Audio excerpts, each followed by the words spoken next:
Actually got. There is pizzas over in the police department if anybody wants. Do you need more questions or anything? Or does anybody need additional copies of the printed questions? There's one more question that's extra that I used to make, and the full packet is here. For Jack, yep. Yep. I think that's, I think you got everything. Yep. Who wants this? Yep. We'll leave it right there. Yeah. Okay, you're good. Terry, do you want to tell April we're ready to go? Al, thank you so much. And so, Nicole, you have the revised questions, so. That I printed for Jack will have the old questions in it. I'm kind of tired when this page is over. Maybe you can work on He should be good.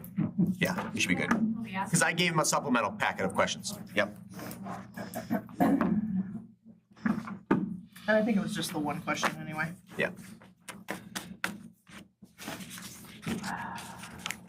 Get him back.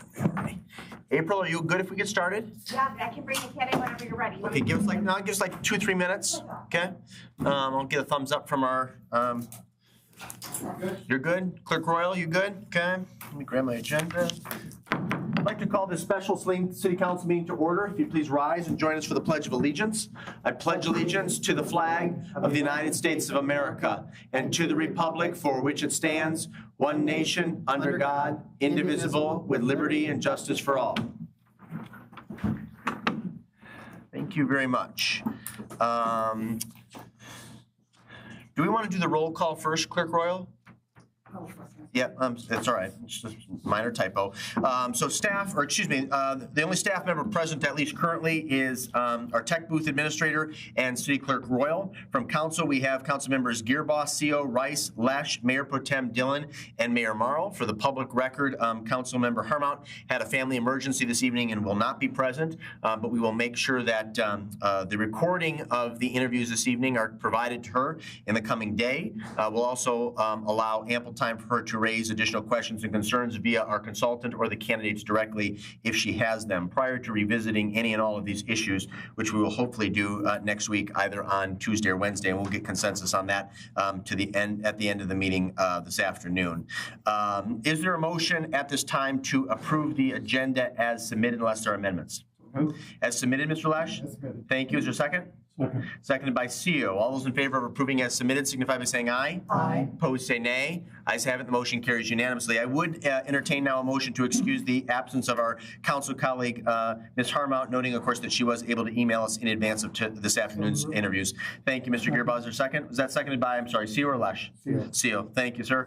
All those in favor of excusing the absence signify by saying aye. Aye. Opposed, say nay. Ayes have it. The motion carries unanimously. We come now to public comments. Under the Open Meetings Act, any person may come forward at this time, may comment or question on an item that appears on this agenda. Comments will be limited to 3 minutes per person. Anyone who would like to speak is requested, but not required to state their name and address for the record. Are there any citizen comments? I would defer to the city clerk. Were there any written comments provided in advance of tonight's meeting in which the individual wanted their remarks read at this time?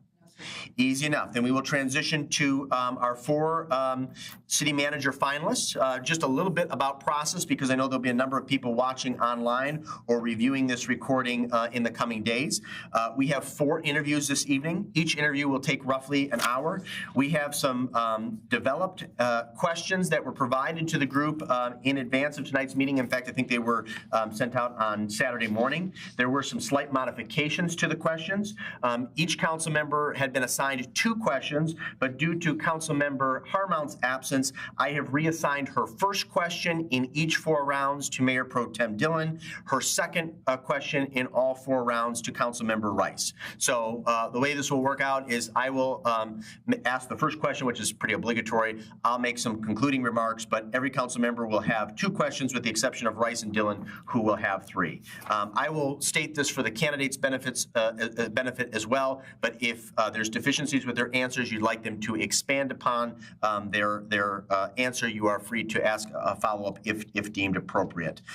Just a little bit about process. Again, the position was posted over a month ago. We had nearly 50 applicants. By any reasonable standard, there were clearly 12 to 10 candidates who would have been considered good to excellent. It was a very difficult decision, but 4 have been forwarded to City Council to review this evening. We will not be deliberating or making a decision tonight. We will revisit the issue issue probably in a week's time. Again, providing people the opportunity to ask additional questions and concerns. We also would like to hear from the people that we represent, those who attended our meet and greets that were scheduled between 1 and 4, and those who are going to be watching these interviews either this evening or in the coming days. There's a QRX code on the screen that will take you to an online survey. There are also paper copies of the online survey on the back table. We are strongly encouraging people to return surveys within the next 24 to 48 hours. But of course, you can provide us comments at any time, and you can always email council a more comprehensive narrative by emailing the whole group at our URL. And that email address will go to each of the 7 of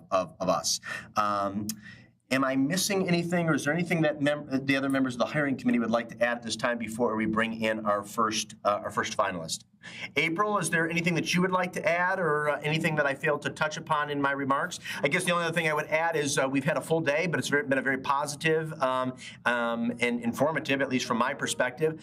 3 of the 4 candidates arrived early this morning. We did tours. We drove by DPW. We visited the rec center. We went to the water plant. We visited Curtis Park and Mill Pond and drove through the downtown. We had lunch with them. Then there was a meet and greet here between 1 and 4. And simultaneous to that, about every hour, the candidates were pulled into the conference room to lead a mock department head meeting with all of our department heads and discuss local issues. So we also welcome the feedback from our staff, those who interfaced with the candidates during the meet and greets or the tours, but especially those who were able to interact with them in a very substantive way during the mock department head meetings, which my understanding is that those went very well. So if everybody will just hang tight, our consultant is retrieving Todd, and is it Saums? Is that the correct pronunciation? Okay. Again, if you need hard copies of the resumes this evening, please let me know. And if you need additional copies of the draft questions, we're happy to provide those as well. Hot seat. Yeah. How's everyone doing? How you doing? Good evening. Yeah. Take a seat. There's water there. Todd, make sure that the green light is illuminated at the base of that microphone. It's on the bottom. On the actual microphone. And that, yeah, I'm sorry, not on the stand. We've got that. Yeah, okay. So. I don't believe so. Okay.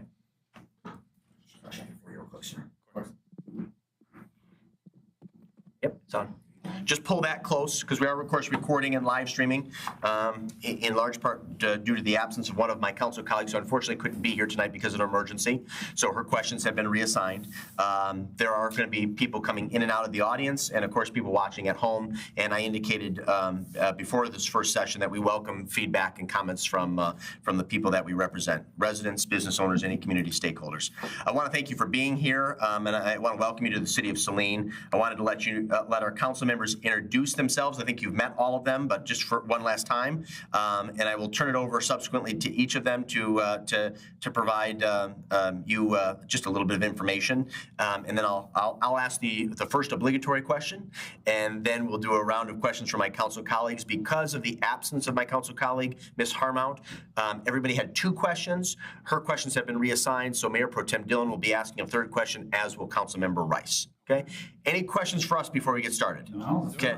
Mr. Lesh, would you like to begin by introducing yourself? Sure, my name's Chuck Lesh. I'm a first-term council representative, and I'm a 25-year resident of Saline.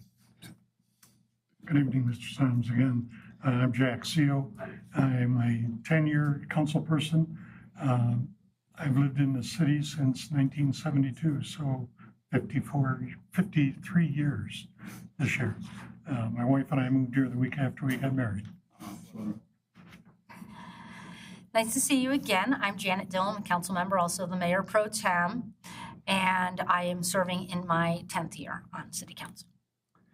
Todd, I'm Brian Marl. I'm the mayor. This is my 13th year as mayor. I served 4 years on city council before that. On my mother's side, I'm a lifelong Salinian, but on my mother's side, we go back, I think, 6 generations. Been in the Saline community a very long time. I'm deeply passionate about the community, and it was such a pleasure to interact with you today, and I'm looking forward to this interview. Dean Gerbach. I've been on city council for almost 21 years in 2 different terms, going from the late 90s to the early aughts, and then as of 2010. I've been on all the boards for the city, planning, LDFA, all of those. I'm a downtown property owner. I also have a background in finance and administration from the University of Michigan. My family has been here since 1837. My grandfather and great-grandfather have been trustees and councilmen for this community. And so for me, this is a very clear, important decision for our community. So welcome tonight as part of one of our candidates. Hi, nice to see you again. Nicole Rice. I've been a community member for about 10 years. Moved here in 2015 after a long stint in the Washington, D.C. area. This is my second term on council. My background is specialized in government communications. I was with the federal government for 13 years in communications roles, and I'm finding this to be the most important and the most exciting thing I've had to do as a city council member so far. All right, I'm going to kick it off if you're ready. Okay. I'm going to start with a sports analogy here. This is a real slow pitch right over home plate. And take your time with this question because it probably requires about a 5-minute answer. Please provide an overview of who you are, what you bring to the position professionally and personally, and the impact you will bring to the organization. How will your passion as a public servant align with the work you will do for the city of Saline? Thank you. I'll repeat myself to a couple of you I spoke to today. So I'll give my story. I grew up in a small town, about 3,500 people, and in the summer I worked for the park district. So we mowed downtown, we cleaned the cemetery, we cleaned the parks, we mowed the ball fields. And at that young age, I realized I was a public servant. I loved making my community look better, and I was passionate about it. From there, I came on full-time. What year was that? 2007. And I worked about 3 or 4 years, doing a little bit of everything from labor to utilities to street maintenance. From there, I moved to Northwest Water, where I was there about 12 years. Again, everything from entry-level labor to utility inspector, from engineering aide then, project manager, and that's when I left to go to Van Buren Township, just down the road here as director of utilities. From there, I moved to City of Toledo, where I'm now the Commissioner of Water Operations. So that's a little bit about, my background and where I kind of started from. So I pride myself in starting from the bottom and where I am today, and I'm really proud to be interviewing here today. So, what was the second part of that? Can you elaborate? Yeah, how does you? It's a multifaceted question, so it's perfectly. I understand you wanting some clarification. How will your passion and experience as a public servant align with the work that you would anticipate doing here at the City of Saline? Of course. So almost 20 years now, and the brochure was really attractive to me because of the infrastructure needs that you seem to need, specifically with wastewater plant upgrade, your water quality plant, your water plant with some water quality needs. It looks like you need some infrastructure on extending utilities for that growth you're looking for. So obviously my background is public works and public utilities, so that is what I bring to the table. I'm not an expert in everything, but planning for long-term infrastructure, project management, regulation, that is my wheelhouse, and that is what I would bring to your community. Those seem to be needs, and they're obviously very important. Very good. Thank you. We're going to transition to Councilmember Seal. Can you provide, this is a 2-part question, so if I have to repeat the second part, feel free to ask. Can you provide an example of a time when you had to communicate difficult information to the public or elected officials? And secondarily, how did you ensure the process was transparent and built on trust? Yeah, so working for the city, I'm the operator of record for a large water system of about 500,000 people. So unfortunately, things do happen, boil advisories, discolored water, and then I apologize if I always relate to utilities because obviously that's my strong suit. But there's constant communication with that, right? So when people get discolored water or a do not drink or a boil advisory, that sometimes spreads, I don't want to say hysteria, but concern. Most of those calls from city council, from the mayor's office, will come directly to me, and I have to answer to those. So being transparent with the community, what we're doing is very important. Obviously, building that relationship with city council, the mayor's office is important. letting them know the regulatory compliance behind all that is very important. We're doing things for a reason. We have a set law, so to speak, of what we can follow, what we need to do. So just keeping them informed from the start to the finish, particularly, busy intersections, high industrial areas, their specific communities. Yeah. Just as a sidelight, how old is the water system that you presently manage? It's about 150 years old, so we still are maintaining pipe from the late 1870s. Quick story, we just replaced 30-inch pipe that was from 1872, which I thought was pretty fascinating. Think about people installing 30-inch water main in 1872 from today is pretty neat. It's neat. But yes, very old system, very old. We have 400 main breaks a year. It's very, very busy, very busy. Very good, thank you. Mayor Pro Tem Dillon. Thank you. My question is, what communication strategies would you find most effective for keeping the council, staff, and the community aligned and motivated? I like a lot of community engagement, a lot of breakout groups, town halls. I'm a big fan of email for reference points. A lot of FaceTime. We've talked about this a lot today, but in my current role, it took a lot of FaceTime to develop those relationships. And sometimes it wasn't even always about work. Just getting to know each and every one of you. I find it very, very important to make sure we're always on the same page. We won't always be perfectly aligned, but when that trust is there, I can't describe how valuable that really is. Thank you very much.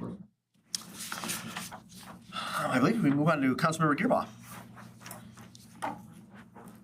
Can you provide an example of significant change you initiated in a previous role? What was your approach and what were the outcomes? Yes, here's one I'm really proud of. So in each state, you have a regulatory compliance for certified operators.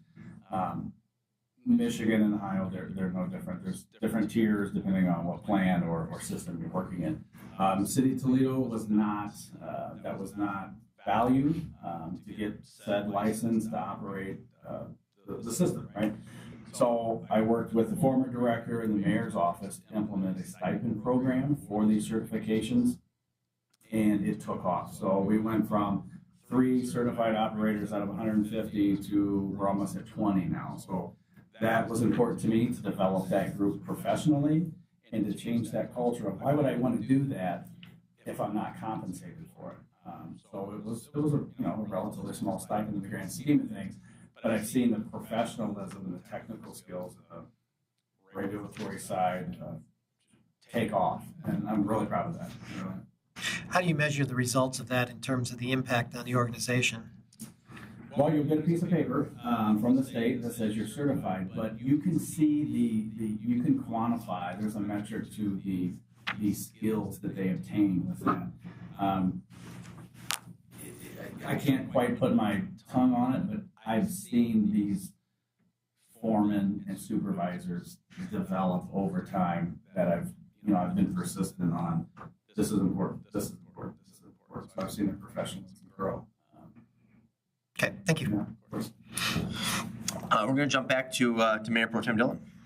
How do you identify and cultivate leadership qualities within your team? You find those that have it naturally. Some do, some don't.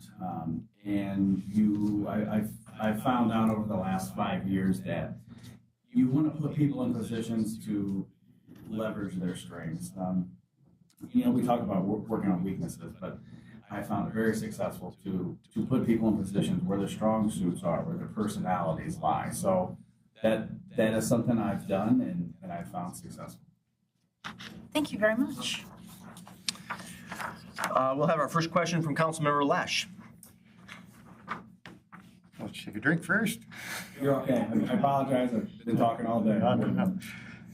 As a senior leader in the community, how would you build and maintain effective working relationships with other senior leaders, such as school superintendents, business leaders, county officials, and nonprofit directors, to advance shared goals for Saline? It's clear you have a very tight-knit community here. So I'll go back to that FaceTime. And it isn't just the department heads, it's not just city council, it's still stakeholders in the community.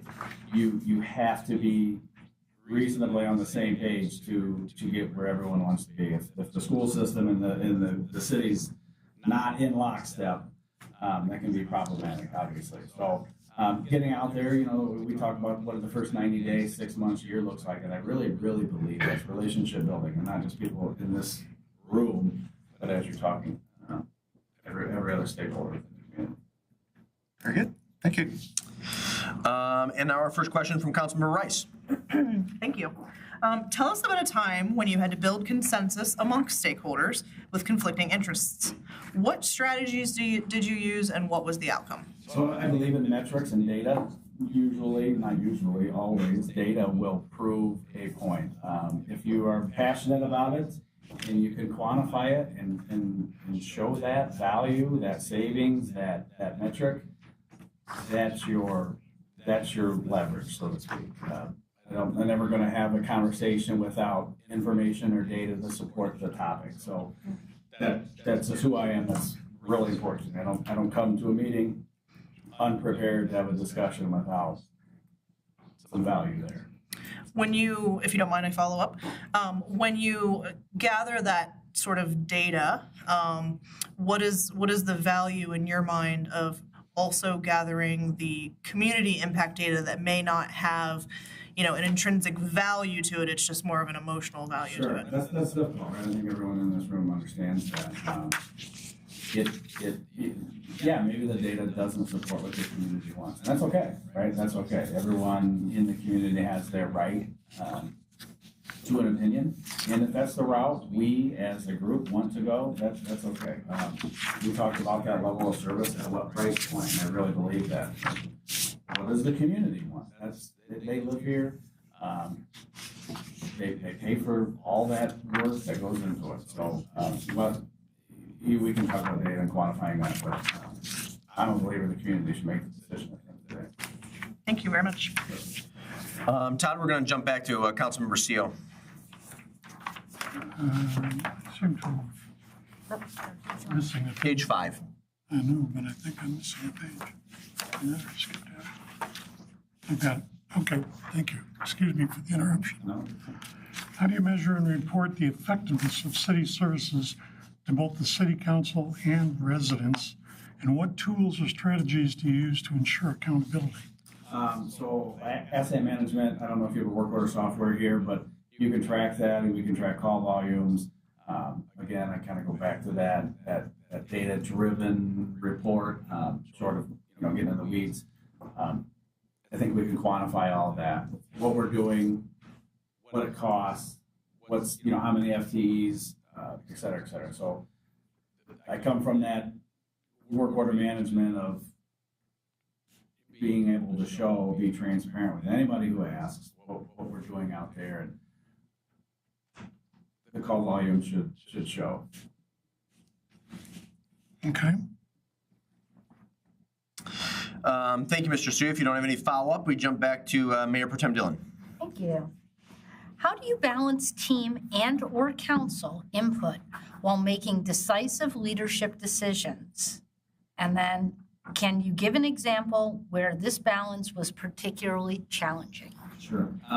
That's maybe one of the most difficult parts of the job. Council does not always align with the staff. I think we all understand that. Once those relationships are established amongst each group, I do think there is an understanding, a common understanding that you're the governing body, and you ultimately make the major decisions in the community. It happens daily, weekly to me.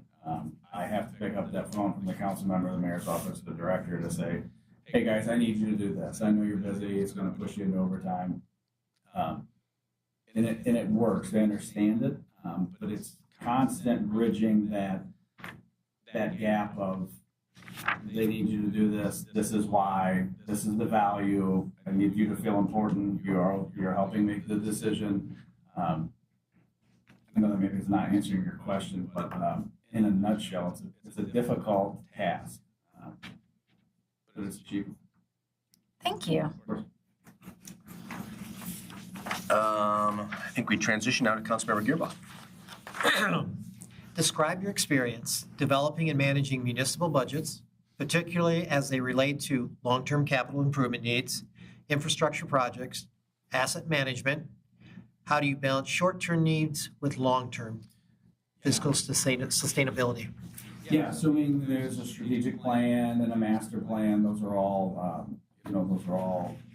a rate model. We could really talk about this for a while, but, budget is difficult in infrastructure long-term planning. What does our growth look like? What are our needs? What are our flow rates? Were you planning an $80 million wastewater plant upgrade? So it's difficult to do, short of having some of those studies here. You have to prioritize. We can talk about all the things we want, but you have to prioritize. What are the immediate needs? What are some of the wants maybe we can afford? It's constant discussion with your department heads. What do you actually need? What's your want list? What can we? I'm going to go back to that affordability. What can the community afford, and what services do we want to provide? I work for 4 communities now, and they're all the same. What is your affordability at a specific rate? You and I talked about that today, but I really believe that. I really do. Just a follow-up. So we've talked about all these capital improvements, infrastructure projects. What do you do in terms of finding revenue to accomplish this? Yeah, that's. Apologies. We kind of talk about principal forgiveness and grants. We try to go out there to get as much money as we can from the state, from the federal government, anything local. That's important. Low interest loans. There's money out there. Having the right connections, maybe helping augment with some consulting to help get as much in as we can. We do that regularly. Not everyone can afford a 1% main replacement and an $80 million plan upgrade. With the current rate model, your rates would quadruple if you did everything you were supposed to do. So getting the right contacts and finding the right people to help bring in as much of that funding as possible. Okay, thank you. We're going to jump back to Councilmember Dillon. It's actually me. Oh, I'm sorry. No. It's okay. That's Rice. You're right. Councilmember Rice will read this question. Thank you. The council and community are committed to preserving Saline's small town character. This is very important. How would you approach redevelopment proposals to ensure that they align with the community's core values and priorities? Yeah, so I think that was the theme today of the tipping point of the tax base, but keeping your small town charm, right? You have a beautiful community, but many of you talk about, I talk about this because it's a very similar community I live in. And, where I live, we've allowed it to get commercialized and it's kind of lost some of that charm. So I think investing in a small local business is important. I think that was the theme from today's discussion. But it's a difficult task to relieve your ratepayers, your taxpayers in a home setting, still bringing business without growing exponentially. And I think everyone's at that point here. That, like I said, that was kind of the theme today. Where does Saline want to go long term? And I don't think you want to grow too fast, but you want to grow. I don't know if I answered your question there, but I understand the difficulty, the consequences of each. I will follow up with that just a little bit. What are your experiences, either personally or professionally? You can talk personally as well, in those long-term core valued communities and making sure that decisions are being made holding on to those values? I think it's important to bring the community in to have input. I can talk professionally, but on a personal level, that's why I'm here today. I grew up in a small community. I worked in a community of similar size and demographic, and I think it's really important to keep that core values you have here without growing too quickly. It happened in my community, and it went from a nice bed and breakfast town to a racetrack where you can't. It kind of took away from that. I hate to see that happen here. I really mean that. You have to be careful. You have to be careful. I know I probably didn't answer your question here. No, I appreciate that example. Thanks. Moving on to Councilmember Lesh. All right. It's kind of a timely question in the current environment in our country, but as a senior leader, how have you integrated diversity, equity, and inclusion principles into your organizational leadership and community engagement efforts? And can you provide specific examples of initiatives you've either led or participated in that advance DEI, either internally or externally? I don't know if I can say I've initiated, but I work for the most diverse group probably in the region outside of Detroit, right? So we're predominantly African American, with many females. We're diversity is not an issue with where I am today. So yeah, I led an initiative, not necessarily, no, but working with all races and genders is, I have 150 people in our department, and they're from all walks of life. So I've had a firsthand of that world and how to. We're not naive that not everyone mingles today, right? You kind of made that point with today's political environment. So I think I've done a pretty good job of treating everyone equal. I firmly believe that there are rules set in place and how we treat people and how we discipline and how we interact. And I think if you're consistent and you treat everyone alike, that's what everyone's looking for. I really believe that. Very good. Thank you. Councilmember Rice. Hey again. Thank you. So that really concludes the depth of our questions. So what we want to do is provide you an opportunity to ask us questions so we can have a little bit of a back and forth. No, I appreciate it. I got a slow start. Y'all made me a little nervous here. I kind of got my legs under me. First of all, I want to thank you all. There's Janet and Dean and Mayor. Today was wonderful. The bus tour was great. I really appreciate your time. I really mean that. Wonderful community, and you've been great. I kind of asked this question over the course of the day, but it's a little loaded question. But what are the immediate needs? What is Saline really looking for in the next city manager? We can talk about infrastructure. That's easy for me, but are you looking for a cultural change? Do you get the level of service? Do you think the residents are getting the level of service they provide? Are there, what's this? Is there a smoking gun? Maybe we can each take a stab at that? Yeah. And maybe I can start with Councilmember Rice and then end with Councilmember Lesh and myself. And maybe if there's 2-3 things that stand out in terms of pressing long-term needs. Yeah, I think you're going to find a wide variety of foci here from this group, and I think that that's what's so strong about this council is that we all have different levels of expertise and different interests. So one of my interests is our community as a whole. So I am part of the Parks Commission. I'm part of our DEI commission, and I'm really heavily active in the downtown business area. I live right downtown. So my priority is to have a vibrant and safe community. We moved here in 2015, and this is where we're settled. You're going to roll me out of my house someday. So I want to live in a safe environment. I want to live in a vibrant environment. I want to have amenities, parks that are top-notch. I want to have businesses I can walk to that are top-notch. So my main priority, my number one priority for myself is that vibrancy of a community.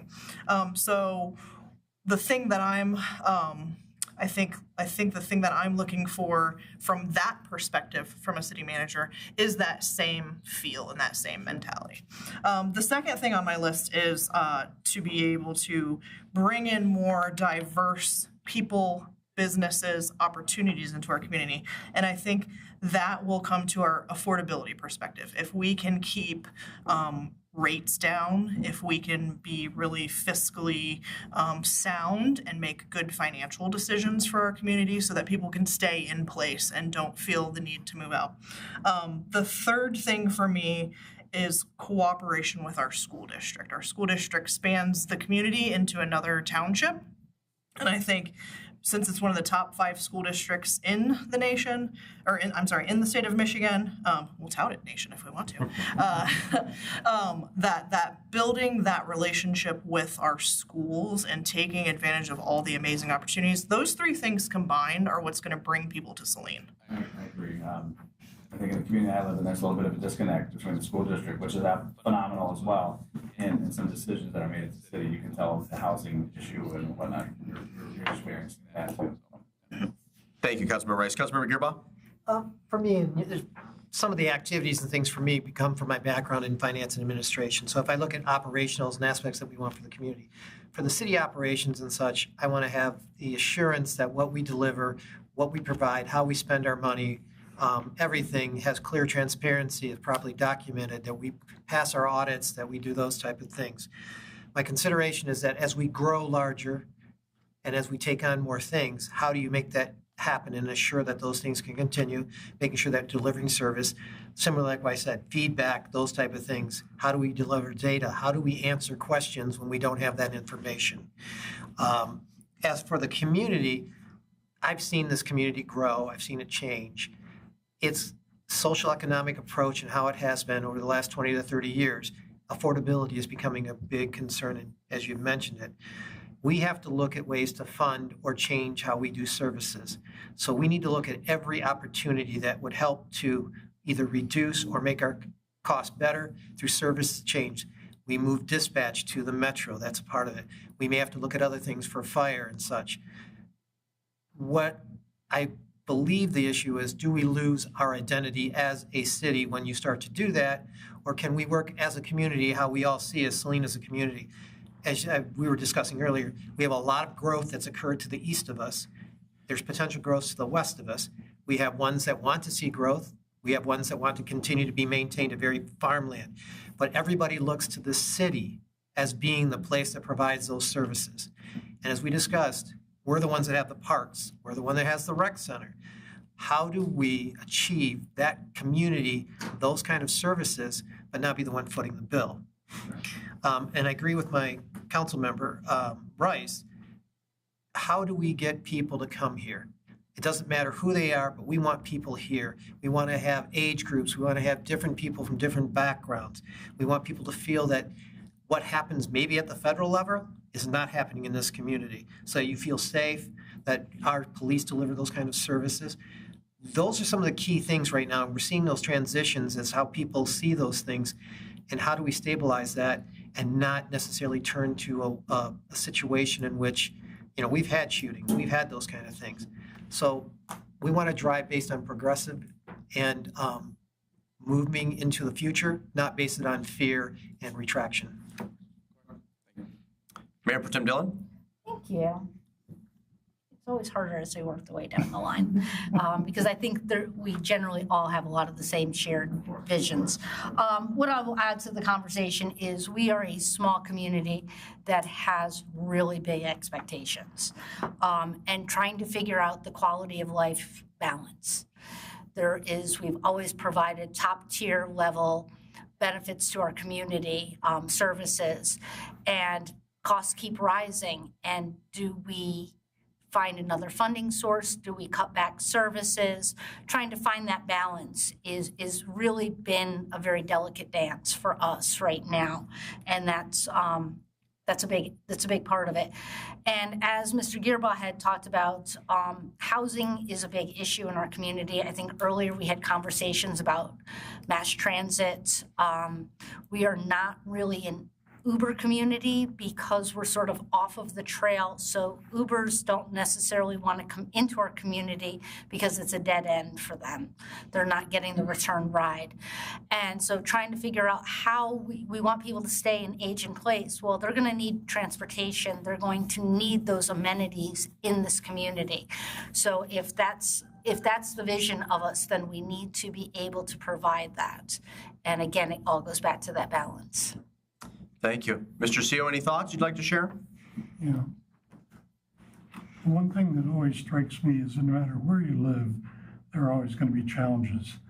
What I look for is the leader who can keep both feet under them in the face of challenge, who can maintain a sense of calm when all the rest of the stuff is flapping in the breeze and say, you know what, folks, we've got this in hand.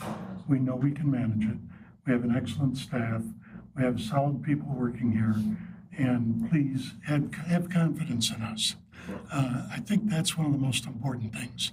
And that's one of the things that's always impressed me most among various leaders I've worked with and around, is that when everything else seems to be going to hell, they can look for the good things and they can keep their balance, keep their steadfast leadership in place and say, you know what, we've got this in play, we've got this in hand, we can manage this. I couldn't agree more. Mr. Lesh? Well, I could just do the easy thing, say ditto, ditto, ditto, ditto, No, ditto. sure. But, It was a loaded- what I would look for in a city manager is a bridge builder, because, Saline is a town, like a lot of towns, where we got a big older population, a lot of young kids coming in, a man or a person anyway who can build bridges between the staff and the director level people. I was on the school board for a while here in Saline, and it really never did feel like there was much of a connection between the city and the districts. So, somebody can build those bridges and, just always constantly making bridges between the surrounding areas. That's the job. I think that's what you're looking for. I'm not gonna tell you I'm an expert in planning or zoning or traffic, but I can help bridge a lot of gaps. I have a lot of leadership ability, and I've brought a lot of various diverse groups together to work on the cause. Very good. All my colleagues, Todd, gave really good answers, and I don't think there was anything that was articulated this afternoon that I would disagree with. I would add three things that I think are imperative short and long-term needs for the leaders of Saline, and I say that broadly, so the elected leaders, appointed leaders, and staff to make progress headway on in the ensuing years. So one thing that I'm particularly proud of is in the last calendar year, we finalized the first truly comprehensive, holistic strategic plan in the city's history. We always had goals and objectives, but this is very comprehensive, very detailed with specific tasks, timelines, assigning tasks, and it was the culmination of a multi-year process with a variety of retreats and sessions between both council and department heads. Under that umbrella, if you will, and we discussed this ad nauseum in length today, but we have infrastructure needs, and we are trying to, there's a paradigm shift happening. We're trying to change the culture and transition into more of a proactive asset management-based approach to resolve some of our infrastructure deficiencies and needs. And that's bridges, that's sidewalks, it's water, it's sewer, it's major and local streets. And those projects have a direct and unambiguous impact on all of our residents' quality of life. And then I would say the third, and this is just my personal bias, is economic development, is business attraction and retention, and creating a culture in which entrepreneurship flourishes, in which city government extends a hand of cooperation to those people who want to expand our tax base, bring jobs and services to the community, because we can't do any of these things. We can't provide the vital services that all of us rely on if we don't have a stable local economy. And a stable local economy is grounded in a diverse, eclectic business community. You have to have a public-private relationship. Yep. I'm going to jump back to Councilmember Rice. Any other questions or observations for us? We've talked about a lot of this in length today, and again, I appreciate it. Very good. Well, we thank you so much for your time today. You are excused. Again, as I stated at the outset of tonight's meeting, we are not going to be deliberating or making a decision tonight. We obviously want to provide an opportunity for our council colleague who was not here to review the interviews, the recordings, and to follow up and ask questions. I hope you'll make yourself available if any of my colleagues do have additional questions in the coming days. And I expect that we will revisit the issue of this position specifically sometime next week, and our consultant will be in touch. Wonderful. Okay. Thank you all so much. Thank you. Drive safe. We appreciate your time. Enjoyed the conversation. Want to take a little break, or do you want them? I was going to ask for just a 2-minute break. Yeah, we want to do 2 minutes? 2 minutes in case people need to go to the restroom. I want to grab a cup to get a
Did.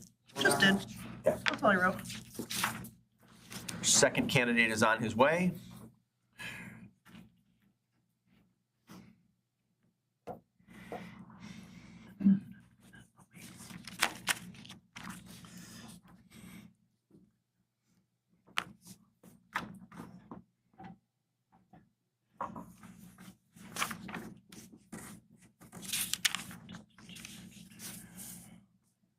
People watching. That's good. That's good.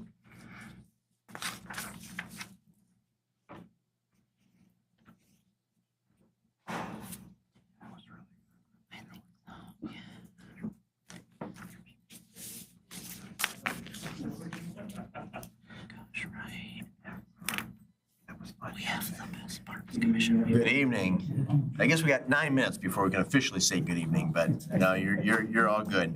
I appreciate not having the lectern, so I don't have to stand on my tiptoes. No, that would appreciate the self-deprecating sense of humor. We all kind of agree with you. Yeah, yeah. And I wish I had 6-7 inches of additional height. Well, we so enjoyed our time with you today. Hope that you've enjoyed interfacing with my colleagues, both the elected officials, staff, and community members. So this will take about an hour. One of our council colleagues unfortunately had an emergency this evening, so she will not be with us. She'll be watching the recording after the fact. Her questions have been reassigned. Okay. So I ask one question, and then council members Seo and Rice have been given an additional question. So they will ask 3, the others will ask 2. If there are any deficiencies with your answers or they'd like you to follow up, they will inquire, and just give us as much detail and specifics as you would like. Okay. Do you have any questions for us before we begin? I do not. All right. Then I'm going to kick it off. And as I said to the first applicant, I'll give you a sports analogy. This is a big, slow pitch right over home plate, okay? Please provide a 5-minute overview of who you are and what you bring to the position professionally as well as personally, and the impact you will bring to our organization. How will your passion for public service align with the work you will do for the city of Saline? I brought my tea for my 5-minute spiel. Good. So first of all, I'd like to thank you all for allowing me to be here this evening. As the mayor mentioned, my name is Jason Smith. I currently serve as city manager in the city of Belleville, and I'm the former mayor of the city of Jackson. It is an honor to be considered for the role here in Saline, and a city known for its civic spirit, its engaged residents, and forward-thinking leadership. Professionally, I have extensive experience in municipal management, complemented by a unique and diverse background. My passion for government and administration was solidified during my tenure as mayor, where I had the privilege of working alongside Dr. Patrick Birch, an accomplished city manager whose mentorship played a pivotal role in shaping my aspirations to become a city executive. His guidance, along with our team's successful execution of key projects in Jackson, provided me with firsthand insight into effective, results-driven leadership. Additionally, serving on the city council deepened my understanding of the responsibilities and challenges that elected officials face. It heightened my awareness of public's expectations and the importance of promoting transparent and accountable governance. Before entering public service, I spent nearly a decade in broadcast journalism. This unique experience has strengthened my communication skills, expanded my ability to engage with diverse audiences, and deepened my appreciation for the power of clear messaging and public trust. These values have guided me in every aspect of my work in local government. In Belleville, I have had the privilege of leading initiatives that have improved operational efficiency, changed the organizational culture, strengthened community engagement, and promoted responsible growth. During my time there, we have achieved many of the city's long-term capital improvement goals that many thought were never going to come to fruition. We've completed a road project to replace a long-neglected street that served as entry to one of the city's more vibrant subdivisions. We've awarded contracts for 2 major street construction projects, updated the city's IT inventory, we've purchased a building to serve as Belleville's new city hall, and implemented a citywide water meter replacement program, all without issuing bonds or raising taxes. We've worked hard to change the perception of Belleville among our residents, collaborating closely with elected officials and department leaders to ensure financial discipline, transparency, accountability, and excellence in service delivery. Beyond my resume, I bring a deep personal dedication to community building, grounded in a strong appreciation for family, faith, and connection. My family has woven itself into the fabric of our community through youth sports, the arts, our church, and by attending multiple local events throughout the year. I believe that building genuine community relationships is just as important as professional experience. When residents see you not only as a leader, but as a fellow neighbor, they feel more confident in expressing concerns and exploring real options for improvement. I am a relationship-driven leader who believes the best solutions emerge through listening, collaboration, and a shared sense of purpose with both staff and residents. My focus goes beyond operations. I am deeply invested in the people who make this work possible. I believe in empowering staff, fostering positive organizational culture, and ensuring every employee feels valued and supported. As Saline City Manager, I would bring a clear, forward-looking vision that aligns with the community's values while embracing innovation and resilience. I see tremendous potential to build on Saline's strengths, tackle challenges directly, and create new opportunities for residents, businesses, and visitors. Whether it's improving the infrastructure, supporting sustainable development, or strengthening financial stewardship, I work in close partnership with this community to shape a vibrant and inclusive future. At the heart of my work is a deep passion for public service, a chosen path with the belief that local government holds the unique power to improve lives directly and meaningfully. That belief has guided my entire career and will continue to guide me here in Saline. This is more than a job, it is a calling. In all I do, I strive to be a steady hand in uncertain times, a thoughtful problem solver, and a champion of the public good. While I'm not in office, you'll likely find me traveling, spending time with my family, enjoying sports, or working on classic cars, but always staying connected to the life of the community I serve. Thank you. Very good. Thank you. Appreciate that. Again, we are going to do a round of questions, and I'm going to start with my council colleague, Mr. Seo. Actually, you know what? My faux pas.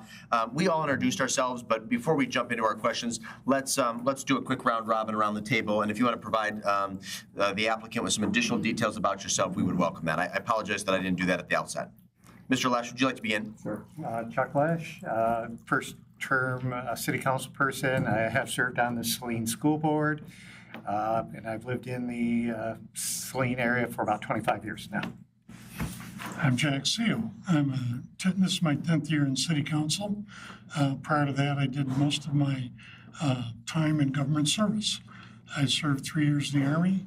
I then worked as an Ann Arbor police officer, then as a Saline police officer, and then I worked for the county for a while, helping to manage the countywide radio system. My family was all raised here in the city of Saline.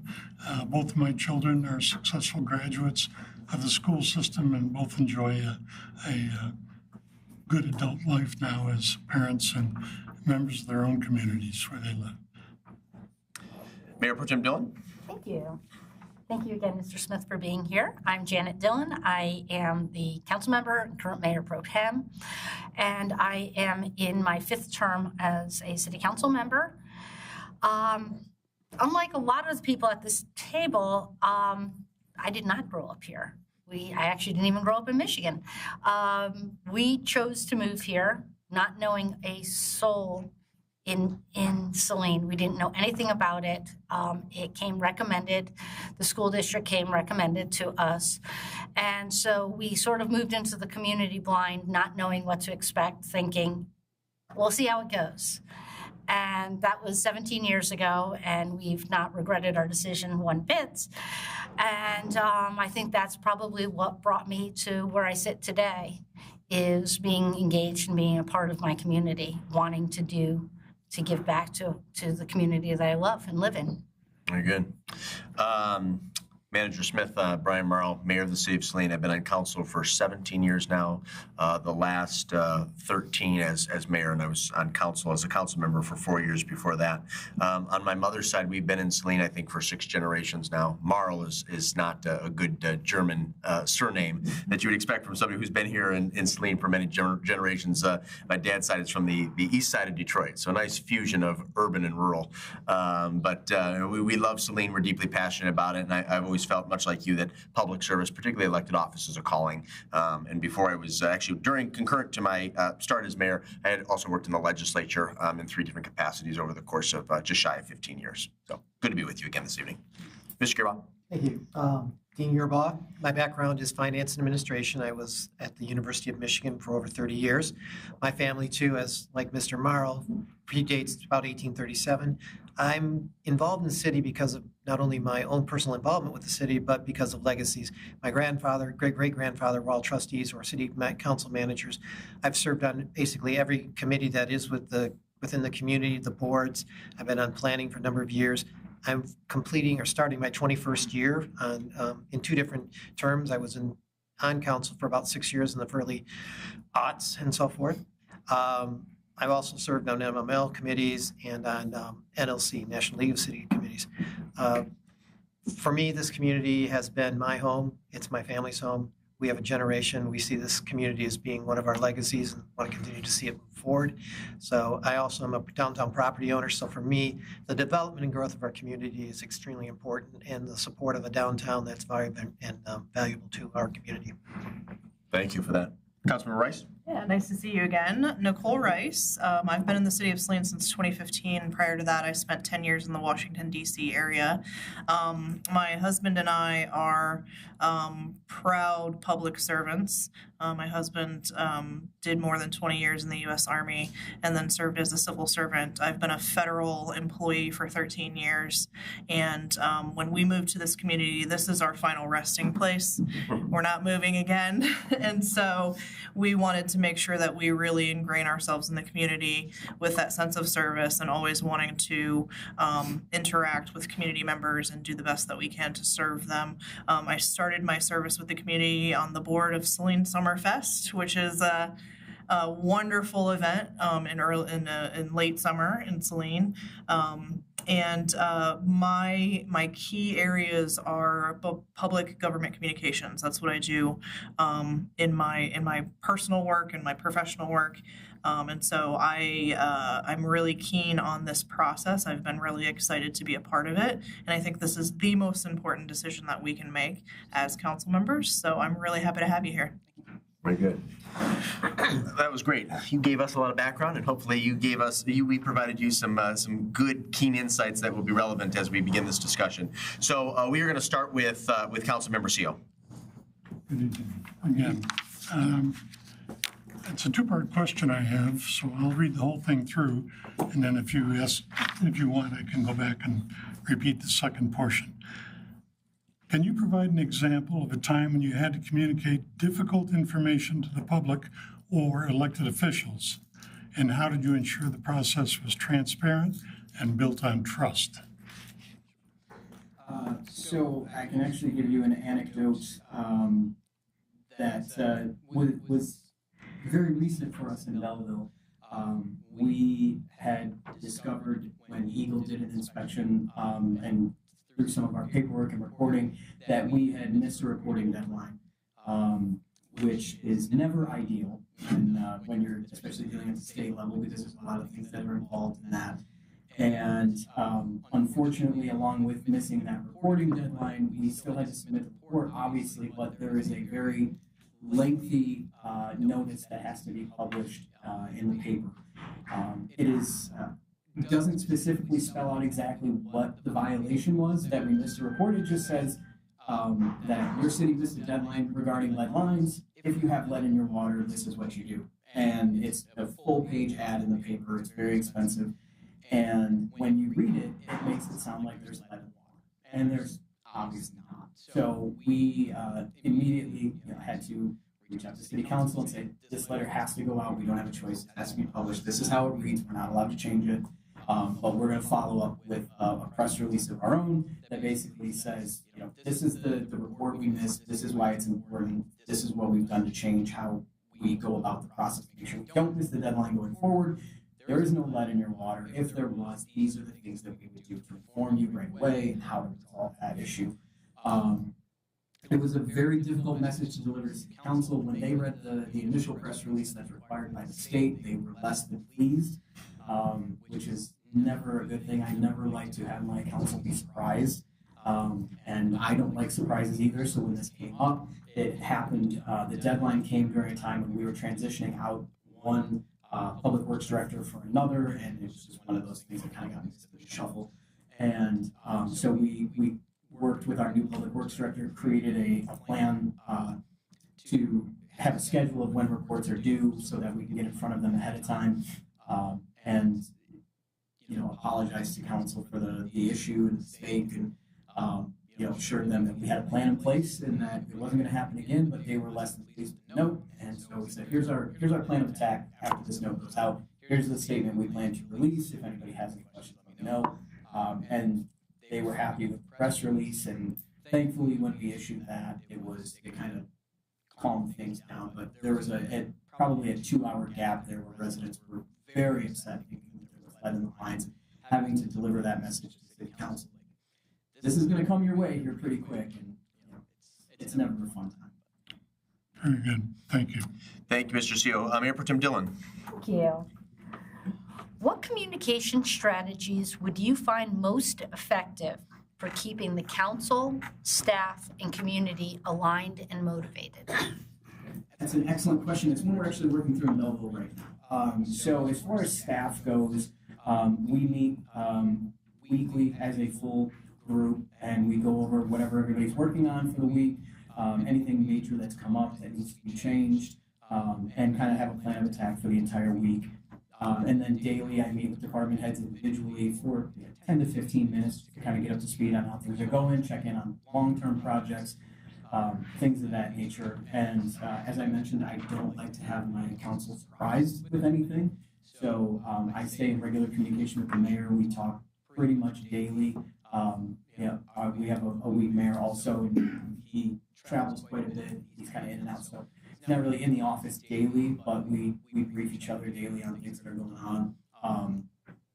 And when big things happen, typically we'll send out an email, we'll text everybody's city issued phones, and if I don't get a response, I'll call. And typically with city council, I kind of have a feeling out of the council members. I know who prefers a phone call versus who prefers a text message versus who prefers an email. And then we have tried to become increasingly transparent with the public as well. We just purchased a subscription for GoGov, the app, so we'll have our own city-issued app that is branded to the city. It basically serves as sort of an alert system for everybody, similar to Nixle. But it also has access to pay your water bill, pay your taxes, pay anything that the city has issued. It links to city council member pictures, profiles, and, so they know how to contact their council people. And it delivers push notifications. So if we have a road closure or something like that, it pushes that out to everybody. All of the city council members will have user access. All the department heads will have user access, dispatch. So when we go live with it, all the council members will have it on their phones. All my staff will have it on their phones. So when there's something that gets pushed that's an emergency, sort of after hours, water main breaks, things of that nature, they're in the loop almost instantaneously as soon as that goes out. So typically there's not a lot of times where anybody's out of the loop on things. We try to go overboard with that. As I said a couple of times now, I don't like surprises, and I don't like to surprise my council with things. I try to get up in front of just about everything. Thank you very much. Good. Moving on to page 3, we're going to transition to Councilmember Gearbaugh. Can you provide an example of a significant change you initiated in a previous role or current role? What was your approach and what were the outcomes? In Belleville, I think I referenced this when we were talking a little bit. We had a culture issue when I came on board. Thankfully, my predecessor had addressed this on the police department side. But when I had come on board, the perception in Belleville was, don't work there. You don't want to work there. The leadership is terrible. And it's not a fun place to work. They don't pay great. The culture is just terrible there. My predecessor, as I mentioned, had cleaned up the police department a little bit, and we went from not having hardly anybody to a list of people waiting to come on board with us. We essentially took that culture from the police department and carried it over to the staff side. We increased the number of holidays. We really tried to manage the work-life balance a little bit. We adjusted the hours. So we had found anecdotally that from 4 to 5 p.m. every day, we had nobody coming. So we were basically paying everybody to just sit there and do next to nothing, especially the front office staff didn't have much to do. They wrapped up for the day, just waiting for people to come in. So we shifted our hours accordingly, and that made all the world of difference for our staff. They were much happier being able to do 4 versus 5.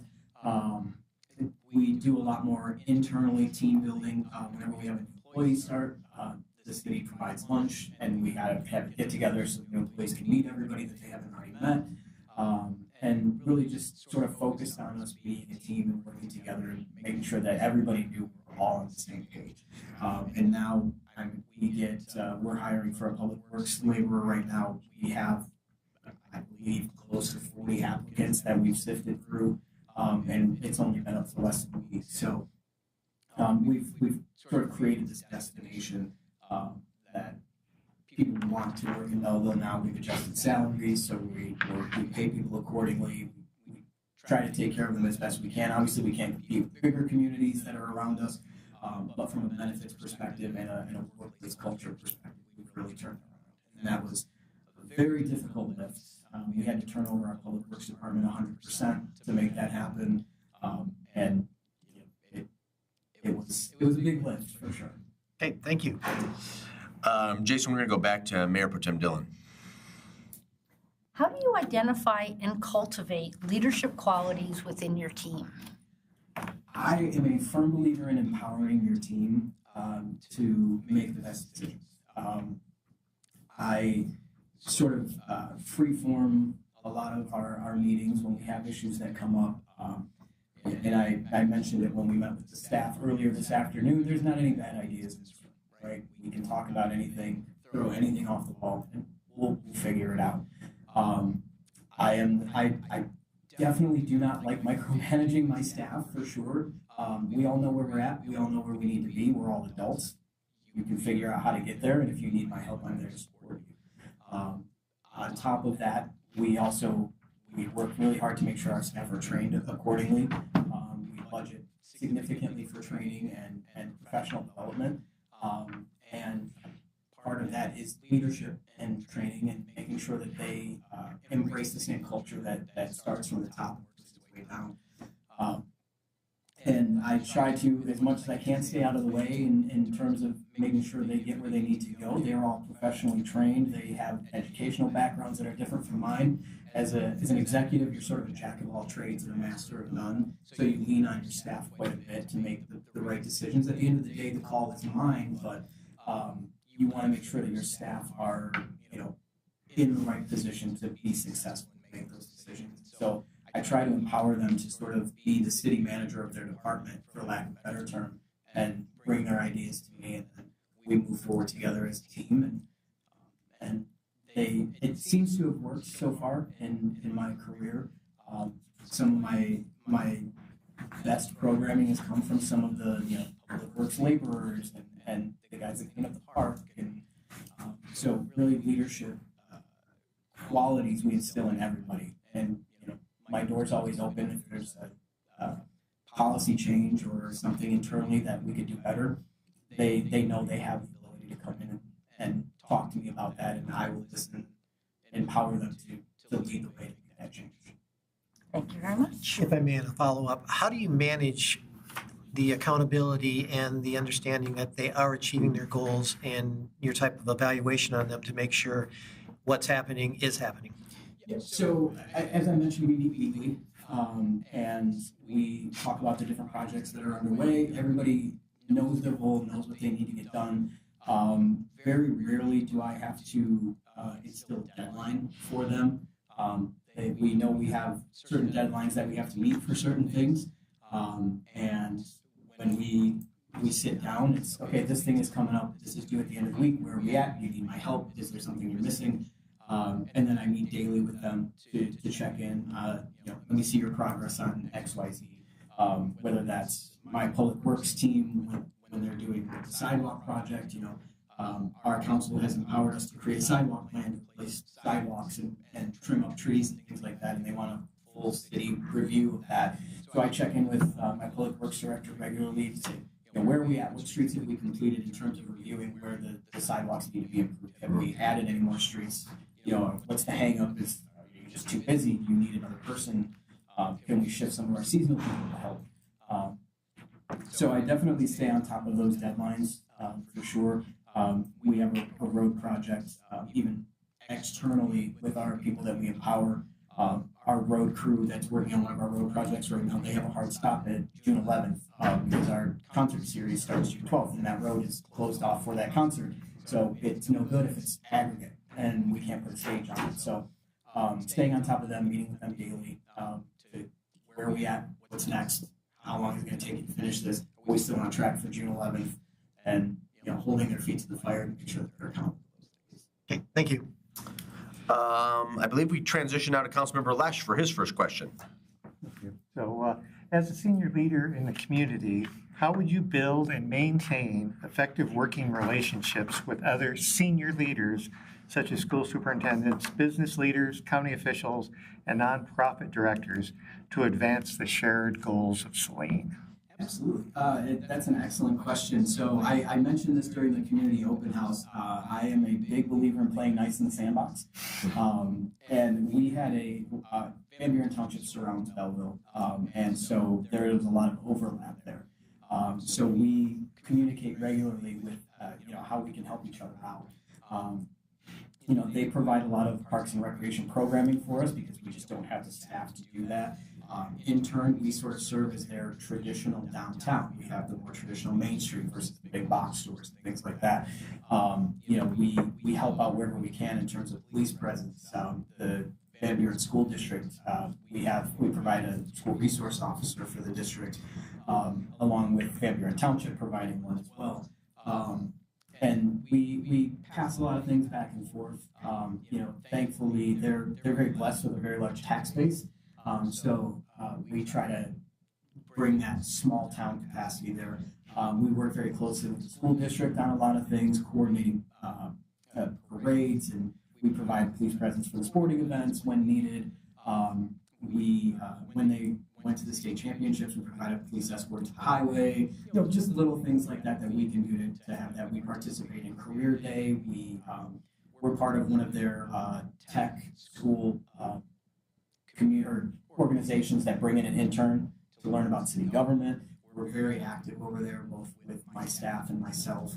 We're getting ready to put up state championship signs, and we've been working very closely with them on that. What color do you want? Do you want the school colors? Do you want the traditional green and white? We need a list of all the state championships. So at Main Street in Eaton Rapids, I worked very closely with the city manager in Eaton Rapids when I was the DDA Main Street director there. I work very closely with our elected officials at the state and federal level for additional funding, trying to get this discretionary spending for things. So I am a big proponent of helping out where you can, because you never know when you're going to need to lean on them for something on our end. We're always happy to help. Good, thank you. And now our first question from Councilmember Rice. Thank you. So tell us about a time when you had to build consensus amongst stakeholders with conflicting interests. What strategies did you use and what were the outcomes? So during my time in Litchfield, almost quite literally when I sat in the chair, I had to tear down, which makes you the ultimate villain in the community when it's been there since the 1960s. It was my predecessor that had made the decision, but unfortunately I was in the chair when the work happened. So naturally, you take the blame for that. But we were trying to game plan with what we were going to do with that park now that the pool was gone. The usage rate had gone down significantly, although despite the fact that they already invested quite a bit of money into playground equipment before I had got there. But there was a lot of unused green space. There was still the matter of the bathhouse that was still standing, that was falling into disrepair.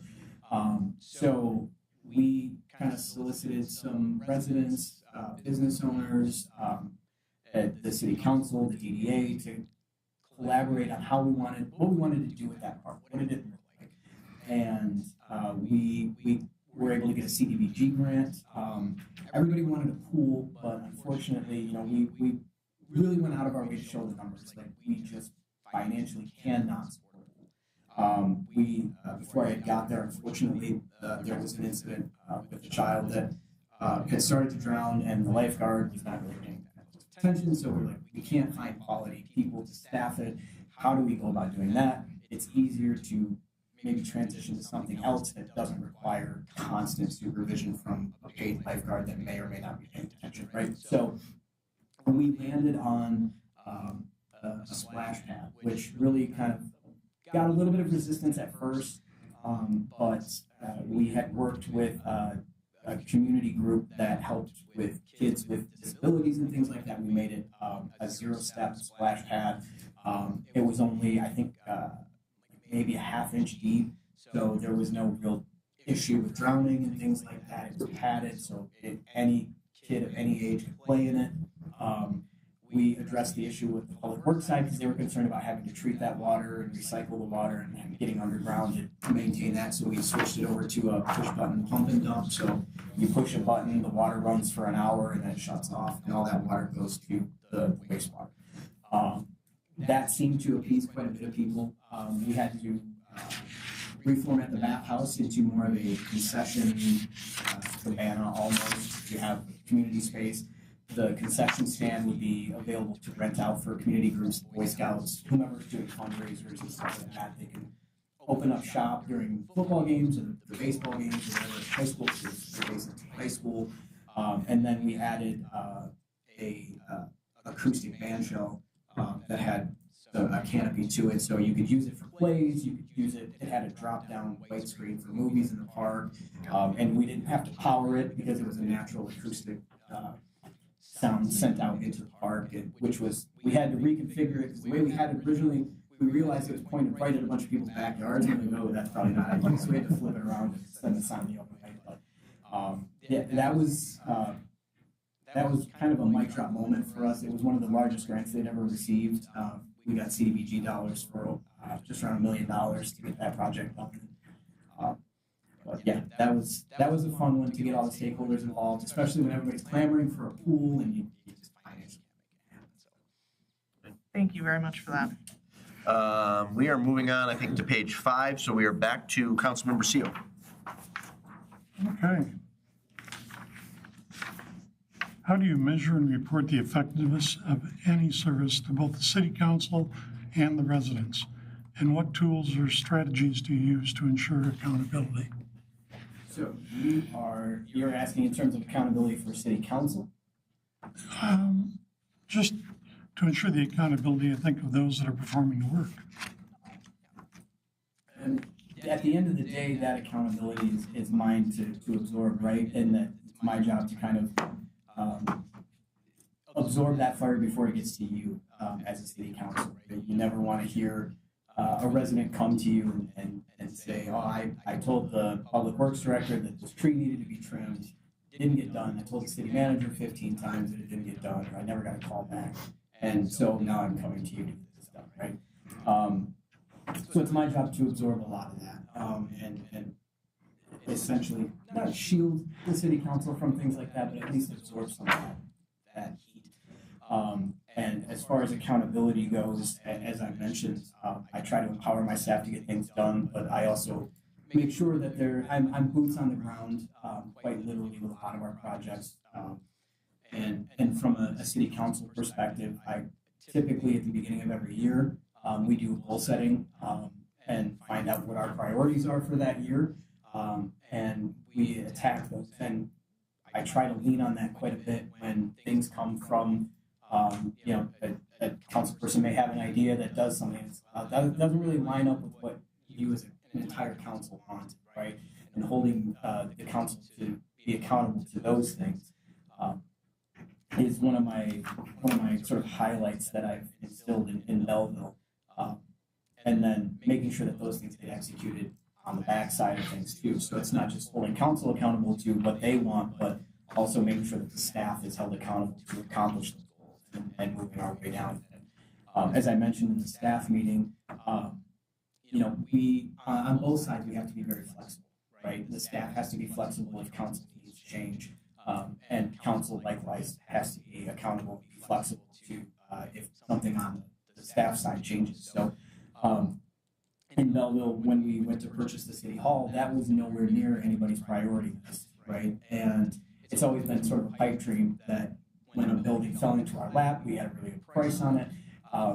Everything shifted to making sure that this got done. And so it was holding council accountable to make sure that that building got purchased. It was holding staff accountable to make sure that they were aware that this was happening and that some priorities may shift in terms of we may not be able to buy this backhoe this year. We may not be able to buy X, or we may not be able to buy Y because we're going to do this. And this takes precedent because our building is falling apart and we need to be in there. So from that perspective, in terms of accountability, it's really about managing expectations and then holding everybody to those expectations, right? So I guess that would be the best way that I could answer that for you.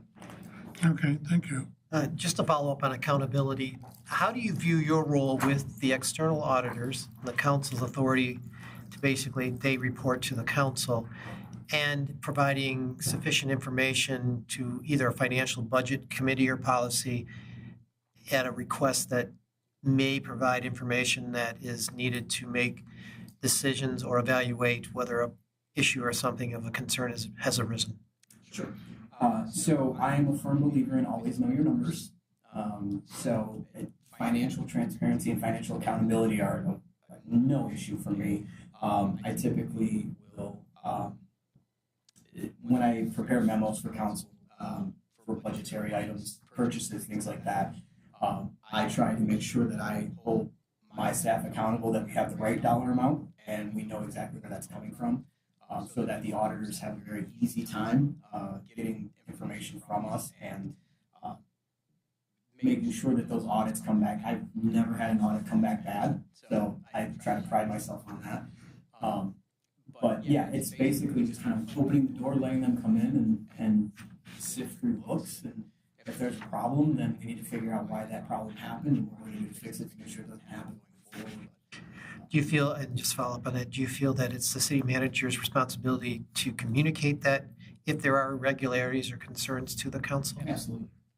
Thank you. You should be the first to know before it goes public, and B, so you can get in front of it in terms of being prepared to make a decision as council, what direction we go, whether that's a personnel issue, and we have to make staffing changes because there's been some irregularities that were improper and or through various means, or is it just a matter of do we need different software?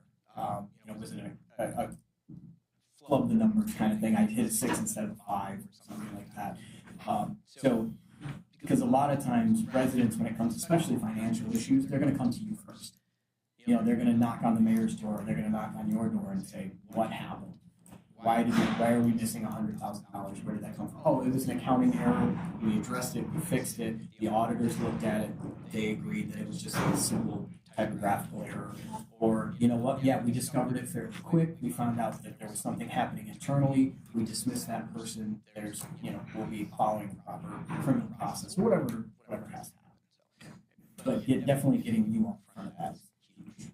Thank you. Going to transition now back to Councilmember or Mayor Pro Tem Dillon. Thank you.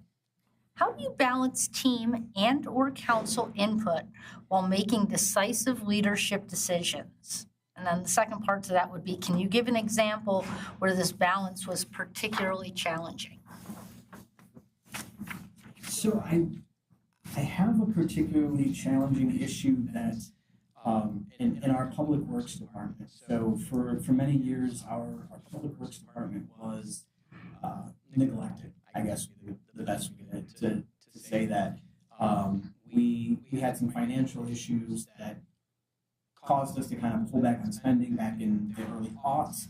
When they navigated that financial challenge, there was this sort of pervasive attitude through the department heads. I can't spend anything because they're not going to say yes even if I ask, so I'm just not going to ask. When my predecessor came on board and then I kind of picked up that ball and ran with it, was no, that's not acceptable. The incoming mayor and I kind of started around the same time. We basically said the days of doing things halfway are over. And so we came in and there was a lot of back and forth with some of the members of council and where they thought the public works department should go and where our professionals in the public works department knew we needed to go. And so we had a very delicate balancing act there in terms of sort of reconciling those two things. One of the most recent interactions that we had was that we wanted to purchase a concrete saw, and it seems trivial, but it was a piece of equipment that our public works department needed. There were a few members on council that didn't feel like it was a priority to purchase it, and when we reminded them that one of their top goals was that we bring street repair in-house, that can't be done with a hand saw. We have to have a full-size concrete saw to make that happen. Then it became more of a dialogue. Is this saw what we need? Is this overkill? Is this not enough? Can we dive in a little bit deeper? And so we agreed to table it, and it's a matter of just sitting down at the table and reconciling where council feels like they need to go in terms of whatever department it is that's having the issue, and where that department feels like they should be going with their professional expertise, and balancing those two things. And we ended up finding one that was very similar to what we wanted, a little bit smaller, still did the job that we needed to do, which made some of the council people very happy that we were able to do that. We also decided we were going to institute a rental program for it because the townships around us don't have one, and they want to do some internal stuff with it, so we were happy to oblige them and rent that out for them. So that made them a little happy that we could recoup some of that revenue too. Thank you very much. Good. We're back to Councilmember Gearbaugh. All righty. This is kind of long, but we'll see how we get through it. And you can ask questions on it. Describe your experience developing and managing municipal budgets, particularly as they relate to long-term capital improvement plans, infrastructure projects, asset management. How do you balance short-term needs with long-term fiscal sustainability? Sure. So, again, always know your numbers is huge for me.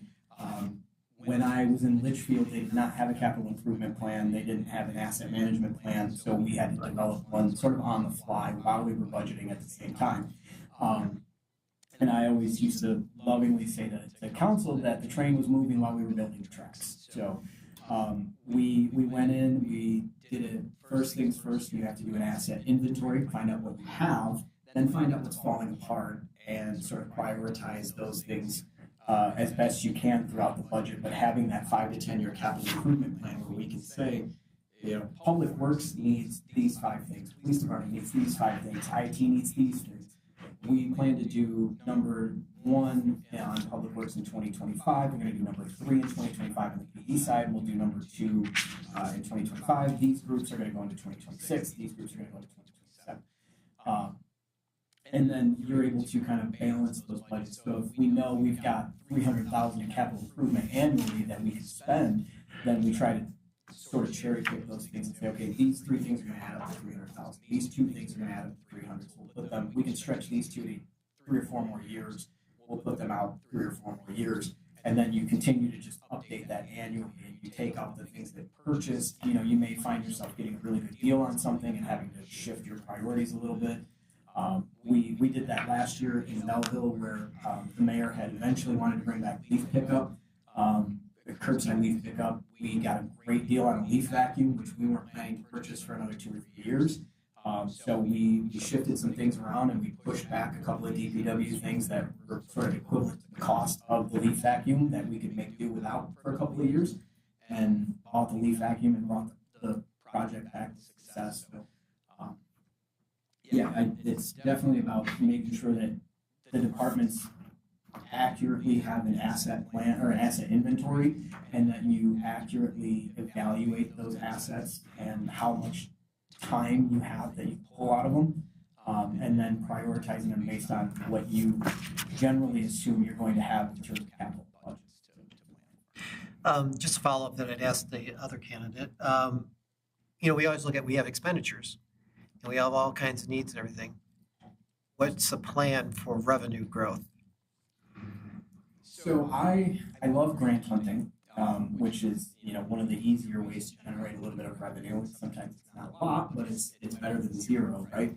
And the worst they can tell you is no. I also communicate regularly with our elected officials in Melville at the state and federal level for state discretionary spending. We ask for everything and hope for 1 or 2 things. Last year, for example, we asked for $1.5 million for bank stabilization along our park that's along the waterfront. I got a phone call and they said, well, it's not great news. You're going to get $150,000. I said, that's not going to do it for me. you've seen this bank, you've seen the waterfront, you know that 150 is not going to get me anything. And he said, all right, well, I'll talk to Representative Miller.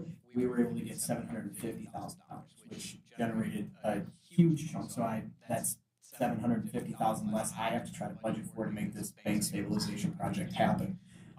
There's scores of grants that are out. The Category B grant is another one through MDOT to repair roads is another great source of revenue. Continuing to advocate with the Michigan Municipal League for cities, villages, and townships revenue sharing increases.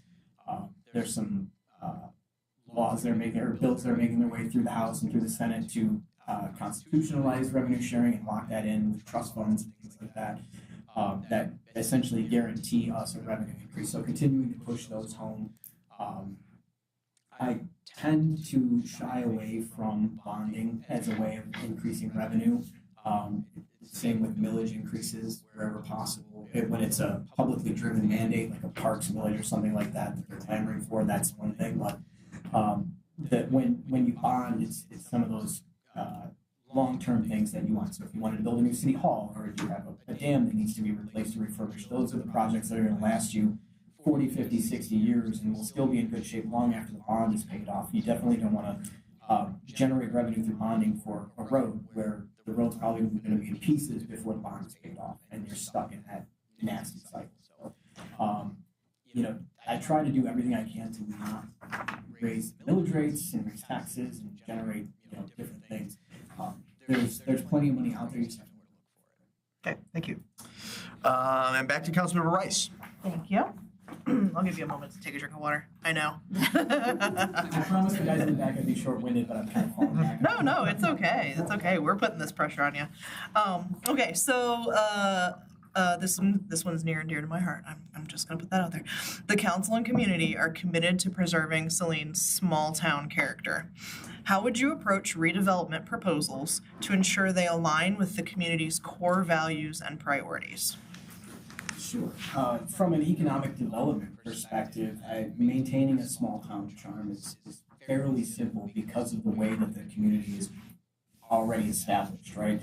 Your downtown has smaller storefronts. You don't have the big box store type situations in your downtown core, right?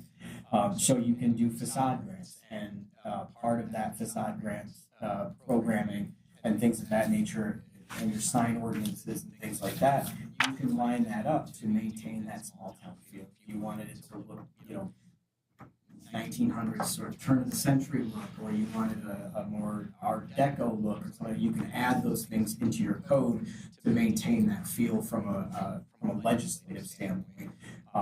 And then from just a community development standpoint, you focus on embracing that locally owned, locally sourced type of thing in your downtown, shying away from. I'll give you a perfect example. We had a hardware store that was a pretty good sized footprint in our downtown. Our DDA bought it to ensure that whatever went in there maintained a small town feel. We were worried that there was going to be a big, conglomerate box store, not to knock Dollar Generals, but like those that are everywhere, and they're a dime a dozen, and some of those corporations don't necessarily take care of the properties, or they don't want to play nice in the sandbox in terms of your building design standards and things like that. So the DDA bought it to maintain that control, and we can convert it to a business incubator, or we can parcel it out to other smaller businesses to maintain that small town feel. And it's really about embracing that culture from a community. And when you have a community that already embraces it, it makes it very easy to do. I want to follow up to that and expand outside of the downtown area in all of the farmland that is being, generationally turned over to, development. How would you also continue to incorporate that same sentiment as the city physically expands into those farmlands? And that's a tough one to accomplish, right? But that goes back to your legislative design standards. And do you want the bigger McMansions in there, or do you want to limit, can I build an 800 square foot, small house that sort of fits the aesthetic of what's already here? You can look at the MML has what are known as pattern look homes that are duplexes, triplexes that look like single family homes, where you can have more of folks that are starting out, their families, younger people getting into the community, that maintain that small town feel, they get more involved. You essentially, for lack of a better term, you legislate green space, and you don't pack them in so that your neighbors are right on top of each other and you can watch TV in your neighbor's house from your bedroom. You space those out. You make sure that there's plenty of room for green spacing and things like that. You incentivize that if you need to make sure that these houses aren't right on top of each other. You drive around some of the subdivisions here in Saline, and you can see that that's happened quite a bit. There's a lot of green space between houses, a lot of beautiful yards. There's not a lot of density that has been created, which can start to erode that small town feel. So I think that's probably the easiest way to do it, is to legislate it into design standards, and then it kind of, for lack of a better term, it doesn't give the developer any choice but to maintain that. Thanks so much. Councilmember Lesh. All right, it's a little bit off to a different area, but as a senior leader, how have you integrated diversity, equity, and inclusion principles into your organizational leadership and community engagement efforts? And can you provide specific examples of any initiatives you've led or participated in that advance those either internally or externally? Sure. So the standard answer when it comes to wanting to retain my federal and state funding is that we don't have one. And however, I will say during my time in Belleville, I hired the first female police chief in the city's history. I also made her the interim fire chief and the interim director of public safety, sort of by default, because she now has both of those roles. But I typically look at the best candidate for the job from an internal perspective. Externally, when we look at redesigning parks and things like that, one of the things we're talking about right now is replacing some playground equipment at one of our parks. And we have looked away from, playground equipment with stairs and things like that. We want zero step. We want, ramps. We want those things so that kids of all ages can play and all abilities can play on those pieces of equipment, right? We have looked at making our community more walkable and for people of all abilities. Widening the sidewalks on our main street has already been done. We're looking at curb extensions to make the crosswalks shorter. We do have a mid-block crossing in our downtown. We're looking at raising that up to a tabletop crosswalk so that pedestrians are much more visible. We have a resident who is blind in town, and he always volunteers to drive me around town to show me where the spots are crossing the streets. But we've looked at audible crosswalks and things like that to make things a little bit more safer for him to get around town. So typically, the answer when it comes to filling out the forms for grant money and things like that is I don't have one, but it's always in the forefront of our mind because you want to do you want to serve the most good for your entire community when you're creating these things, right? And to completely eliminate one group of people because of one ability or not, it doesn't change how I cross the crosswalk to have an audible crosswalk. But it makes it much more safer for my residents to do that. It doesn't make the playground any less accessible to my kids and my stepchildren, but a kid that may have broken their leg or is wheelchair bound or something, they can now play and participate. So that's always in our May I follow up to that? Please, and then you can transition to your question. Thank you. You've hit on a lot of key points for us as far as accessibility goes. As you'll notice, we have a historic downtown, and we could really use some help with some accessibility standards in downtown, and that means a lot to many of us here on this pulpit, if you will. We also, as a council, embrace diversity, equity, inclusion from the race, gender, age, demographic as well. So what is your experience with creating a sense of place for those who may not turn to a business and think that, perhaps or a downtown area and think that perhaps there are businesses for them and services for them? Sure. So I I will point out one of my favorite places downtown in Belleville is the coffee shop. Was probably one of the best breakfast burritos I've ever eaten. It is not only it's owned by a Black woman, and she's a phenomenal asset to the community. Everybody goes there; it's fantastic. So we have a very diverse community in Belleville. So it almost comes natural for us to when businesses move in that they appeal to the entirety of the community. Our events are all planned around, making sure that we have a wide array of vendors, a wide array of business owners that have their booths set up there. And it's almost, for lack of a better term, it's almost by default that DEI is instilled into all of our planning because most of our businesses, most of our organizations are already diverse. So it's pretty easy for us to plan and program that. So when it comes to putting things out for bid, when we award contracts and things like that, we don't necessarily give specific preference to women-owned, minority-owned, whatever. But it definitely comes into play because we've seen a lot of success with businesses that are owned by a wide array of people. Thanks. So yeah, that finishes all of the questions that we have prepared for you. But we would love to give you an opportunity to take a moment to ask questions of us if there's clarifications or priorities that you would like us to discuss. So I guess my biggest question is, outside of the dam, what does council feel like is the biggest priority right now? Your immediate predecessor in interviewing tonight essentially asked us the same question. So we'll go right down the dais from one end to the. Now we're going to test to make sure I remember the three priorities I said the first time. If your opinion has evolved or changed, you're welcome to articulate something new or different. So I'll start with Councilmember Rice and again end with Councilmember Lesh and myself. So I come from a communications background. You'll find as we go down this, there are different tweaks to the priorities as expertise carries on. So one of my main priorities is relationships across the community, making sure that we have one of the best school districts in the state, making sure that the relationship between the city and that school district, which expands city boundaries, is super strong, and that we're playing off of each other's assets and we're really building a sense of community.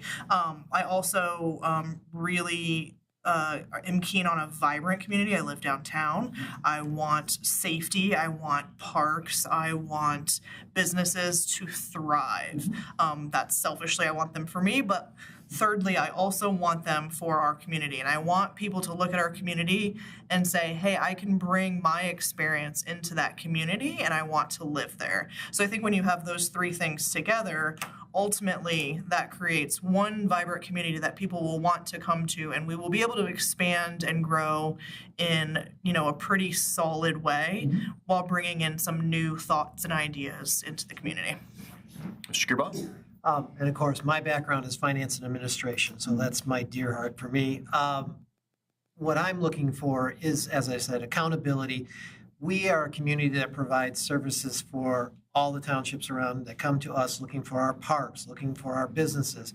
They want to remain rural or small, and they look to us to provide those services. We can't afford to do all that for everyone any longer.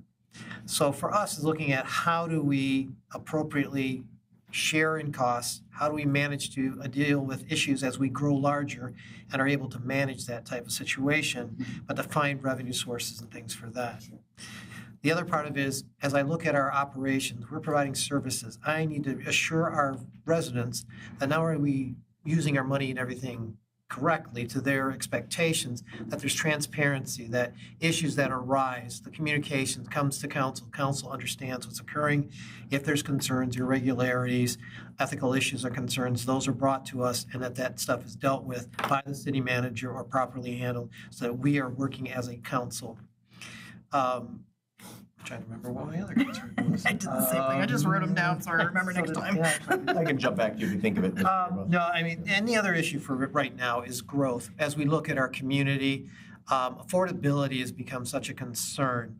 that as we develop, we have to look at spreading the costs. We have to look at who's providing services for us, and is there a better or enough actual option. One of the things that I had mentioned to the other person was we moved dispatch to the county because we saved a significant amount.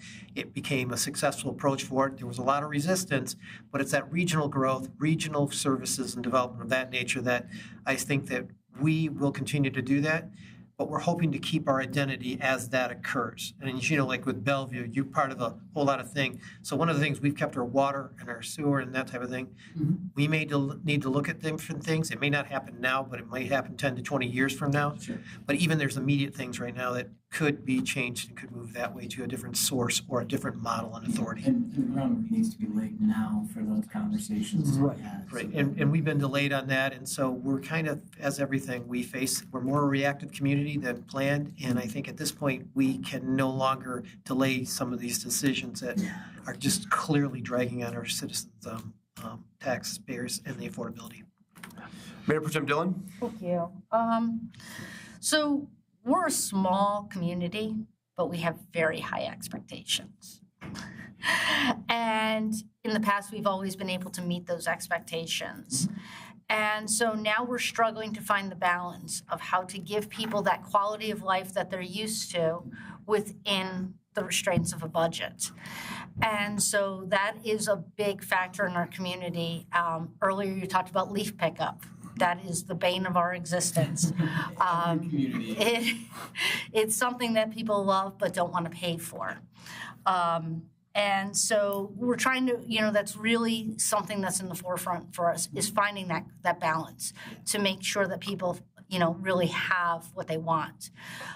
The other part that is that this body, this community has invested a significant amount of time lately to plan for itself. We have created comprehensive strategic plans, asset management plans, CIPs, master plans, for our parks, for our water systems, everything. And the next step is ensuring that those do not become stale on a shelf somewhere. And taking that information and moving it forward in the way it is planned. And sometimes that's going to involve some difficult decisions.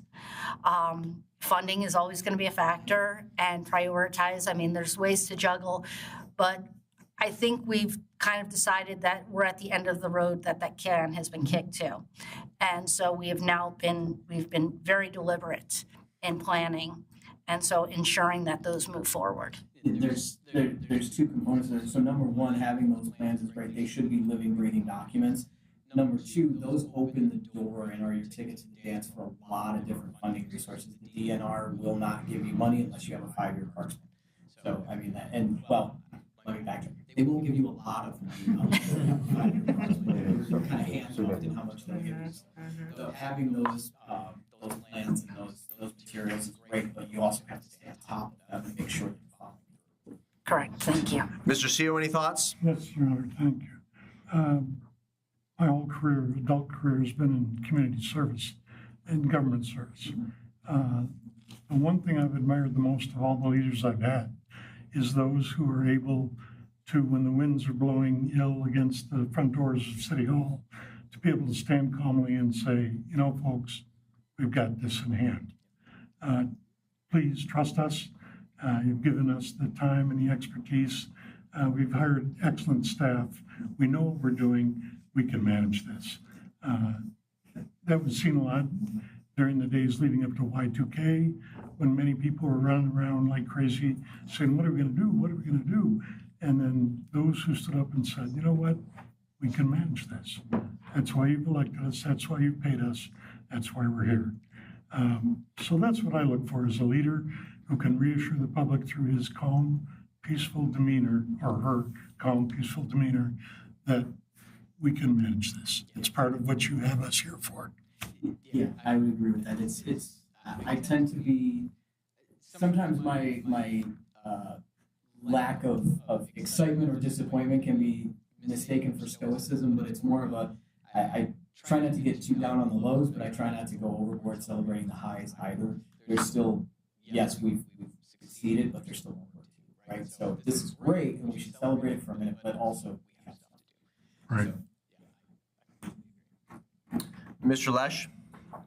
I guess what I would look for is somebody that can build bridges, whether it's between demographic groups, whether it's between the townships that surround us, whether it's the federal government to the state government to the city level. But, I take heart from all of your answers. It seems like that's something you've been doing in your careers. So, it's good to see because, one thing, I'm on the fire board for the city and, we have to make some tough decisions about that too. So, but you're used to making tough decisions, so that's great. Yeah, we, and being surrounded by Van Buren Township and Belleville, and then we have Sumter Township also that's right there.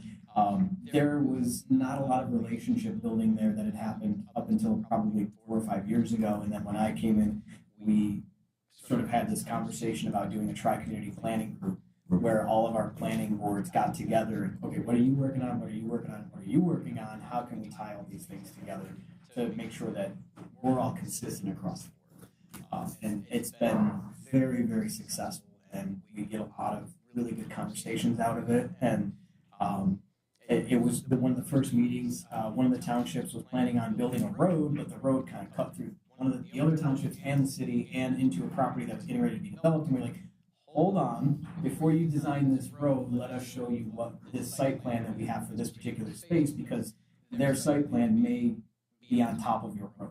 And so having those conversations to be able to get coordinated and make sure everybody's on the same path it's been instrumental for us. Very good, thank you. Jason, let me just add, all my colleagues gave excellent answers per your question. Mayor Pro Tem Dillon made reference to our strategic plan. We've always had goals and objectives and a quote-unquote strategic plan, but the document we have in place today is the most holistic, the most comprehensive, outlining key target areas, specific goals with timelines, and then assigning tasks to individuals or groups. So I think a key priority is continuing the implementation of that strategic plan. We've talked at nauseum today and during the course of your interview about the importance of infrastructure and asset management. That is a key priority for this community to move forward on execution and funding of quality infrastructure projects that have a direct impact on our residents and businesses' quality of life. And then, my own personal bias would be economic development, business attraction, and retention, creating an environment where entrepreneurship flourishes, where people want to come here, and where city government extends a helping hand to those who want to create jobs, amenities, and expand our tax base. And without a diverse, eclectic business community that helps to fund the vital programs that we all rely on, we are not going to have that high standard, that high quality of life that we all aspire to have.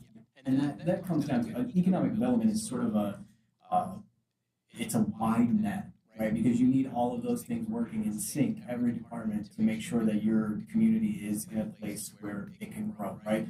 A lot of business owners, sure, the tax incentives are great, the facade grants are great, and all those things are wonderful. But at the end of the day, they need to know that they can get their product in and out of their business on the roads, and the truck's not going to fall apart. When they call the police, they're going to show up, and if their building is on fire, they're going to show up before it burns. Right. Though, if you can nail those three things, everything else for them is gravy. And so I'm very much aligned on that. And as far as the strategic plan goes, when we do our goal setting at the beginning of the year, I always encourage the staff or the members of council to give us SMART goals. Public works, what are your goals there? Fix the roads. We know that. Which ones do you want and when do you want them, right? So this year it was High Street. We need to have that done by June 11th because we want it done and we want it new before the concert series starts.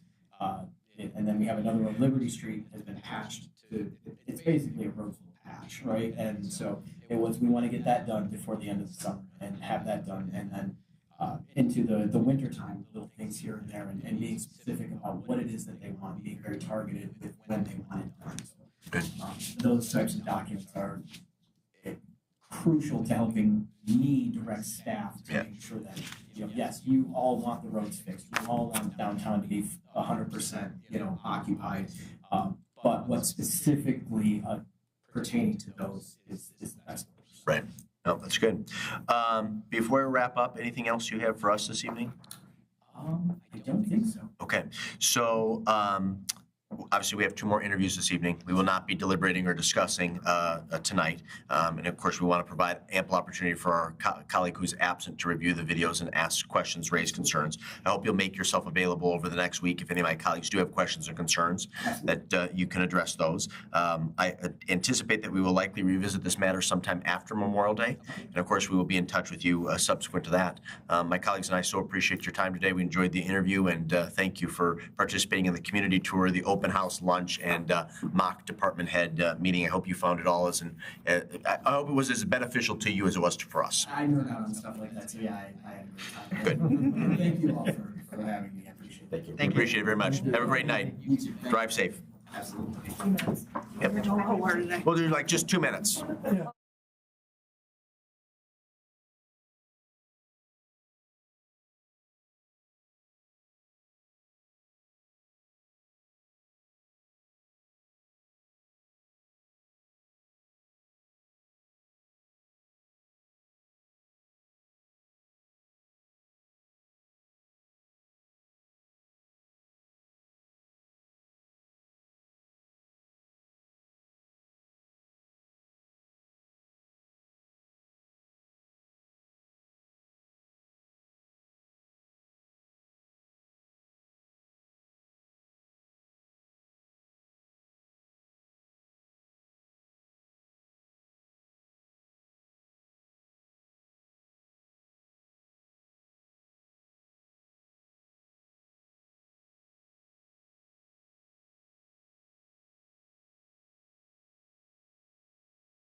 I'm great. All right. Thank you. All right.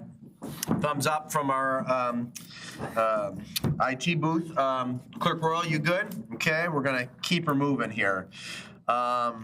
We're so good. We're so glad to have you with us today. And hope you've enjoyed your visit and time with us as much as we have. Let me give you just a brief rundown. Unfortunately, one of my colleagues is going to be absent this evening. She had an emergency. So we had 2 questions assigned to each council member, but now Mayor Pro Tem Dillon will be taking a third, as will Council Member Rice. All of my council colleagues can ask follow-ups if there's additional information that they'd like to discover, or if they think there's deficiencies in your answers. I'm going to start with the first question, but before we get to that, do you have any questions for us off the bat? Okay, let us reintroduce ourselves and just give you a little bit of additional information on our backgrounds so that we can have a more robust conversation. I think you've obviously been introduced to all of us, but I want each of the 6 of us up here to provide just a little bit of additional context. So I'll start with Councilmember Lesh and end with myself and Councilmember Rice. Okay, Chuck Lesh, professional scientist, kind of semi-retired, 25-ish year resident of the area, former school board member, and happy to have you here. Happy to be here. Thanks. Good evening, Michael. I'm Jack Seo. I've lived in the Saline community for 53 years, I think it is now. We raised both of our children here. They went to schools and both have very successful lives now. I've been on city council for 10 years. I served most of my professional life in government service, 3 years in the Army, 26 years at Ann Arbor Police, 13 years here in the police department, and 5 years working for the county, managing the countywide radio system. This is my 10th year on council, and I'm happy to be here talking to you. Thanks for your service. Mayor Pro Tem Dillon. Thank you. So I'm Janet Dillon. I am council member and current mayor pro tem. This is my 5th term on council. And unlike most at the dais here, I'm not originally from Saline. I'm not actually from Michigan. I moved here via marriage and moved to Saline, as many people do, based on the school district. We did not know anybody here. We did not know anything about the community. And so it was just sort of like, well, we'll kind of see how it goes. Well, that was 17 years ago, so obviously it's going pretty well. I chose to give up my professional career, and now I classify myself as a career volunteer. So I sit on a lot of committees, boards, commissions, and obviously city council. And it's been one of the most rewarding things that I've ever done, being an integral part of my community. Mr. Gearbaugh? As you know, my background, I think we kind of mentioned it, my background is from finance and administration. I have a 30-year career at the University of Michigan in finance at the School of Dentistry and Public Health. My family has been in this community since prior to 1837, long-term family came here. My grandfather was a city council member. My great-great-grandfather was a trustee for this community, so we've been involved heavily in the development of this community in the city. I'm a downtown property owner. We have a building down there that's been in the family for over 100 years. My background in terms of council, I've been on council for almost 21 years. I served late in the 90s, early aughts, and then got back on again around 2010. Really the thing for here is my community pride. I've been part of this community since I was a child. I basically lived here all my life, been part of the Historical Society, all the events. So this community for me is one of the things that through whoever we hire, we look at this, in my background, is making sure that this community continues to be the place that has welcomed individuals for over, almost 2 centuries now. Councilman Rice? Thank you. So I have a background in public communications. I worked for the federal government for 13 years. This is my second term on council. And you and I met for the first time today. However, my husband was a service member for over 22 years in uniform and another 6 in civies, and you crossed paths with him at the Pentagon, we found out, which is the small world of the Army, which I just love and I embrace. So clearly we are a service-oriented family. When we moved back to the Midwest to be nearer to our families, our number one priority was living in a community where we could serve. So we started off by serving at Saline Summerfest. I was on the board for Saline Summerfest, which then got me incorporated into Saline Main Street, which then got me coming to city council meetings, and here we are today. So we live a life of service, and I think that the feeling across this council and the feeling within this community is that public service is very, very valuable to the community. And so I look forward to hearing how that public service can be translated here to the city of Saline in your eyes as well. Awesome. Thanks. Good. Michael, again, Brian Marl, lived in Saline my entire life. Much like Mr. Gearbaugh on my mother's side, we've been here, I think, for 6 generations. Marl is not a good German surname that you would expect to find in Saline. They're from the east side of Detroit, so it's a nice fusion of urban and rural, large city and small. This is my 17th year on council, 2 terms, so 4 years as a council member, and then the last 13 as mayor. I am deeply passionate about public service and, of course, deeply passionate about my hometown. Prior to and concurrent with my earlier tenure as mayor, I also worked in the legislature for the Michigan House of Representatives in 3 different capacities. So government service, it's really in the blood. It's what I enjoy doing. Every day isn't great, but the good days far outweigh the bad. We are so delighted to have you here and hope that you enjoyed the open house and the mock department head meeting earlier today. I have the first question, then we'll rotate around the council dais. This is a really easy one. I've given the sports analogy to 2 of your competitors. This is a slow pitch right over home plate. Please provide a 5-minute overview of who you are, what you bring to the position personally and professionally, and the impact you will bring to this organization. How will your passion for service align with your work at the City of Saline? So I'll start out, thank you for the questions. Let me start out by talking personally, and then I'll roll that professionally, and then I'll talk how that kind of lends towards the City of Saline and moving forward as an organization. So I'm a lifelong Michigander. I born and raised in the UP originally. In 5th grade, moved down here, moved all over. We've lived in a number of locations. I really call the southwestern portion of the state home, because I ultimately graduated high school there and then went and got my undergraduate from there.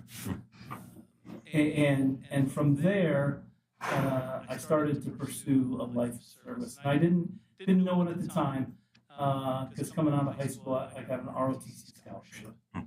And that scholarship pushed its way into the service, which I was the first in the family to go into the Army.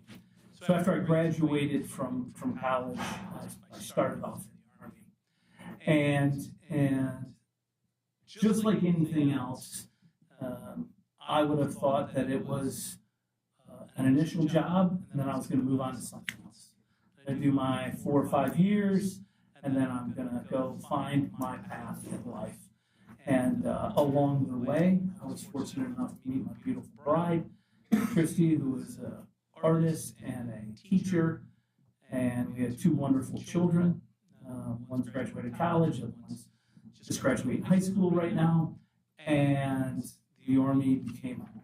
And then it became more than a job, it was all about the people. And I know people talk about public service, and as a 30-year Army officer, I don't see it like that. I see it as for the people. So professionally, I've moved up the ranks. And I've had the opportunity to experience a lot of tremendous things. I've lived all over the world.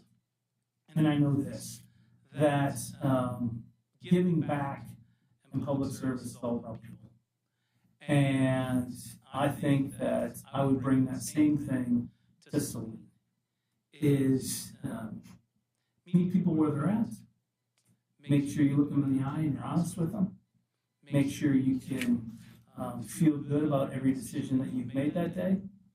Communicate sometimes things that people don't want to hear, but they need to be said. And be open, honest, and transparent. And I think I would bring those things, just like I have for 30 years in the military. I bring those things to the city of Saline. What drew me to Saline is obviously it's a great part of the state. So it's one of the best parts of the best state in the best country. So I mean, it's hard to say, you know, what drew me to Saline. It's grew up in a small town. Not that Saline's very small, but I can surely relate to people. My family lives all over the state of Michigan, and they've done really well for themselves as well.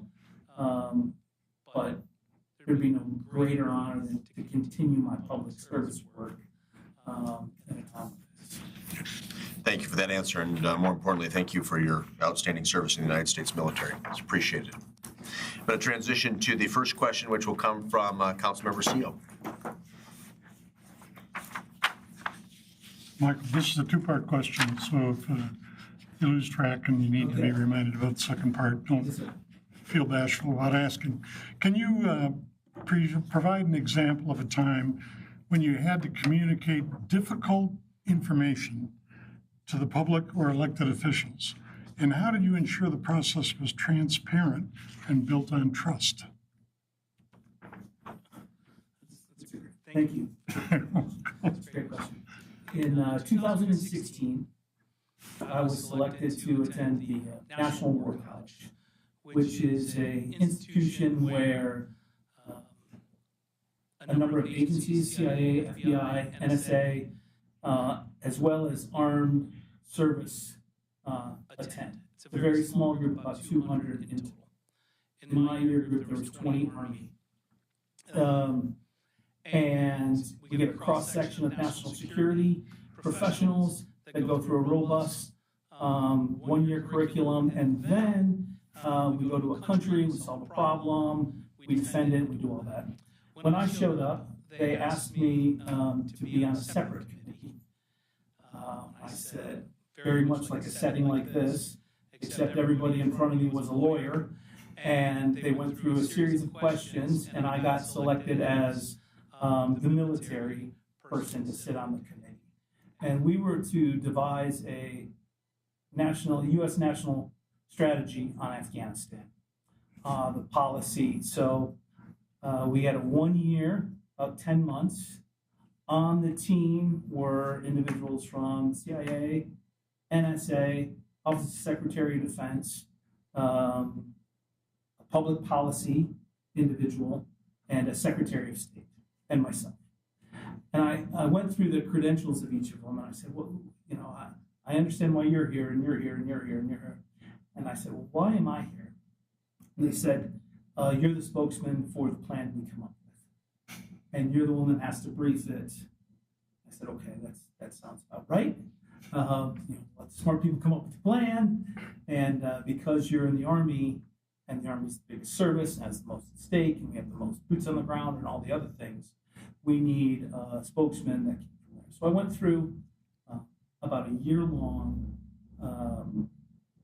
really doctorate-level course in public policy. I spoke professional staffers on the Hill. I had to brief the House Armed Services Committee, the Senate Armed Services Committee, a select committee, briefed the National Security Council. And along the way, we really changed policy. What we were going to do originally for the program started to morph when we were getting additional inputs and whatnot. And so I would brief professional staffers, I would brief, which are really the people behind the people making all the decisions. The professional staff members are the ones that you need to ensure that they know exactly what you're talking about. And I had briefed them on one occasion, and I told them that the airplane was flying to the left, when in fact the airplane was flying directly to the right. If I hadn't built transparency, open communication kind of every step of the way, it would have seemed like a pretty big rug pull to completely change how we were doing it. I would say we were successful. It ended up being the U.S. national strategy for almost 5 years. We wrote it into the NDAA, which is the National Defense Authorization Act, 2017. And ultimately, for our country, that was the best way to approach the business. But changing course midstream is very difficult. And the only way to really be successful is open, honest, transparent communication every step of the way. Not when something goes wrong, but from the beginning.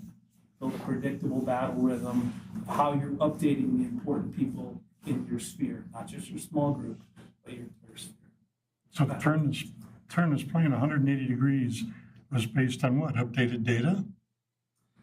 So the National Security Council, we had originally developed a plan that was going to do one thing. And we had got the okay to do that. And we went about going kind of through the checklist of things that would have to happen. How many boots on the ground? How would things change? What would the supply routes be? How long would we stay? Which bases would go? Which bases would stay? So very complex, and that's why we had all the big brain people in there. We did have a senior mentor at the time, which was General Petraeus. Ultimately, he was the CIA director, and then he was the senior mentor kind of guiding us, and then we'd have to do regular updates. But through the National Security Council, we were told, hey, the plan you've been briefing our people is not going to work. Come on. So we changed course. Okay, thank you. Councilmember Dillon? Thank you. What communication strategies would you find most effective for keeping council, staff, and the community aligned and motivated? Right. Council, staff, and community are three different, in my mind, communication threads. So first of all, to my bosses, the council, and certainly the mayor, that would be my question number one. How do you like to receive information? How do you like to, is it a daily, a weekly? What things would you want for me to talk about? So it'd be very important to establish how you, as the council, and certainly as the mayor, consume information. Because that's kind of priority number one, is I have to make sure that the channel of communication between the up and out council that's providing strategic direction and vision for the city of Saline, that I've got that right as part of the doer on the other end. So establishing communication with the council and with the mayor would really reflect how you like to consume information and what information you think is appropriate and what you think would be too much or what would be not enough. And so that would be a balancing. So the first thing to the bosses is the question, right? As we work a way of communicating that to the council and to the mayor. To the staff, that's a different level of communication. So with department heads, so communication should be daily. It should be no surprises. It should be transparent. I should know everything that the departments are doing, and they should know everything that I'm doing. We should function as one team, and I should have the ability as a city manager to work as the conduit between the city council and the mayor and what the departments are doing. And I should know both, right, as the city manager. I see the city manager as the down and in, really, handling the city's day-to-day business, and the council is the up and out, and what are we going to do in 5 years and 10 years, and then here's where we're going to go. So to the staff, that's an ongoing every day, and not just the department heads. It's meeting with the different workers. It's riding patrol one time just to see how they do it. It's doing certain things so I have an understanding of how everyone's doing it. And so that's all part of building a team. If there's If there's one thing that I have over the other candidates, it's not experience as a city manager. It's the experience building teams. I've done it for 30 years, leading teams, building teams. With the community, it's much more difficult. Communities consume information in a number of ways. What they want from, whether it's their elected officials or from the people that they would view as lead the city, I would say a city manager is in that category. They want predictability, they want understanding, they want somebody to meet them on their level. Certainly with today's changing environment, there's a multitude of ways to reach out to the community, whether it's town halls, city council meetings, but really it's live updates.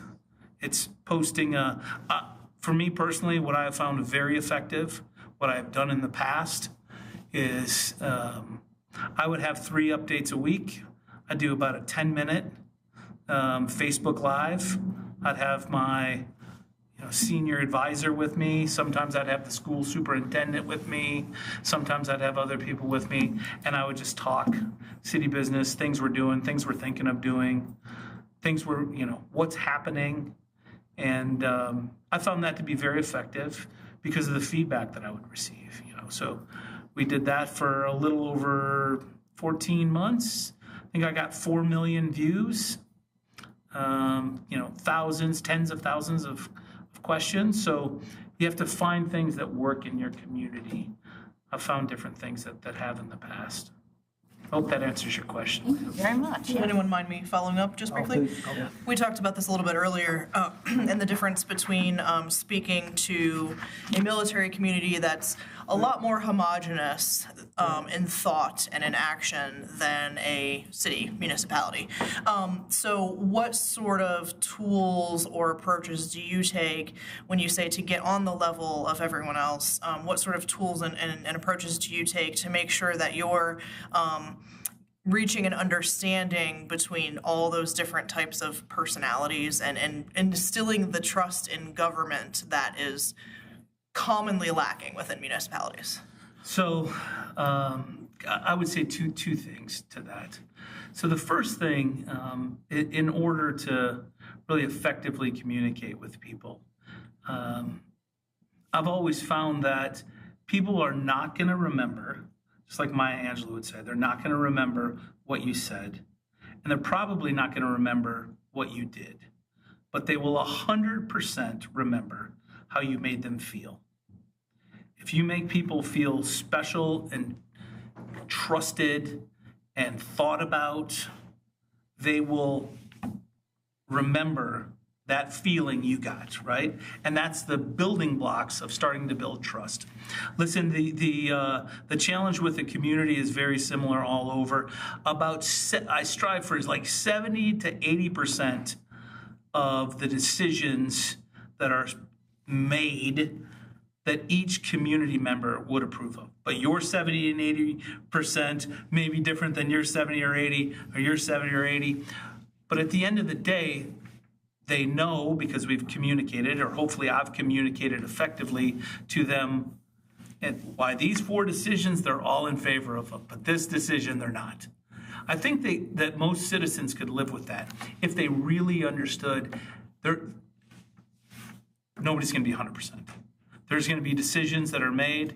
What we're trying to do, though, is make it so that the vast majority of the community is behind the decisions that are being made. Small ones or big ones, because they all matter the same. Because if you don't focus on the small things, you're going to get the big things wrong. So I thank you for the question. Councilmember Gearbaugh? Thank you. Can you provide an example of a significant change you initiated in a previous role? What was your approach, and what were the outcomes? Sometimes you fail, sometimes you do good. A significant change, so let me think. I would say a significant change occurred in the last role I was in here, where I'm not sure if you're familiar, but the U.S. Army was struggling with recruiting. And in 21, really coming out of the pandemic, really 22 and 23, where they wouldn't meet their numbers. And so I had commanded at the colonel level, and I was currently a chief of staff of a place called Fort Benning. And I got a phone call that asked me to come and command again at the colonel level, the East Coast of recruiting and Europe. So I was responsible for all recruitment of the U.S. Army and the reserves for the East Coast in Europe. And I didn't have any background in recruiting. I didn't have any understanding of how it worked.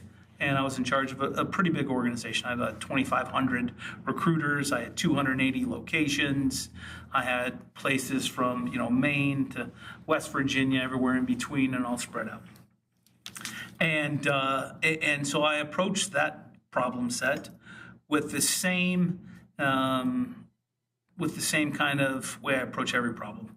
You got to know the people on the ground. You have to understand their situation. They said, well, the commander stays here at Fort Meade and everyone does their business. And I said, well, I'm not going to do that if I take the job. And I was talking to a gentleman named General Funk at the time who appoints this person. And I said, I'm going to travel 3 weeks out of every month. I'm going to hit every station. And I'm going to take my senior enlisted advisor with me, and we're going to go on a traveling roadshow so that people can see their commander. I can understand them. Even if I can't fix their problems, I can at least show up to let them know I care. Right? I can at least be in their recruiting station to say, "Hey, I've never seen a commander before." Right? And so I've been to Morgantown, West Virginia, and Bangor, Maine, everywhere in between, and Germany. And here's what I accomplished. The soldiers felt they could trust me because I showed up. I let them know I care. We did turn around recruiting. This last year, there was the best year ever. Do I take credit for that? No. Is that one small change that I did? I really felt that it turned the tide of how we felt about recruiters, because they looked at themselves as failures because they weren't meeting the mission. And really what it was the leadership was failing them and scapegoating the workers. And I'm really proud of that. Could I have done something different? Sure. But that was kind of a very unique approach. I think it worked well, but there's certainly been a lot of times that I've failed. I tried to do stuff too, because we're human. Thank you. We are going to jump back to Mayor Pro Tem Dillon. So this is going to sort of tie in. How do you identify and cultivate leadership qualities within your team? So, I had a discussion with all the great department heads earlier, and it's really my job to ensure that the department heads get everything they want in life, because they are trying to achieve a goal of theirs, and whether that's with the city or whether that's doing something else. I don't believe in holding on to people in an organization and kind of suppressing what they want to do with their life. That's no way to build an organization. What we should do is uplift people, because some people want to stay and do great and wonderful things for the city of Saline, and some people want to go and move on to do the next thing and the next thing. If you have a culture of helping people be the best people they can be, comes back to doing that. They will do anything for you. They'll bend over backwards for you. And I think that, me trying to facilitate department heads' careers also helps with their family, helps with their home life, helps with everything. Because when you have work-life balance, when you know that you have somebody that supports you at work, it makes everything easier. And there's a lot of stress on people that we don't need to be putting on them. Because I think stress I know stress hinders your performance, right? Through years of testing in the military, stress 100% hinders your performance. And the way to break through that is with a winning culture when you want to take care of other people more than you want to take care of yourself. That's really hard to build in a team, but I think that's the way that we build kind of a winning team with a winning attitude. Thank you very much. Very good. Councilmember Lesh, and then to Councilmember Rice. So, as a senior leader in the community, Right. how would you build and maintain effective working relationship with other senior leaders, such as school superintendents, business leaders, county officials, nonprofit directors, to advance shared goals for Saline? Right. So the first time you have a problem, it can't be the first time you're talking to other senior leaders. It's, the relationship building of your sphere of influence starts the day you take the job.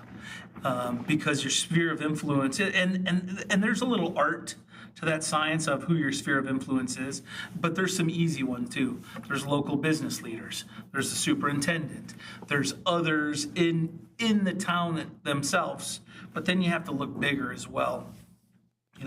How would we maybe partner with other communities, other villages, other organizations, whether that's regionally or statewide? And that just it all comes back to communication. Open up a network.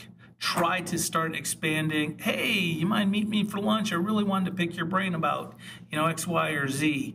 And that comes down to talking to people, meeting with them, and then doing what you say you're going to do. And then after you've established that rapport, maybe it does come to pass that we need to have a asker, or we were thinking about doing something, or what do you think about this? And then that becomes a way easier conversation after you've built and established a relationship. It takes time, but the only thing I know is the first time you talk to them, you can't be asking them for something. It doesn't work like that. Very good. Councilmember Rice. Tell us about a time when you had to build consensus amongst stakeholders with conflicting interests. What strategies did you use and what was the outcome? Conflicting interests. So I will take we'll take an easier one on this one, not so grandiose. So in Camp Humphreys, was a garrison commander. We had housing units, so they were high rise. So we had single family homes, we had general officer homes, and then we had high rises. And in each high rise, we had a mayor.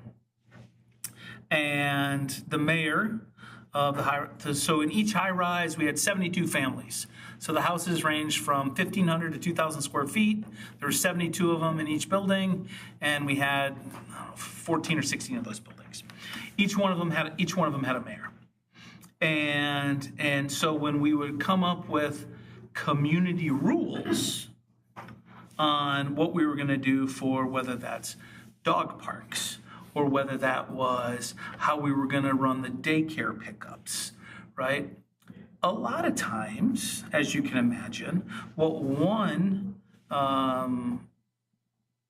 mayor would want to do with their community, and each mayor would have their own little council that they would ensure they got the families, everything down. So they were speaking for 72 families.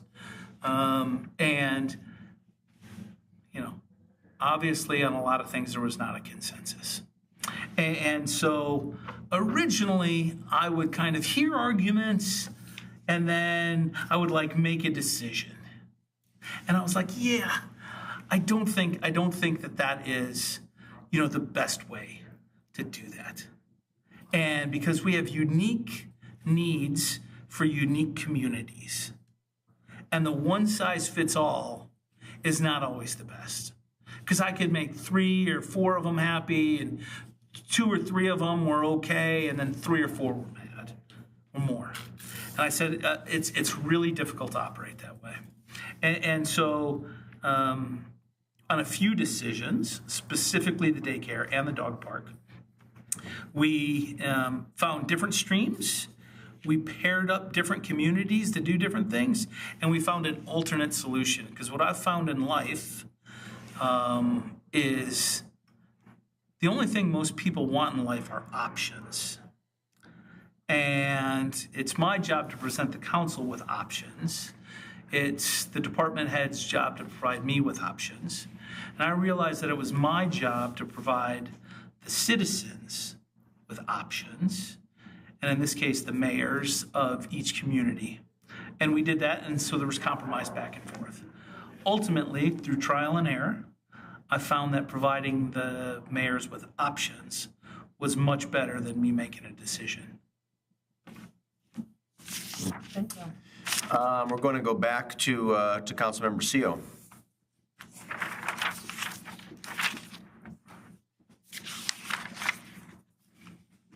Michael, how do you measure and report the effectiveness of city services to both city council and the residents?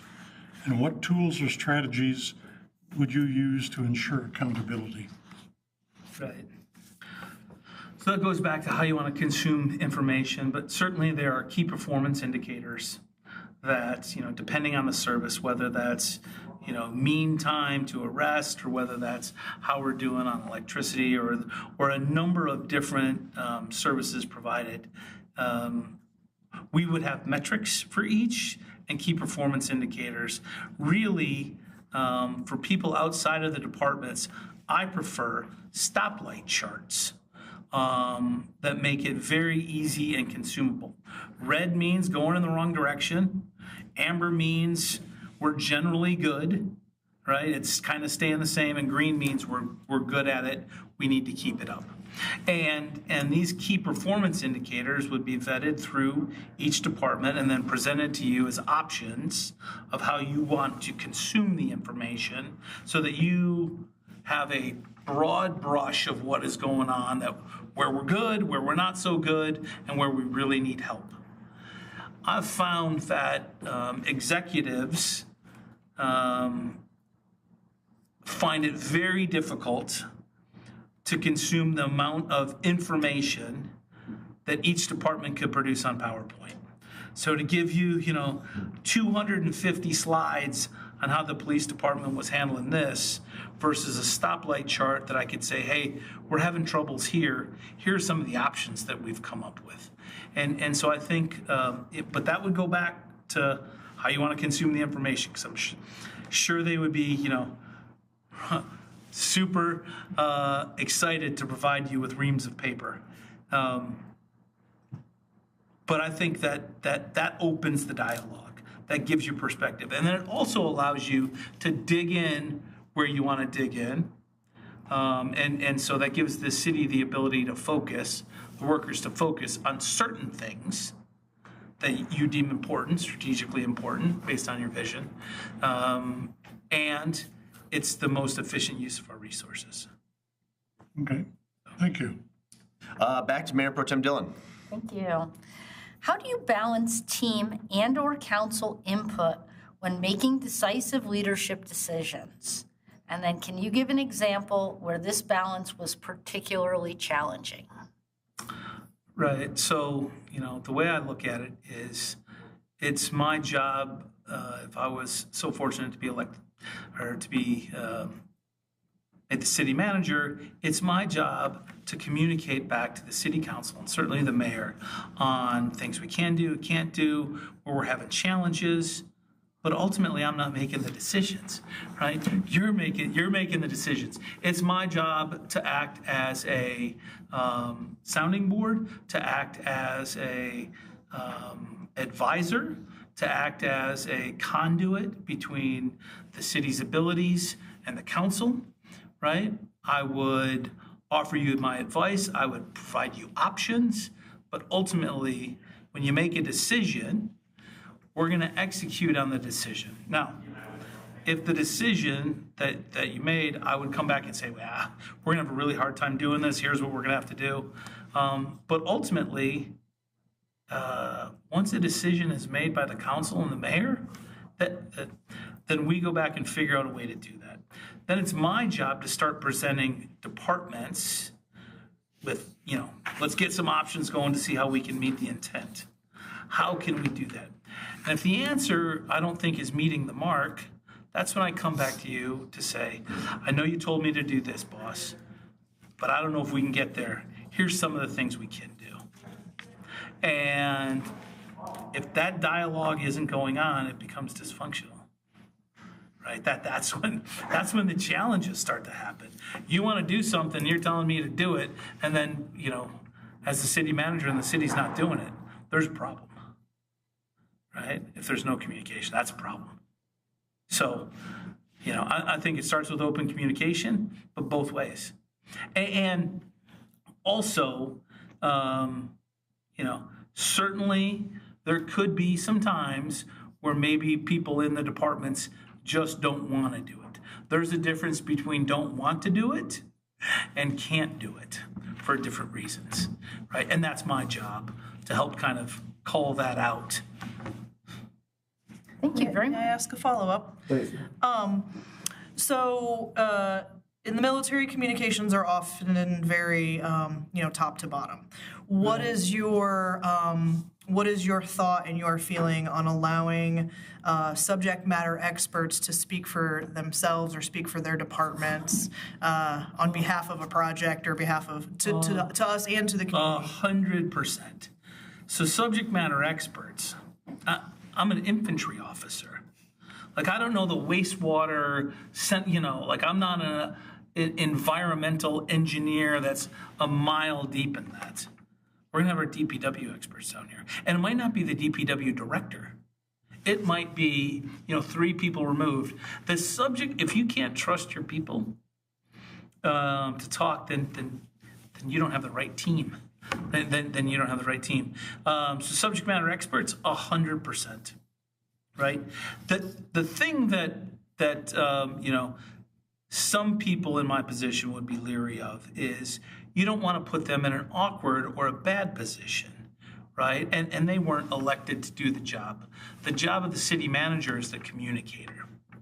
So, what I would feel most comfortable with is the subject matter expert providing you whatever information you're looking for, and then me as the communicator ensuring that person is okay and all the things, because this might be the first time they've ever done this. They feel on the spot, and settle them down a little bit, it'll be okay. I know the mayor's up there, and the city council, because certainly a lot of people look at you as a boy, they could be really scared communicating and all that other stuff. But no, listen, we need the right people for the right jobs. And the subject matter experts have to be the one passing the information. I don't want to screw something up in translation. So I hope that I appreciate that. That was, exactly what I was getting at. We're going to jump back to Councilmember Gearbaugh. Describe your experience developing and managing municipal budgets, Right. particularly as they relate to long-term capital improvement plans, infrastructure projects, asset management, and then how do you balance short-term needs versus long-term fiscal sustainability? So in any endeavor, the short-term gains are going to feel good. But if you don't have long-term viability, it's, a losing proposition. So I've been fortunate enough on the development side to have large-scale transformation, large-scale projects. But if you don't do it right the first time, then the budget overruns and the costs are going to eat you up in the end. It all starts with the vision from, in this case, the city council and the mayor, of what we want it to look like at end state. As long as we have that, the ability to navigate in between, to absorb cost overruns, to absorb time delays, there is a threshold of pain that I am sure the city is willing to accept. If a project was going to take 5 years, and it's going to be awesome for the next 30, but it took 6 years, and then was awesome for the next 30, I'm sure most people would feel comfortable with it at the 6th year. But at the 5th year, everyone's like, well, you said 5 years in this, we can't do anything here. Everything that we're talking about, whether it's a budget, so I ran a $1 billion capital budget and about a $240 million operating budget. It doesn't matter the size of the budget, there's always not enough money. The project always needs to be completed faster. And everyone's going to have, be a naysayer until it's done. I say you start with the end in mind, right? You begin with the end in mind, you move and navigate that way, and you communicate open and things come up all the time. Things come up all the time. There's, the company we hired went out of business, or the thing, the widget stopped being produced, or we couldn't get the bypass going through there. A million problems when you're trying to build out a city, right? The development of downtown isn't as fast as we'd like it. Okay. Well, if you think day to day or week to week, or even month to month, it's not. But if you think, 5 years, 7 years, 10 years, 20 years down the road, what do I want that to look like? What's the roadmap to success? Because the council is the vision. Mayor, council, they're the vision. I'm the doer of that. Based on the doer, though, I got to go back and we'll come up with a plan. We'll be optimistic. Oh, it'll take 5 years. Then 2 years into it, we're like, oh, it's another year. Right? Well, the council doesn't want to hear it's another year. They want to hear the why and the what and the where. But that comes with communication. So I mean, we can talk about I've had cost overruns. I've had projects that didn't go off. I've had anything you can think of. In one of the 72 unit housing, I lost the main generator that produced all the power. I didn't know that when Korea built it, they dug it 20 feet into the ground, and there was only one made, and they made it in Chicago, and it was like $47 million. I was like, you gotta be kidding me. It's not like a light switch. No, it's a generator underground, can't get to it, specialist for me. So I say that to say there's gonna be challenges along the way. But you try to identify everything up front, you're gonna miss 5%, you hopefully only miss 2 or 3%, but you're gonna miss some percent of whatever that is. So that's yeah. One of our follow-ups that we've been asking, or I've been asking on this one is, as a small community, revenue growth. We have a lot of expenditures. Right. What can you do? Where do you vision us in terms of trying to figure out where do we find the money? Right. So I think the first thing I would say, and I don't know about any decision, I'm new to this, so any past decision that was made, anything that, moving forward, I don't want, every circumstance was different. So I can't judge what's happened in the past. I don't know the dynamics. I don't know the people. I don't know. The only thing I would say moving forward is we should take care of ourselves first. Anytime we have to pay an outside firm to do things, takes money out of our pockets. And I'm not saying that we don't do that. I'm saying that as we start, the first thing we should do is look internally. How can we make this? How can we do this? And then certainly, the fundamental building block of a successful city is to be resource abundant, cash flow positive, right? We have more money than we know what to do with. Every city wants to be in that and say, oh, we got a surplus this year, right? Every city wants to operate in the green. And the challenge is, no matter how much money you have, you always spend just a little bit more than you have. And if you can cut around the fringes to say, hey, because nobody also wants to take a haircut. We can't go from a $25 million budget to a $12 million budget. Could you go from 25 to 24.8? Maybe, right? And what would that look like? And how would it do? And then you start kind of having the mindset of, we're going to try to do everything we can do to drive revenue to the town. whether that's attracting new businesses, whether that's making a world-class downtown. What drives people to Saline? What do we want the vision? Do we want Saline in 20 years to be a 17,000 person town? Do we want it to be a 11,000 person town? Do we want Saline to be known for something, a regional hub of something, some type of AI, this or that as the Saline? Or do we still want it to be, part of rural / on the border of Ann Arbor, Detroit, and that comes back to vision and strategy. And that's why I look at the council and say, no, I think in 10 years, here's what we'd like it to look like. And then you can begin crafting a strategy to meet that end with the number one most important thing, the right resources and the right money to do that. Because what are your expenses going to be, and what do I need to build in order to meet that end state?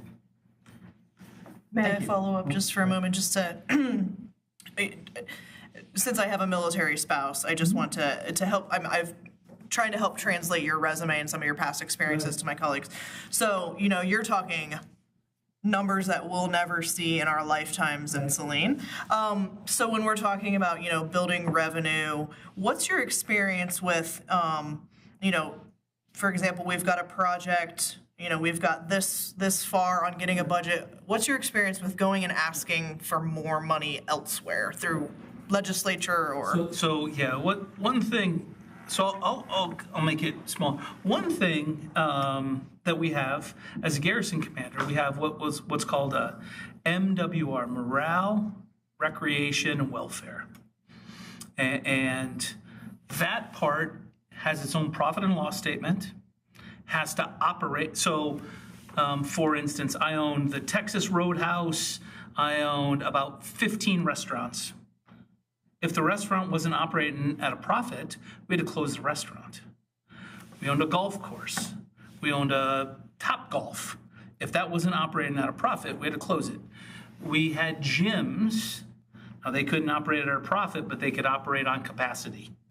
So I had a gym that we called the Super Gym. It could fit, 2,000 people, but if only 200 people were using it, I'm going to start taking away their dollars. We had another CrossFit gym that was doing super well. We could allocate more money to them to get more and more things, and we'd have more and more attendance. So I say all that to say I've ran multiple businesses with profit and loss, multiple, in the range of 35 or 40. Whether that's bowling alley, which is super hard to make money in a bowling alley. I don't care where you're at, right? The golf course was a little easier, but the golf course didn't really cover the capital expenditure, the $47 million the golf course took to build. It was just operating the 2 restaurants inside and making sure they could pay for the greens fees and the carts and everything else.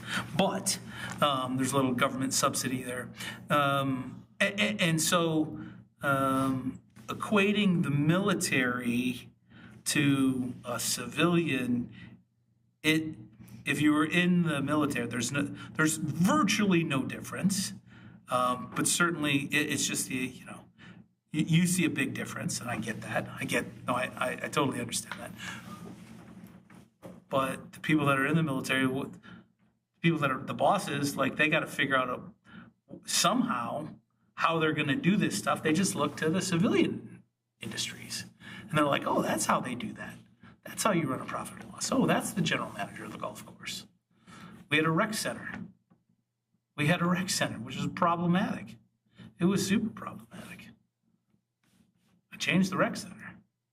We had swimming pools that I had to close down, indoor swimming pools. We had 4 indoor swimming pools. Everyone would go to one indoor swimming pool, nobody would go to the other 3.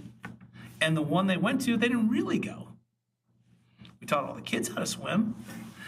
Anyways, I think there is very, very close connection to the things. Do you want to transition, Councilman Rice, to your next question? It is me, isn't it? Yep. Thank you.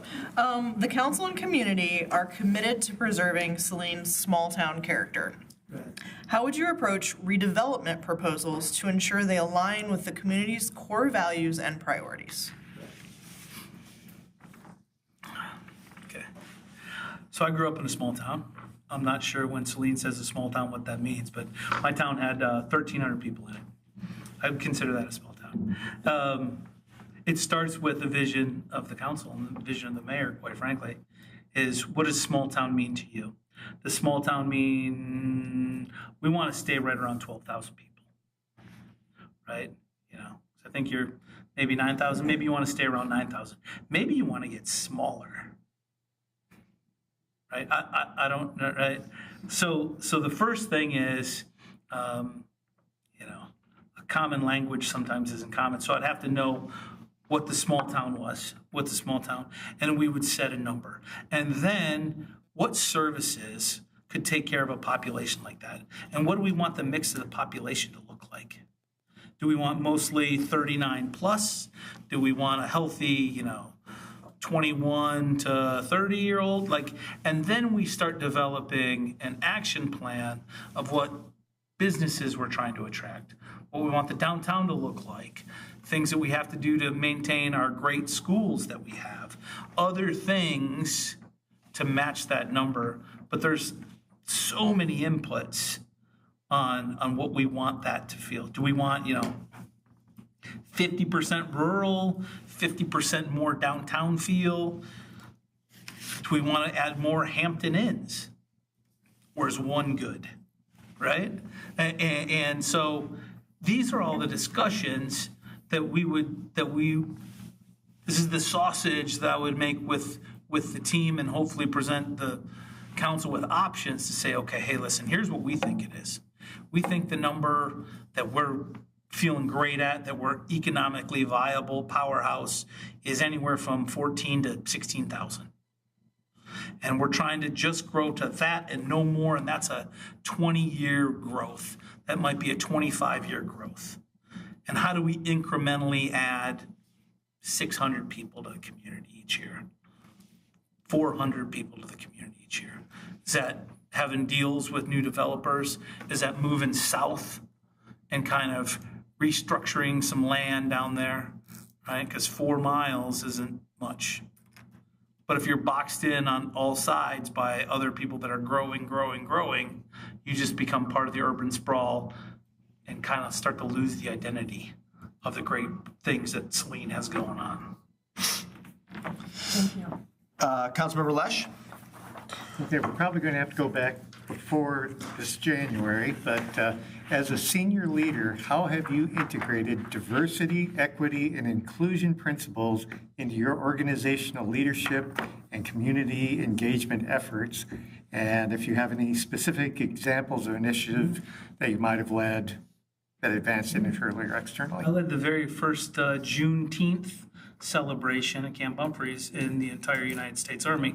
We planned it. We had about 35,000 people go to the festival. It was great. It was considered an anchor event. You know, that goes back to open, transparent communication and treating people with dignity and respect. That's not a new thing, right? So the DEI gets a different you know, there's a different spin on it. It's not a new thing. It's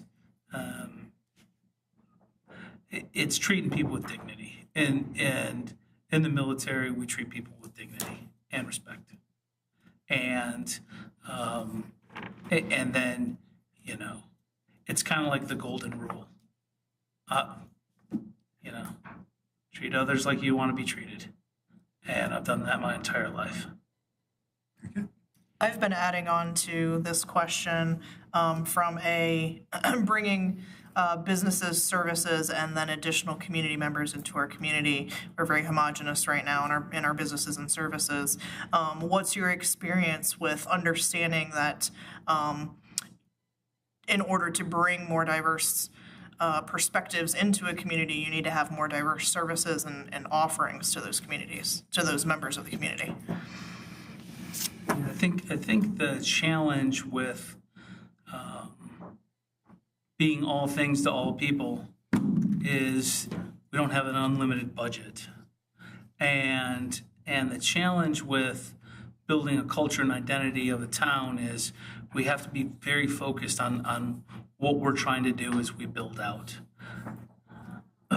Certainly can't be exclusive, but we have to be targeted on how we want to move forward as a community. Like, hey, if we could do one thing, what would the one thing be? Okay, great. Now, if we could do one more thing, what would that be? Okay, great. And then we get a list of 7 or 8 things. Then we actually start looking at the budget and we say, okay, we can do number 1 and number 4. Number 4 is kind of cheap. And we're like, okay, let's do 1 and 4. And I think that's the way you incrementally design a community, and you design, really it's your life experience, right? We live here. We're gonna live here for our lives. We wanna have good things, and we wanna have fun, and we wanna be able to do, certain things. It's upon us in the city to make sure that the quality of life for everybody that lives here is, and if you start making a place where people love to come to, the only problem is going to be you're going to get too many people, right? I mean, that's going to be the problem. And so you got to do things to limit that if you want to, stay in a certain sweet spot. Thank you for that. Councilman Rice, you want to ask the last question? Yeah, so that really wraps up all of our questions, but I think it's really more important that we sit here now and open up the opportunity for you to ask us questions that would help this process along. No, so I think that, we talked a lot about it. I really only have 3 questions, and I think, from the dialogue that we've had, you could guess one. But the first thing would be, if selected as the city manager, the first thing I would like to know is, how would you like to be communicated to? And how, would you like information delivered? Because I think that's the bedrock of any strong team, strong organization, is open, transparent communication. You want me to put you on a group text and a single text? You want me to do, the other thing is, I give you all the information, right? And so how would you like information to be delivered? And that's kind of first and forefront. The second thing, though, is, what does success look like in your eyes for the next 12 to 18 months for the city manager? I would say, if you could think on that, what does success look like for the next 12 to 18 months? And then the final thing would be, what's the greatest risk and the greatest opportunity over the next 5 years? Because if you could tell me the greatest risk and the greatest opportunity over the next 5 years, and if you could tell me what success looked like in the next 12 to 18 months for a city manager that you're looking to hire, and then if you could tell me how you'd like information to be delivered, everything else is easy. Then I have the short-term roadmap, I have the longer-term vision and roadmap. I understand how my bosses like to receive information, right?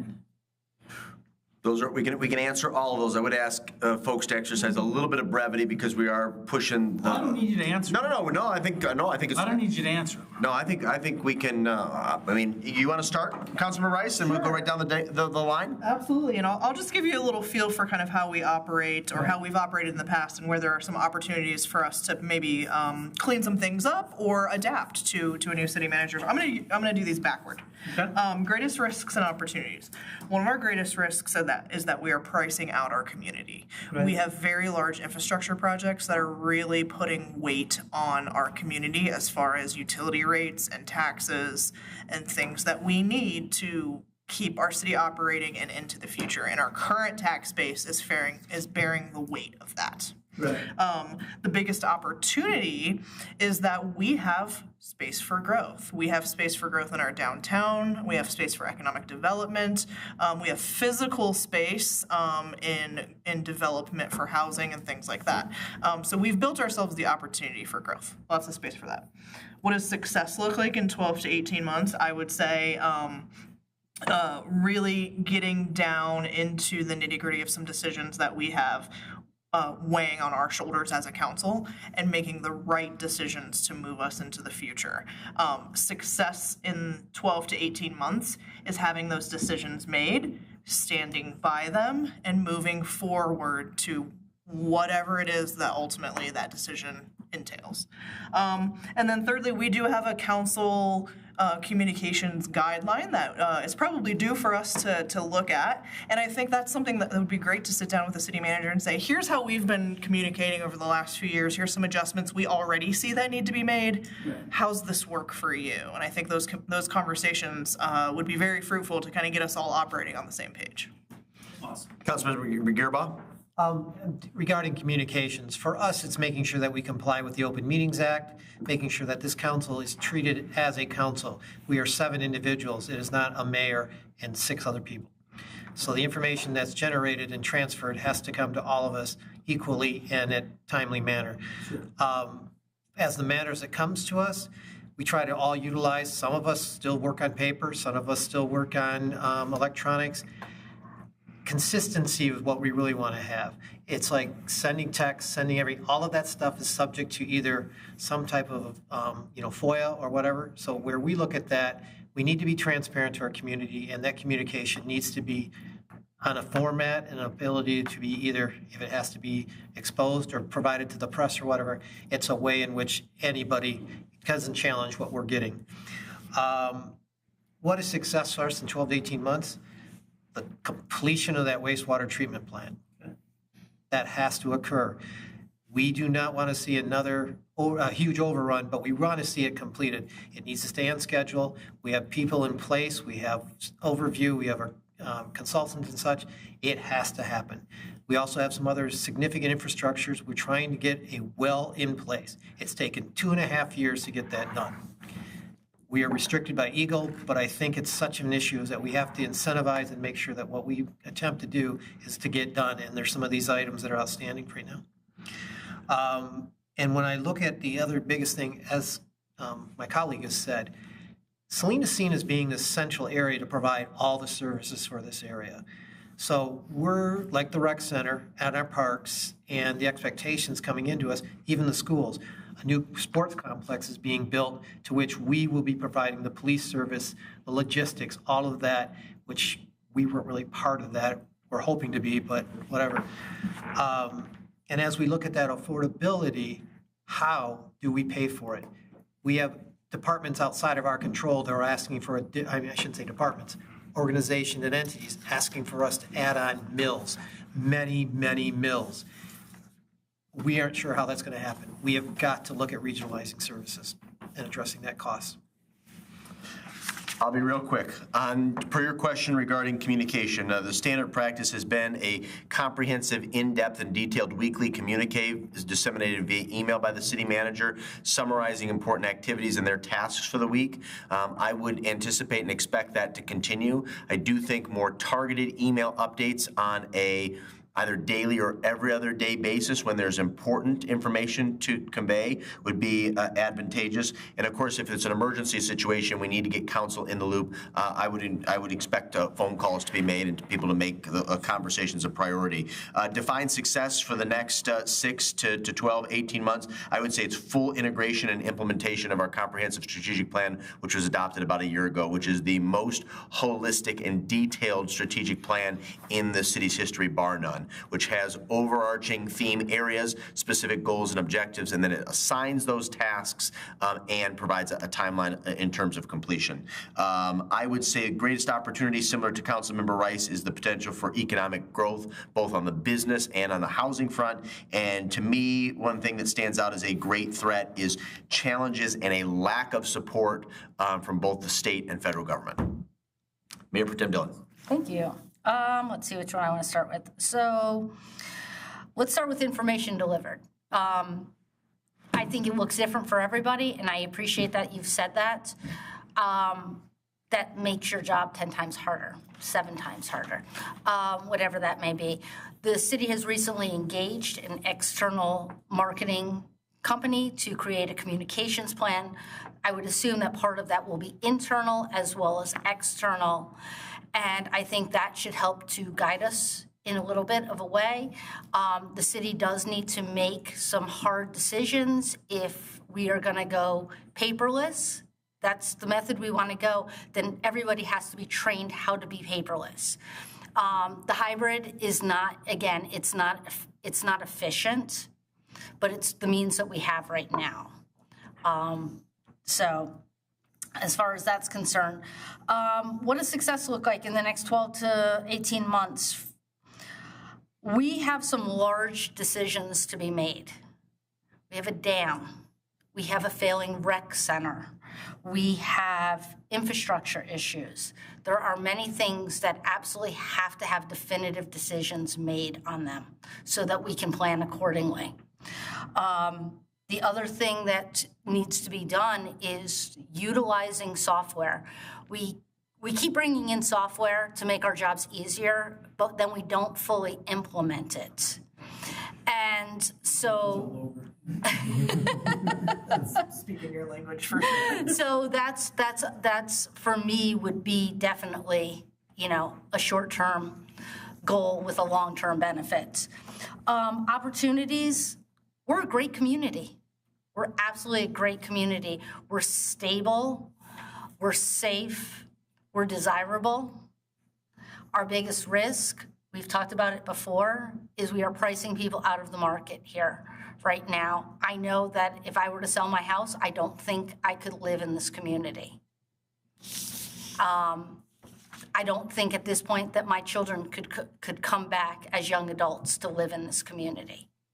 And so we need to look at what we want that to be, whether it's more accessible housing, whether it's a different style of job market. There's so many pieces to it, but we really need to analyze that and see what piece of it we can take out of the risk pile. Mr. Seal, Mr. Lesh, I ask you to be very brief because we are about 16 minutes over. We got to grab our next candidate, but if you want to quickly address the question that Mr. Tremblay posed. I agree with what the mayor stated. Communication, the weekly communique that normally comes out from the city manager's office detailing what's going on, what they expect to go on, and a phone call on an emergency.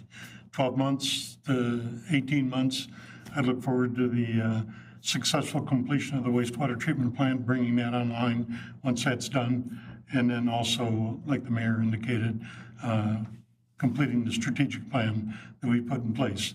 5 years, I think, successfully manage the growth that we know is going to come to this community.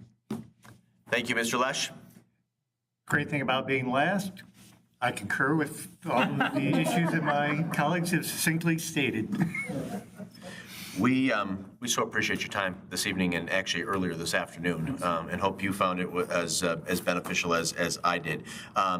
Again, we had a colleague absent this evening, so we will make sure to address any questions, concerns that she has, and share the recording of the 4 interviews this afternoon and evening.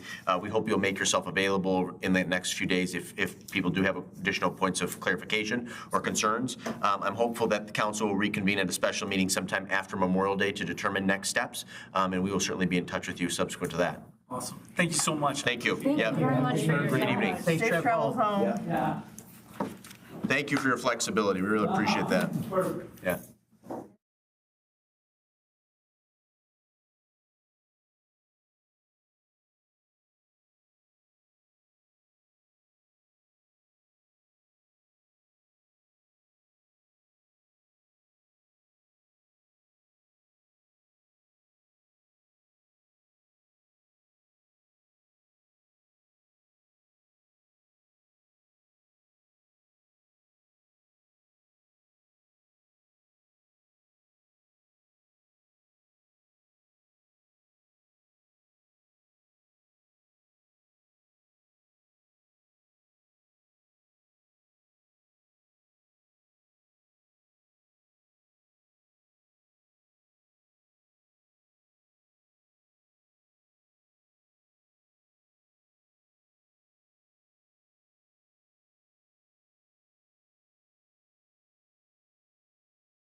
tech booth director is giving me the thumbs up. City clerk, are we good? Okay. Dan, we appreciate your patience this evening. Last but certainly not least, let me just give you a little bit of an overview on the process here. We'll take about an hour to go through our questions. My one council colleague did have an emergency this evening and is not able to join us, so we will make sure to share the recordings of all 4 interviews with her in the coming days. And of course, if she has questions, concerns, we hope that you'll make yourself available. We will obviously not be deliberating or making any decision this evening. Hope to revisit this matter after Memorial Day. It gives ample time for our staff to provide insight, for community members to complete the survey or to email us. Again, I would remind those watching at home, the QRX code should be online. There are also paper copies at the back table. We encourage you to complete those and get them to us as soon as possible, ideally tomorrow, but you can email us insights, thoughts, concerns in the coming days and early next week as well, and just send it to the one council email address that'll go to all 7 of us. I have, I think there's 2 questions per each council member, but because Councilmember Harmon is not here, Councilmember Dillon has a 3rd, and so does Councilmember Rice. You've met all of us, but really quickly before we dive into this, maybe we'll start with Mr. Leshing. Just give Manager Swallow a little bit more background, or a little bit more information on your background, and then we'll begin. Chuck Lesh, first term council member, previous school board member, professional scientist, semi-retired, biology. Thank you. Jack Seo, this is my 10th year on city council. I'm a 53-year resident of the city. I raised both of our children here. They went through the school system here and are very successful in their current careers in life. My wife and I have very much enjoyed living in this community and look forward to probably spending the rest of our lives here. I'm Janet Dillon, council member, current mayor pro tem. I am in my 5th term, which would be my 11th year on council. Unlike some of my colleagues, I am a transplant to Saline and also to Michigan. I'm only here through marriage. We chose to move to Saline based on the school district, and we never regret that decision. And as time has gone by, I chose to step away from my professional life and become what I call a career volunteer. I sit on a lot of committees, a lot of boards. I'm very engaged in our community and take great pride in being part of council.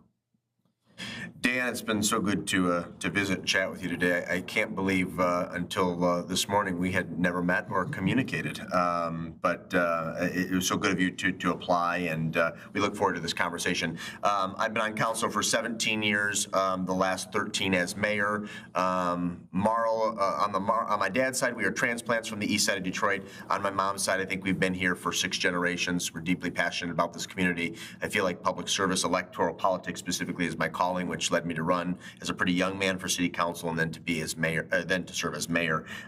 Concurrent to serving as mayor, at least during the early portion of my tenure, I also worked in Lansing in 3 different capacities in the Michigan House of Representatives.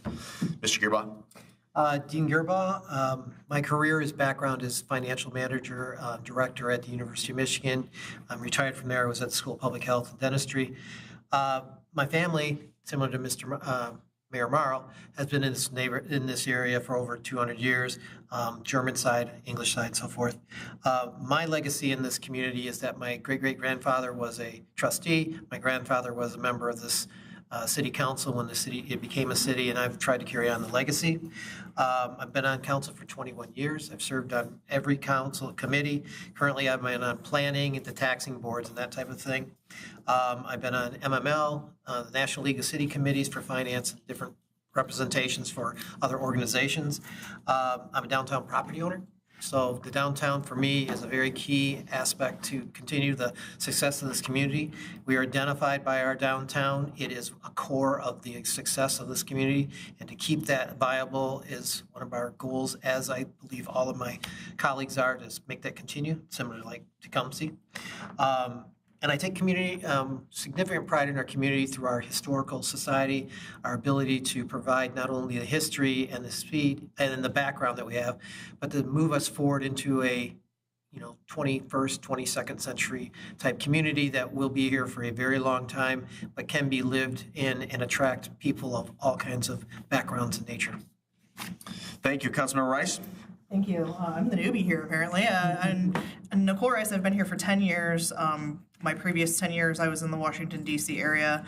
My husband and I are public servants. He is retired military and also worked as a civilian in the federal government. I was in the federal government for 13 years as a communications specialist.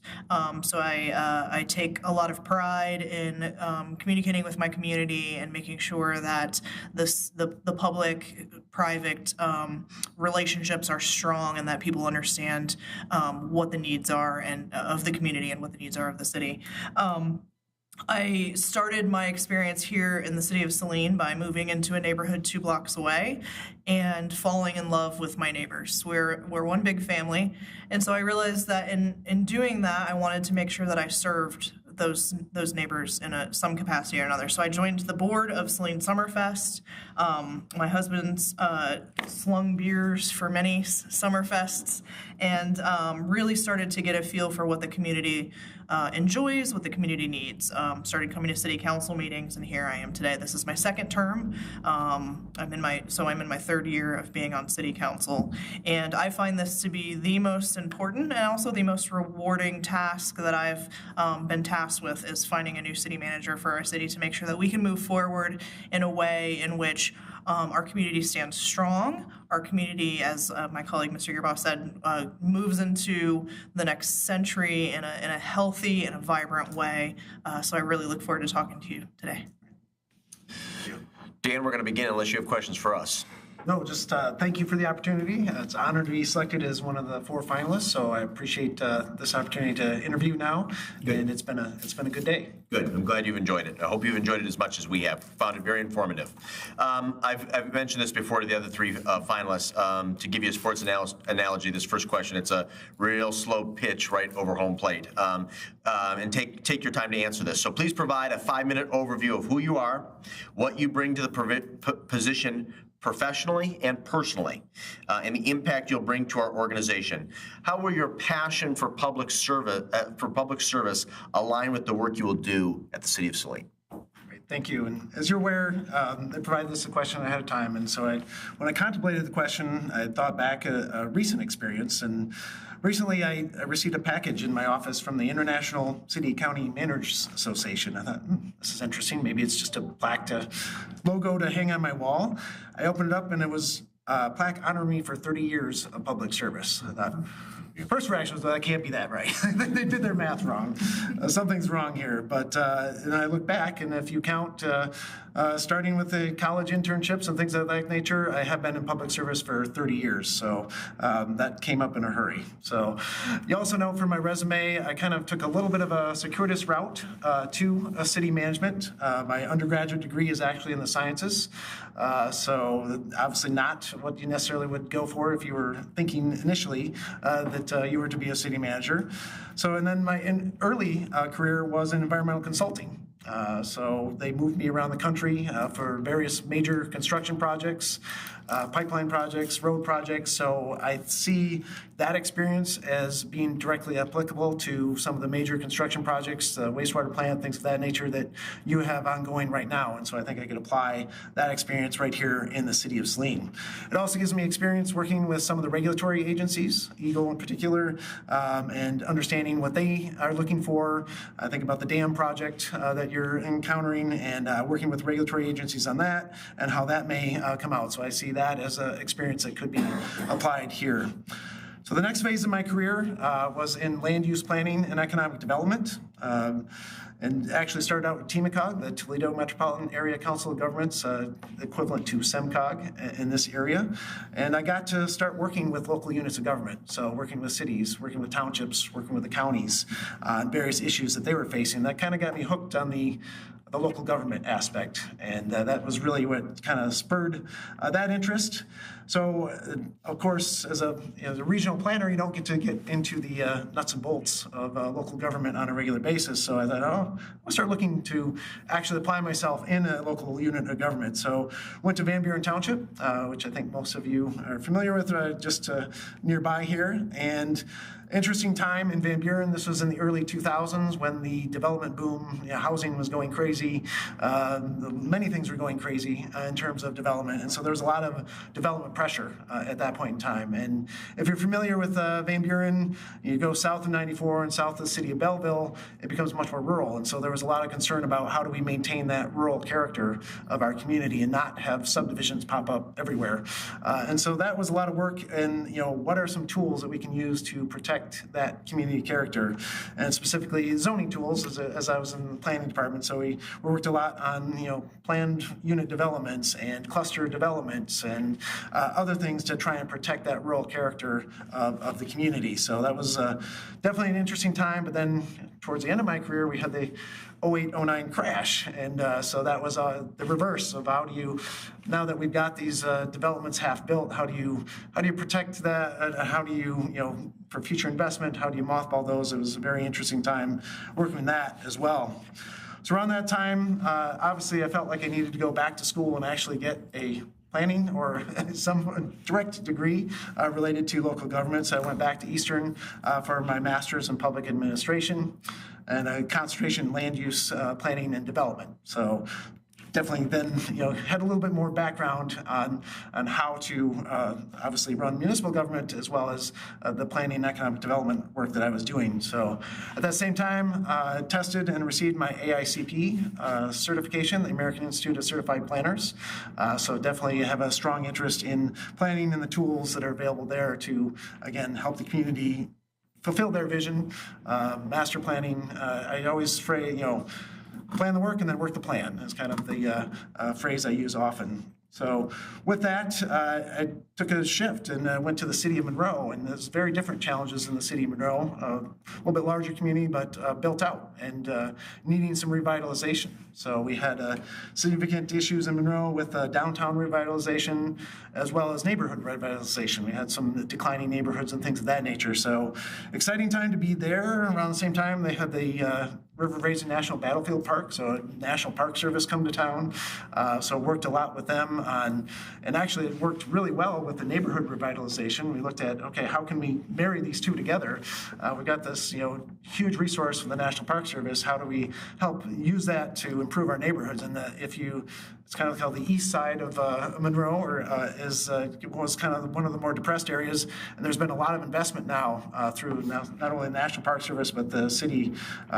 I was involved in early planning for a new fire station in that location that's now come to fruition. So a lot of worked with new tools like neighborhood enterprise zones to try and encourage investment in some of those underutilized neighborhoods. So obviously in the city of Tecumseh was my next move. So with that kind of came following the 08-09 housing crisis and declining revenues, and communities were struggling a little bit. A lot of that came with putting off maybe some needed capital projects that were building up, and some other infrastructure improvements that had to be moved down the road because of budget constraints. So I think those experiences, obviously I've heard a little bit about that here in Saline, you have similar issues with some of those budget constraints, and so I think that experience would be helpful. For example, one of the first initiatives I took on when I got to the city of Tecumseh is we did a comprehensive facilities analysis. So we hired a engineering firm and a commercial contracting firm, and went through literally every building in the city, every facility, and identified what were those deferred capital projects, what were those needs that we could work on, and that really helped us identify not only the scope and the scale of what we were taking on, but also helped us prioritize. What are the priority projects? How can we arrange those in a logical fashion based on the criticality of them and get those projects done? And so that led to we had a $3 million capital improvement bond to take care of many of those issues. So familiar with bonding and financing, obviously that's something that this city has taken on quite a bit as well. So another infrastructure initiatives, we've had 3 successful road millage campaigns. So to support obviously the lack of funding for local roads in particular. So those were voted millages. It's a support a bond proposal. Again, familiar with financing of those, and it has worked quite well. And I think the fact that the citizens see the value in those projects helped spur on 2 more successful proposals. So those were 5 years each.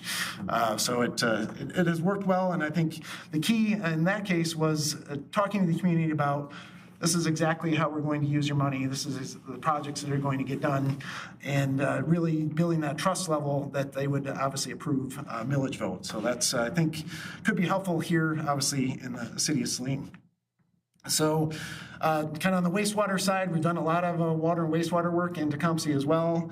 We've had some water main replacements, sewer main replacements, sewer linings, water tower rehabilitation, major energy efficiency project at the wastewater plant to replace blowers for the digesters.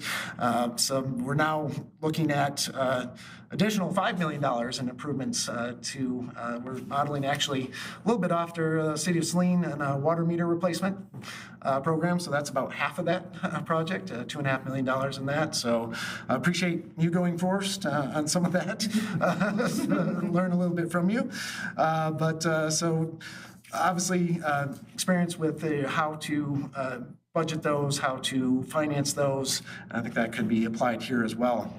But we're not just focused on capital infrastructure, some of those boring things. We do have a lot of more quality of life fund improvements in the city of Tecumseh. Some of my favorite projects, if you've been to the community, we have the market on Evans.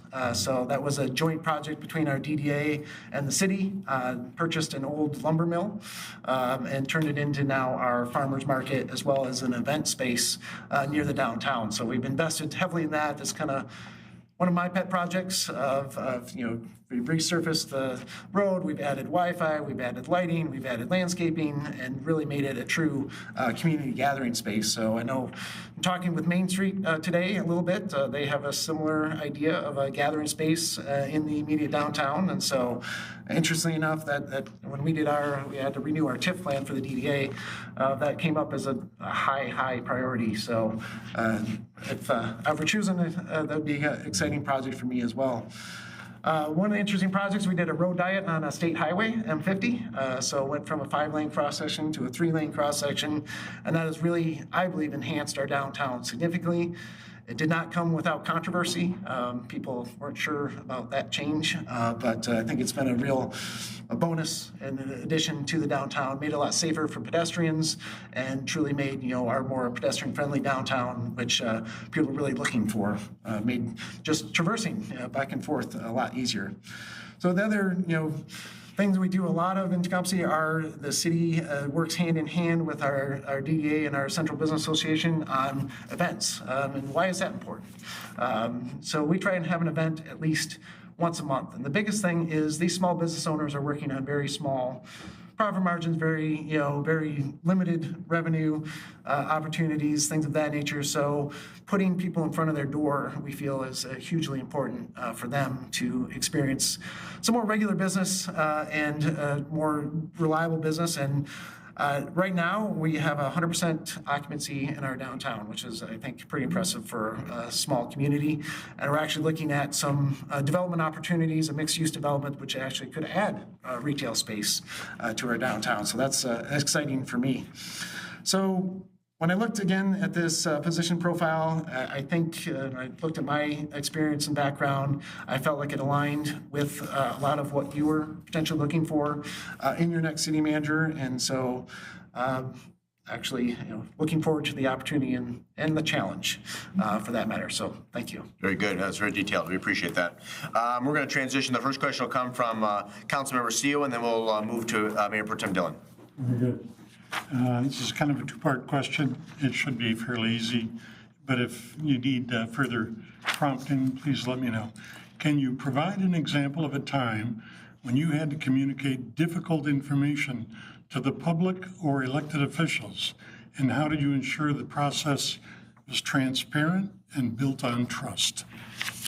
So there's an event that's kind of seared into my mind of many sleepless nights. It was when I was in Van Buren Township. If you're familiar with what is now the Grace Lake Corporate Center, it was actually the Vistion Village that they were constructing at the time. And so I had just taken over as the Planning and Economic Development Director in Van Buren Township. Predecessor had retired, and literally a couple of weeks into that, the Vistion representative walked through the door and said, "We're declaring bankruptcy." I said, "Okay, what does that mean?" So, well, we're not going to finish the Vistion Village. There's a building that's not going to get constructed. Okay, what else does that mean? So a little bit later, they came back and said, well, we're going to ask in bankruptcy court, we're going to ask for a reduction in our taxable value. Okay, so I didn't know much about bankruptcy, and so the first thing to know is know what you don't know. And so quickly transitioned into having to hire a bankruptcy attorney. Never done that before. And looking out to, references from local communities who has ever represented a municipality in a bankruptcy situation. So what quickly became obvious is that into support of the development, the township had established a local development finance authority and bonded for the improvements, road, water, sewer, and those bonds were reliant on the TIF capture for repayment. So we got out the Excel spreadsheet quickly and started projecting out if they lower their taxable value, what happens? Well, it was pretty clear that in 10 years or so, there was going to be a shortfall, and that would potentially, and of course, the township had granted their full faith and credit behind the bonds, and so it would fall on the taxpayers. Well, obviously that was not something that we wanted to happen at all. So it was a very difficult negotiation in terms of how do we protect the township the best we can. I was dealing with multiple interest groups, obviously the corporation coming in saying we need this to survive. We had our local development finance authority board that had oversight over the bonds and was obviously very concerned and upset that there was a potential shortfall. I had to also communicate with the township board, what this is looking like and how it's progressing. And so there was a lot of coordination of communication. Obviously, people not wanting to see the township at risk at all, and so it was. And obviously trying to make it transparent. I didn't want to get blamed down the road for making a decision.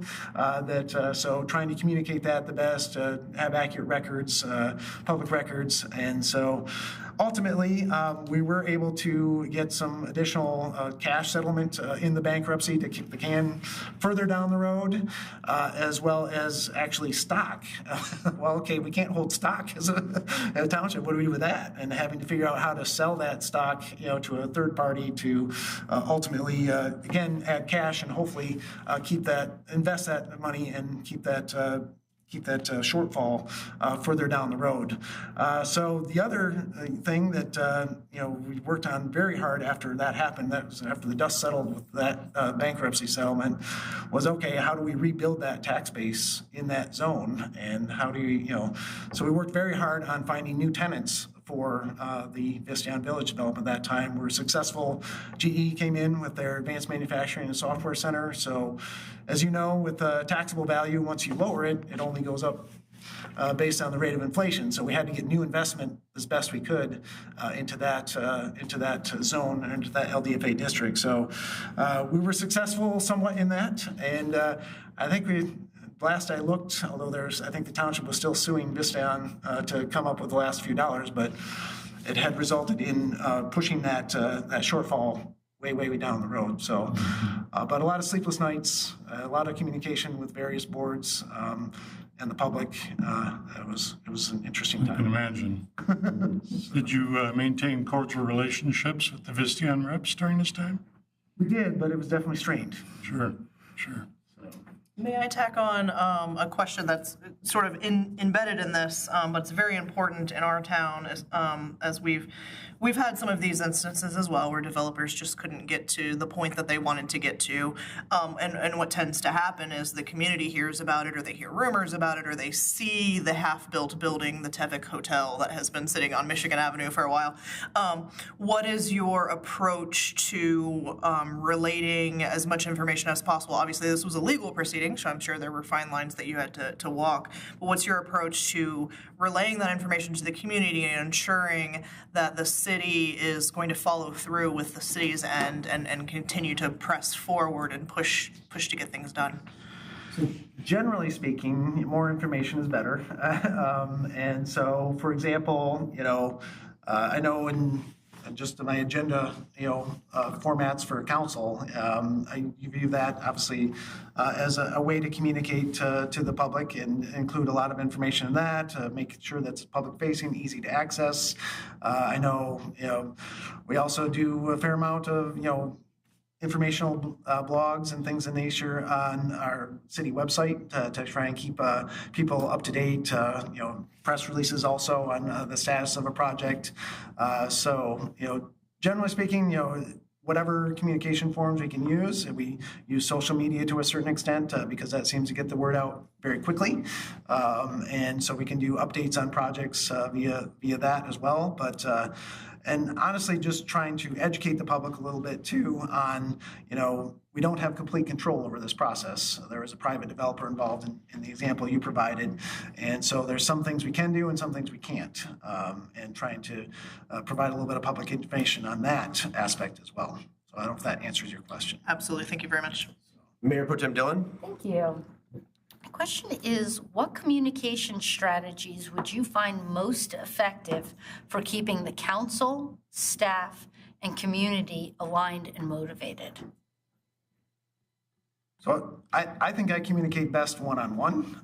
That's just how I communicate. So in terms of staff, we have regular scheduled one-on-one department head meetings to kind of update, or I get updates from them. Obviously, I give them updates from council on maybe what's happening that they may or may not be aware of to understand, where council may be headed on an issue, or you need to be prepared to maybe address this concern that's seemed to be brewing at our council meetings.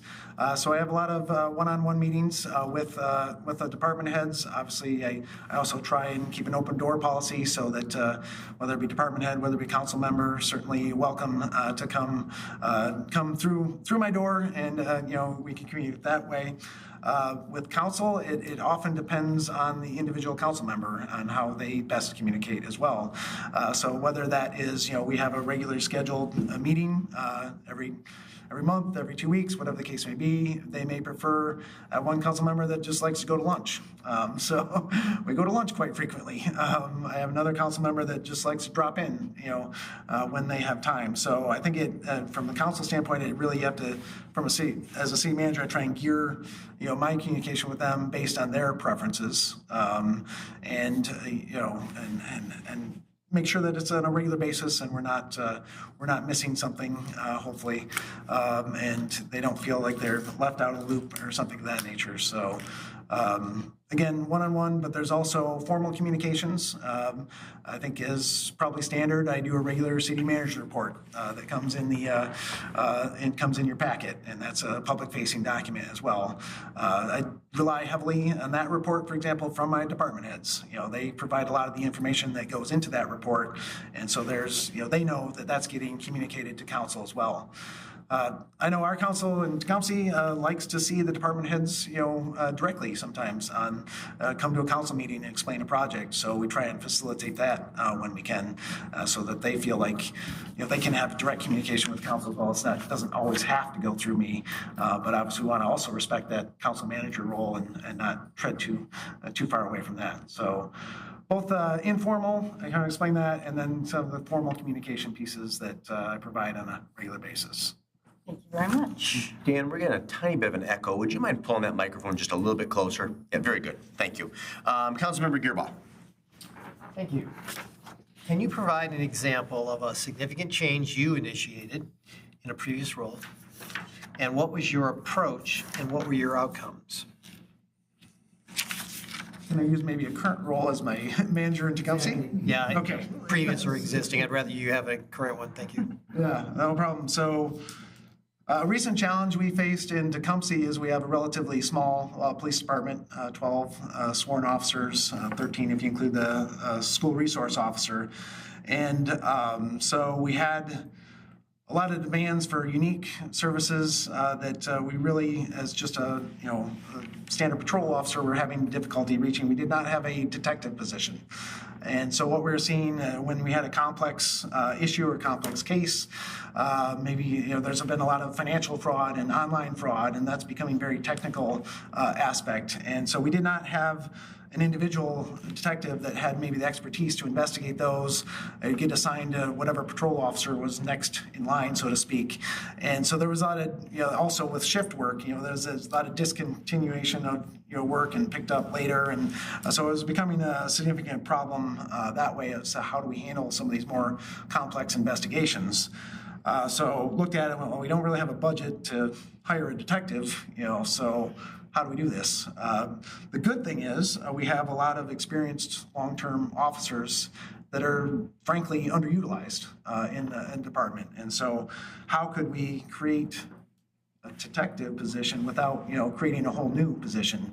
And so worked with the chief of police, worked with the union, and we came up with a plan that we would create a detective / patrol officer position where they would get a different schedule, so they could work, kind of the 8 to 5 schedule, so they could follow up on cases, they could follow up with the complainants, whatever the case may be, and they could also attend trainings and learn and bring up their skill set to deal with some of these more complex cases. That was difficult in that, not only did we have to come up with something that didn't cost a lot more money, we had to deal with the union contract, so is that going to affect the contract to make sure we had that covered? But the department was very cooperative, and actually our initial proposal was, well, we'll make one of the sergeants a detective. And they said, well, we've got a lot of experienced patrol officers, why don't you open it up to the patrol officers? Okay.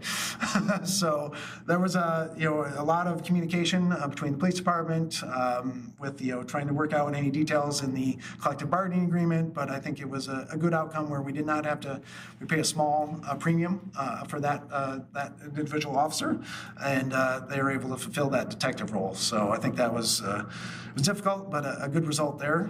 Kind of related to that, around the same time, we had an issue where we don't have a deputy chief. So we just go from chief to 4 sergeants.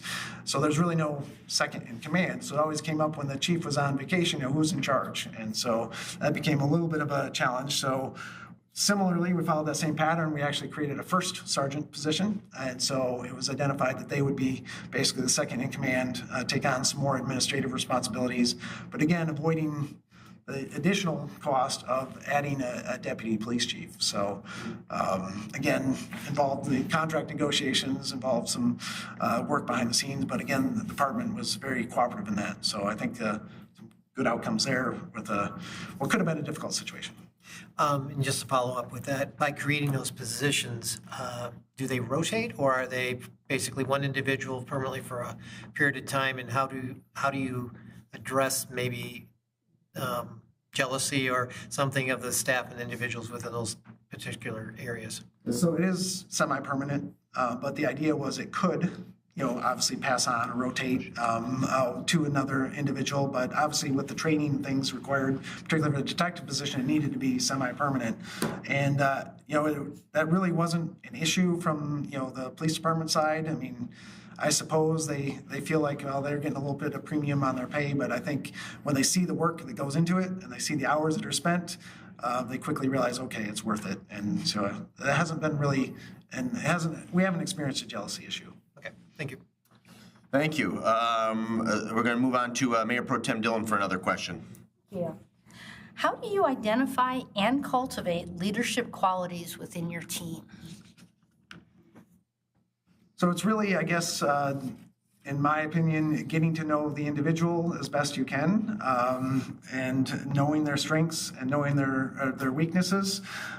So, it's really understanding, what are their strengths, what are their passions, what do they like to do, and that's a lot of communication, particularly with the department heads, and then understanding that, okay, are there opportunities that we could provide you, whether that be additional training, whether go to conference to learn more about this, what are some incentives, if you will, some perks that would also lead to your improvement in your skill set and improvement in your professional abilities. So, and I think it's worked fairly well. We've also, kind of going maybe even down to the next tier of, understanding, someone that's maybe going above and beyond and working on additional items. We've modified a lot of job descriptions and added things to them based on their passion or their interests, and also along with that a little incentive in terms of pay bump. So that's a couple of different ways, really. First, getting to know the individual, getting to know their strengths and weaknesses, offering them opportunities to improve, whether that be training or taking on new job descriptions, and also offering some incentives and other ways in pay, for example. Thank you very much. We are back to, we have questions from Lesh and Rice yet before we jump back to CO. So I will transition to Councilmember Lesh. So, as a senior leader in the community, how would you build and maintain effective working relationships with other senior leaders, such as school superintendents, business leaders, county officials, and nonprofit directors, to advance shared goals in Saline? Sure. So one of the things I've taken on in Tecumseh is I am extremely involved in the community. For example, past president of our Kiwanis Club, so getting involved in service organizations. If you come on the third Thursday of the month, I'm there running the car show for our local community and interacting with the public. Most of our community events, I'm there setting up, tearing down, getting to know some of the individuals. So it's probably through more intense community involvement it's a lot easier if you get to know someone kind of on a personal nature or in a relaxed environment, like a community event or like a service club. And then when maybe there's an issue that comes up, then it's a lot easier to call them up and talk to them. You know them already. You can deal with the issue in a hopefully a more friendly and a more cooperative manner. There's also some formal things that we've recently implemented. For example, with the schools, we have regular meetings. The school superintendent, our mayor, our police chief, and regularly meet, and their board president, they meet on a monthly basis, and that was just due to, we knew there's some tensions out there sometimes between the city and the schools, so that's a way to try to calm that. Why is it the police chief and maybe not me that was assigned to that role? We have a very effective school resource officer program, so it kind of made sense. They were already involved in the schools. So I think, in terms of for me, it's a lot of community involvement and getting to know the people, so that when there is an issue that comes up, you already know them. Very good. Thank you. Councilmember Rice. Thank you. So, tell us about a time that you've had to build consensus among stakeholders with conflicting interests. What strategies did you use and what was the outcome? So a recent, I like to call it an improvement. I don't know if others would necessarily agree, but a recent improvement we made in the city of Tecumseh was a road diet on M50. And so there was a lot of controversy when that first came up. Some of the business owners said, well, you're going to cut traffic down. They're not going to be driving in front of my business. How are you going to deal with that? There was an area where we had a historical median in the middle of the road, so we couldn't go to a 3-lane cross-section. Well, you can't tear that out. That's a historical character of the community. How are you going to deal with that? Obviously, at the same time, dealing with MDOT, and they have certain parameters and certain criteria that you have to deal with in that regard. And then just the community saying, "Well, you're gonna make me merge twice," you know. So what are you doing? So that was a lot of communication, coordination amongst the various stakeholder groups. Some had, like MDOT, had very technical standards that we had to meet. Some had just emotional standards that we had to meet. And so actually, I was very impressed. I had fear of working with MDOT on that project and what they would say, but they were actually more cooperative than I realized, and helped us facilitate community listening sessions. So we had boards with the potential design around the room and answered questions to the citizens. And so I think it turned out very well. I think now that the project is done, even though people despise change, now that it's done, I think 90% of the people would say it's a good thing. And it definitely also improved some of our, as I mentioned previously, some of our pedestrian safety in the downtown. In the end, it was positive, but didn't come without controversy and trying to engage all those various stakeholder groups. I have a follow-up on that one. Actually, No, go ahead. Go ahead, and then you have the next question, actually. Okay. In working with MDOT, did they have any overriding concerns about the throughput on the street and how it would manage the volume of traffic that comes through M50 being a state trunk line? Did. And so they have certain criteria in terms of averages of daily trips that they, above a certain level, they won't consider a road diet. They also required, and the city had to pay for, basically a traffic study to show, and the model to show that it would function, it wouldn't cause drop below. I think they have like ABC grading, but the intersections and the traffic flow would not fall below a C. And we're actually able to hire an engineering firm to successfully go through that modeling and reassure MDOT that it wasn't going to cause some of the concerns. Very good. Thank you.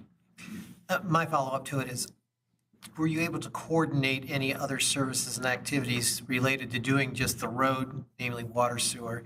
And did Tecumseh have to raise its own matching, or did you have to get other resources? So even though we know there's some storm sewer issues on M50, we did not include that in the project. Actually, we did coordinate with MDOT. They were doing a resurfacing, a mill and fill, and we tried to get them to change out the storm sewers at the same time, but they said, no, we're not going to do a full reconstruct. We're just going to do mill and fill. So we didn't get, but we did try to get MDOT to pay for the storm sewer on M50. We made some other minor, aesthetic improvements at the time. Striped a bike lane, for example, which is really a door opening lane, things of that nature. So, but unfortunately, we weren't able to necessarily coordinate that. We're actually right now, for the DDA, is looking at a streetscape project and getting the design for that. And so, it would have been fortunate if we could have tied those two together, but timing doesn't always work. Thank you. Mr. Searle, would you like to proceed with your second question? Certainly. Kudos to you on that project. That's very good. How do you measure and report the effectiveness of city services to both the city council and residents? What tools or strategies do you use to ensure accountability? Yeah, so I think again, a lot of it's communication of, what are, as a city manager, obviously my goal is to take the policy direction from city council and translate that into what is the actual work product that needs to be done at the department head level. So it's a lot of communication, again, being the key phrase there, and trying to take, maybe some ideas from council, some policy direction, and then, okay, what does really that translate down into what actually has to be done at the department level, at the frontline staff level, and try and then break that down into actual, implementation steps and actual detailed policies or procedures. And then once, working with the departments on kind of outlining how that might happen, obviously communicating that back to City Council. And there may be action items that City Council has to take to change a policy, change a procedure. What are the resources that may need, funding resources that may need to be required for this project, and having that discussion with Council and trying to then marry those two together. As I guess an explanation. Hopefully that answered your question. I'm not sure. Yeah, that answers the question pretty well. Thank you. And for a follow-up on that, what type of tools do you actually use? Like, do you use a project management type of tool to communicate? And do you have something that you use for the community in order to provide you with an ability to give you where repairs or things are needed? And how do you follow up on that to make sure it happens? So that's a growing, the good thing about Tecumseh is relatively small. There's a lot of the community knows, what's going on, either just via simple website announcements, things of that nature. But we are working, I noticed we actually adopted a new software, the ClearGov software, to try and communicate that back out. We're just adding modules to that to be kind of bring us more into the 21st century, if you will, and avoid, or be able to communicate that in a more efficient manner out to the public, as well as obviously staff can look at that, City Council can look at that. So we do obviously publish online a lot of our planning documents, a lot of our capital improvement plan, our budget, that's all available, but how do you present that in a better manner? We're still working on that. And so I like some of the tools that I've seen in other communities, and trying to make that more electronic, more graphic presentation to that citizens can understand. So a work in progress. Thank you. We're back to Mayor Pro Tem Dillon. Thank you. How do you balance team and/or council input while making decisive leadership decisions? Can you give an example where this balance was particularly challenging? Sure. And I think you as council have the unfortunate or fortunate, depending on how you look at it, of receiving a lot of citizen input on wants and needs.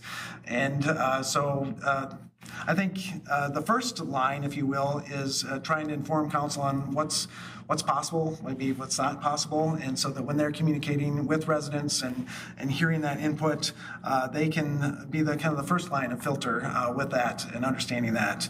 Obviously, as the city manager, my goal or my job is that communication piece between council when a policy direction or a policy initiative comes forward.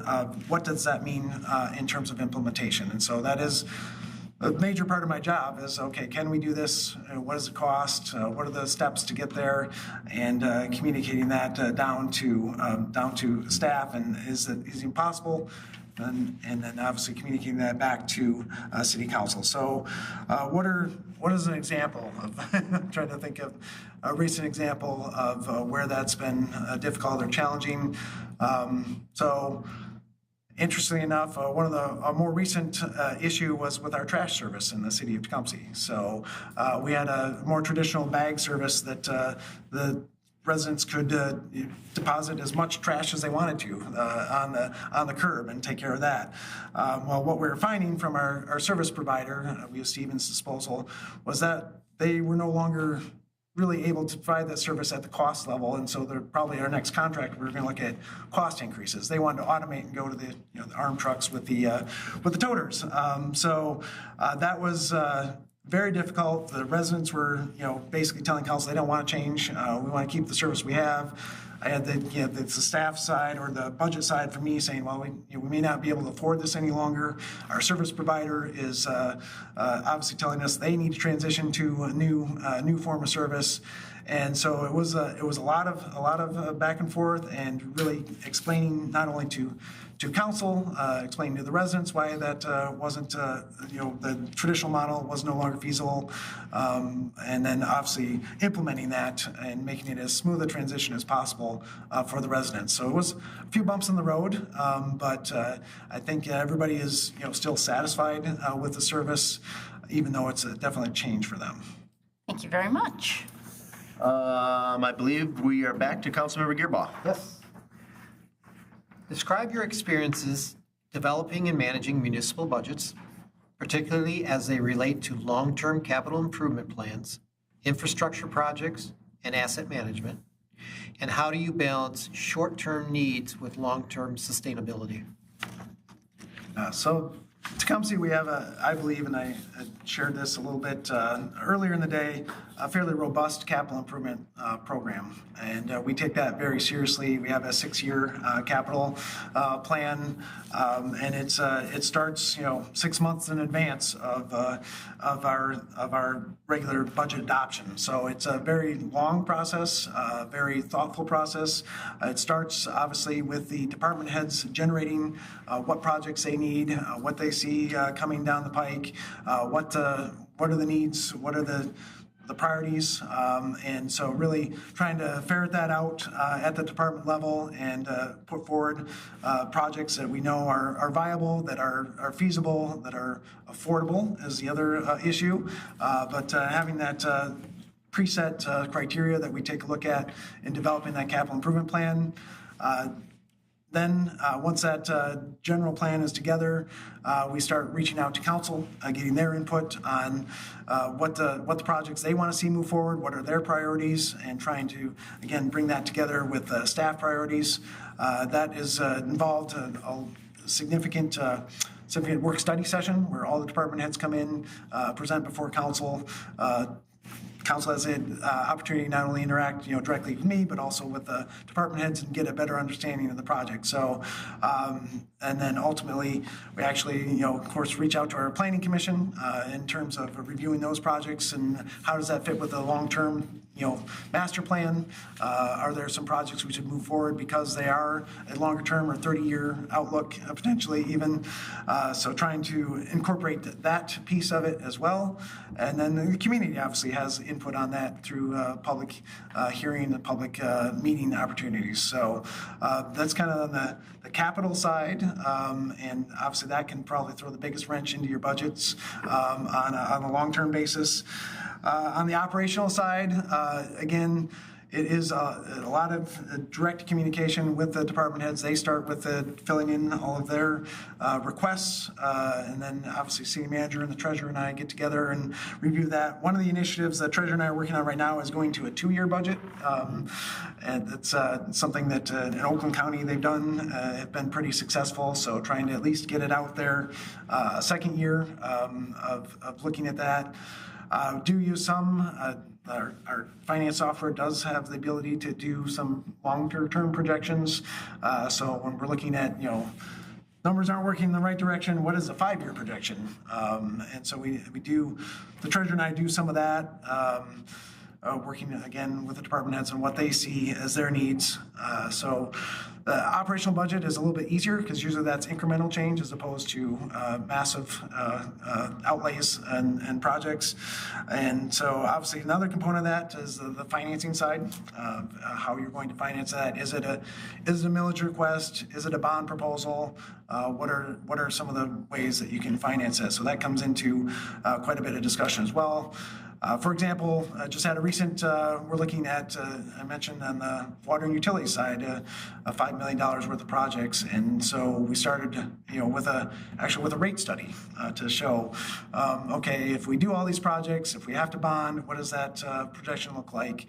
So obviously working a lot on the finance side and what we can afford to do as well. So well, that explains where you're going, and certainly, sorry.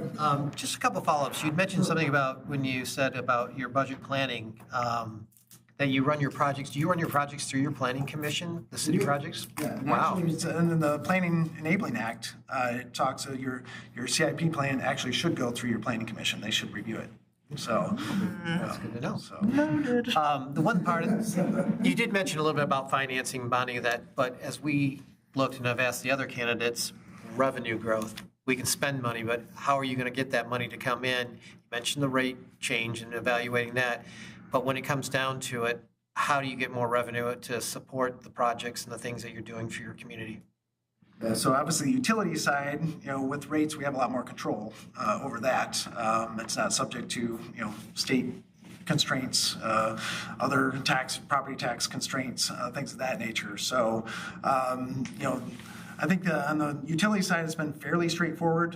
We look at, 3 or 4 year rate projections. We look at the projects, capital improvement projects. that's fairly straightforward, although obviously council never likes to raise rates, but obviously that's something we do every year. On the other side, obviously it's a little more difficult in terms of general fund operations and things of that nature, because you are under constraints of what your millage, what your taxable value can grow under Headley, or obviously what your potential Headley rollbacks, so there's a lot of constraints on that side. So one of the examples I gave when the community was looking for road improvements and infrastructure improvements, and obviously state funding was falling back. So there is a potential, obviously, to go for millage. And as I mentioned, we had a couple of successful bond proposals for our road improvements. So that's again another tool, but you can only go back to the well so many times. So that's always a challenge. And obviously, one of the things we've looked at too, for different projects, can we cash flow a project? Should we bond? What is the trade-offs between those two aspects? So there's a lot of that discussion that goes on when we consider projects as well. Thank you. Next question is Councilmember Rice. Thank you. Much like Tecumseh, the council and community are committed to preserving Saline's small-town character. How would you approach redevelopment proposals to ensure they align with the community's core values and priorities? So yes, Tecumseh is a very traditional downtown. It's a historic district, so we take that very seriously. There's actually a historic district that spreads out from the downtown as well, and so that preservation, that historic preservation, always comes up. We have a historic district commission that will comment on projects if it is in a historic district. So try and get that community input and their expertise as well on new development projects. So we have actually a pending a pipeline redevelopment project in our downtown, and there's a lot of debate on how it should be developed. One of my key priorities is it should be a zero lot line on the street development to continue that downtown streetscape. That's going to cause a lot of complications to the project because actually the city owns the frontage on the road, but the prospective developer owns the property behind. And so it's going to involve property swaps. It's going to involve some additional costs on the developer side. And so we're okay, if you're willing to design it, in a certain way, maybe we can provide some incentives. The housing TIF, for example, is one of the incentives we're looking at. The other thing we did, MEDC has a new program where they actually will help you fund hiring a design professional to actually mock up the development and show what it could be and the design elements. And that was important, particularly for our community members to actually see what it might look like. And so we've taken advantage of some grant funding through MEDC to fund some of what I think it's called pre-development work in terms of coming up with a design, showing people what it would look like, and obviously gives us the opportunity to give the prospective developer, some feedback too of, we don't like this, or we like this, and this is, so in advance of them actually having to spend money and resources on design professionals. In addition to just our downtown area, Saline has some opportunity over the next, 5, 10, 15, 20 years to grow outward as well. We've got some farmlands that, are passing down and changing hands to develop upon. So, not only when we talk about the small town feel from the downtown area, but what are your thoughts and your experiences on the small, continuing those core values as the city expands outward as well? Sure, and we talked a little bit about my experience in Van Buren Township of that the rural character on the south side of 94. So I learned a fair amount. In that case, we used planned unit developments or planned residential developments, which allows for preservation of green space. I think from a residential standpoint, that's probably the most effective tool by clustering the homes, maybe smaller lot sizes to be more traditional with your development that you see in the core community. So that's been effective, and we're actually utilized it and prior to my time, and we're actually looking at in Tecumseh as well, is a lot of those cluster developments, smaller lots, smaller potentially footprints, but it does help preserve that more urban character in that case as you spread out, but also providing for green space. And and that's actually at the cost of the developer, even though they may get a density bonus of being able to develop more lots. They also have to preserve the green space, and that's usually maybe along the corridor that's always been tree lined. That you don't have to look necessarily at houses. There's that green buffer, and even within the development, providing some green space and open space for the residents of that community. Thank you very much. I believe we transition to Councilmember Lesh. Yes, indeed. Now, as a senior leader, how have you integrated diversity, equity, and inclusion principles into your organizational leadership and community engagement efforts? And if you could provide any specific examples of any initiatives you've either done or been part of. Okay. So I guess I view the diversity, equity, inclusion as kind of a three-step or three areas that I focus on as a city manager. In an ideal world, our elected and appointed, commissions and committees, as well as even our appointed staff, would reflect the community that we serve. And so part of that is, I guess the first step is recruitment. So thinking about, how do we recruit a larger applicant pool that would allow us to potentially include some more diversity in our staff, in our commissions, in our committees. And so things of that nature, okay, what are maybe some non-traditional advertising routes if we're advertising a position for the city? Is there a newspaper that maybe is more widely distributed in minority communities that we could get more exposure there? I mean, the online tools give you a great advantage now as well to try and broaden that applicant pool. But thinking, strategically also about what are these applicants going to be looking for? I actually had a little conversation with your deputy police chief about how do they make it more attractive to recruit certain. What are the assets of the community that might attract a larger applicant pool? So the second one for me is probably training, and things like harassment training, things like making sure that people understand cultural differences and things to say or not say in the office environment. So making sure that we provide those training opportunities to our staff so they don't make a false step or offend someone unnecessarily in that. And then I guess finally would be just work culture, trying to make it a friendly work culture. If you see and empowering staff, and not only myself, but maybe the department heads. So if you see uncomfortable situations happening in the workplace, address it and make sure that we are a welcoming and friendly work culture for someone to come to work. So even if we ever recruit someone, we don't lose them because there was a misstep in the office. So those are probably the three aspects that I focus on. Good. And I've expanded this question to all of our applicants, so I will do it with you as well. But you did touch on what my expansion to the question was, and you said make the city more attractive to applicants. Can you give an example of how you might go about doing that, or something that you would like to see that could make cities more attractive? Sure. We mentioned this earlier. One of my favorite books, and kind of addresses this a little bit, is the Rise of the Creative Class by Richard Florida, and he talked about that traditionally people would choose where they work, and that determined where they lived, and now that's flipped on its head.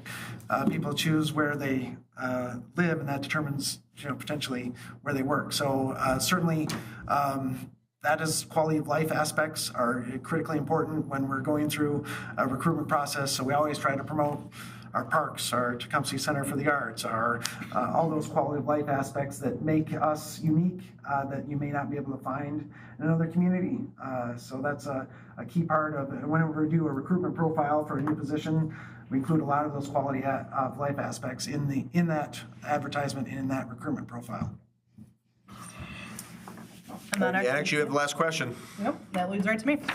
So that wraps up our significant questions from council to you, but we want to give you an opportunity to take some time to ask questions of council. If there's anything that you would like to ask of us, or if there's any gaps that we didn't fill in our questioning. So I did write down a couple throughout the day.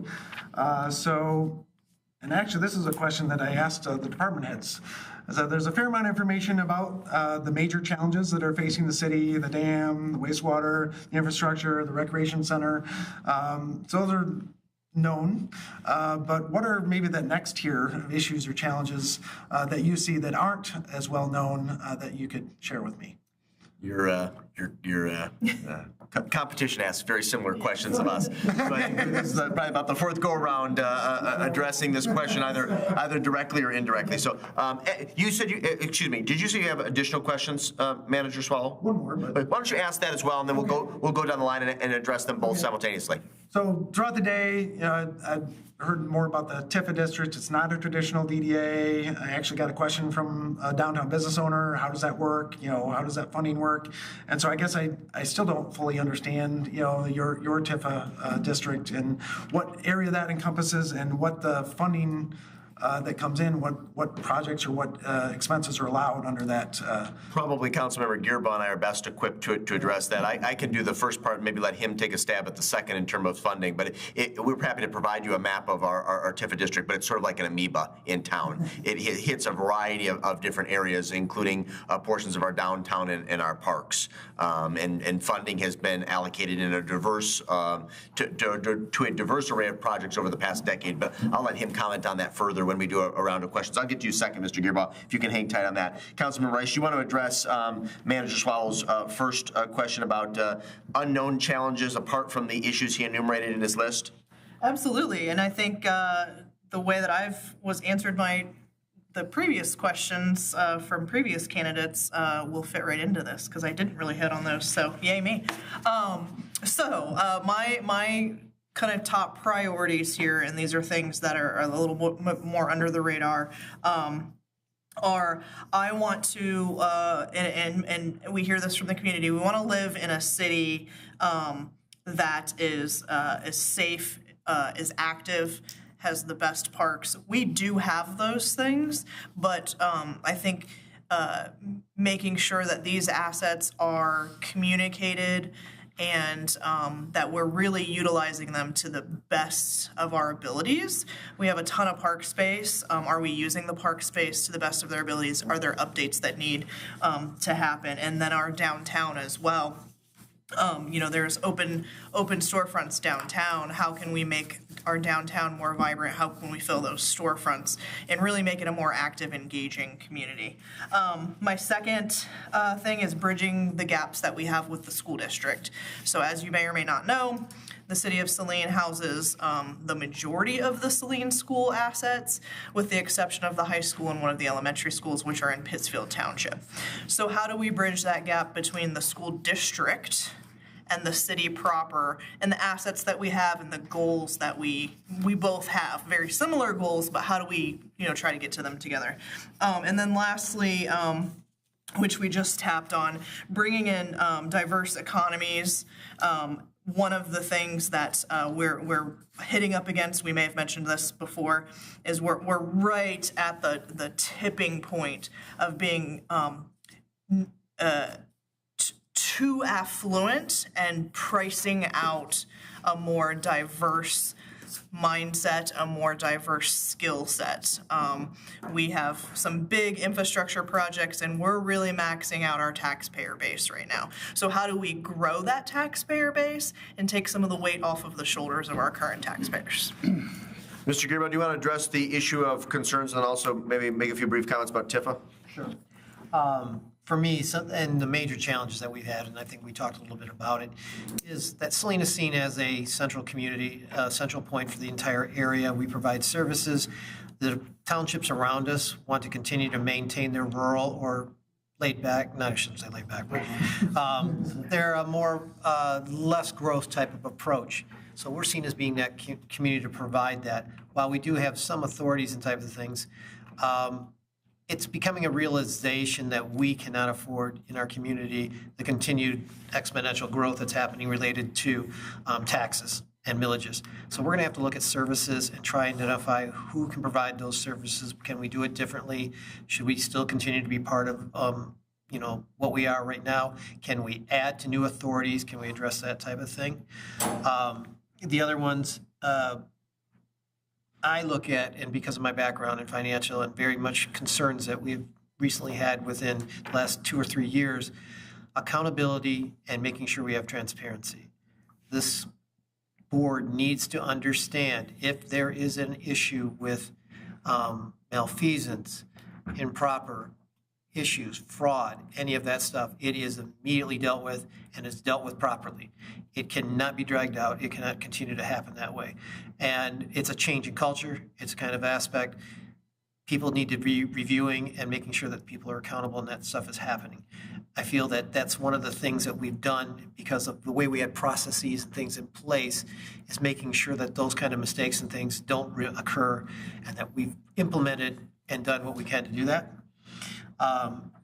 The other parts, a couple issues, were economic and social impact on this community. As you know, Saline was a farming community and very much a blue collar. It's become quite economically difficult and a challenge for people to live here. We have disparities of that nature between us and the townships. How do we continue to address that by making the issues back to where we can't pay for everything and everybody else needs to start contributing to part of the program? And then I would like this to continue to be a community that is very much welcoming. We've had reputational concerns and issues that we are welcoming to everybody. We want people to come here. We need to address those concerns that have been, significantly in the news or made national or even international news since 2020. They'll sound like a lot of things, but they are issues about how we brand and how we move ourselves forward and being a progressive and hopefully a community that not only makes that draw, but becomes that city that wants to have people want to live here. As you said, you want to live here and your work may be somewhere else. And then lastly, talking about our TIFA. Our TIFA basically covers all of our commercial areas.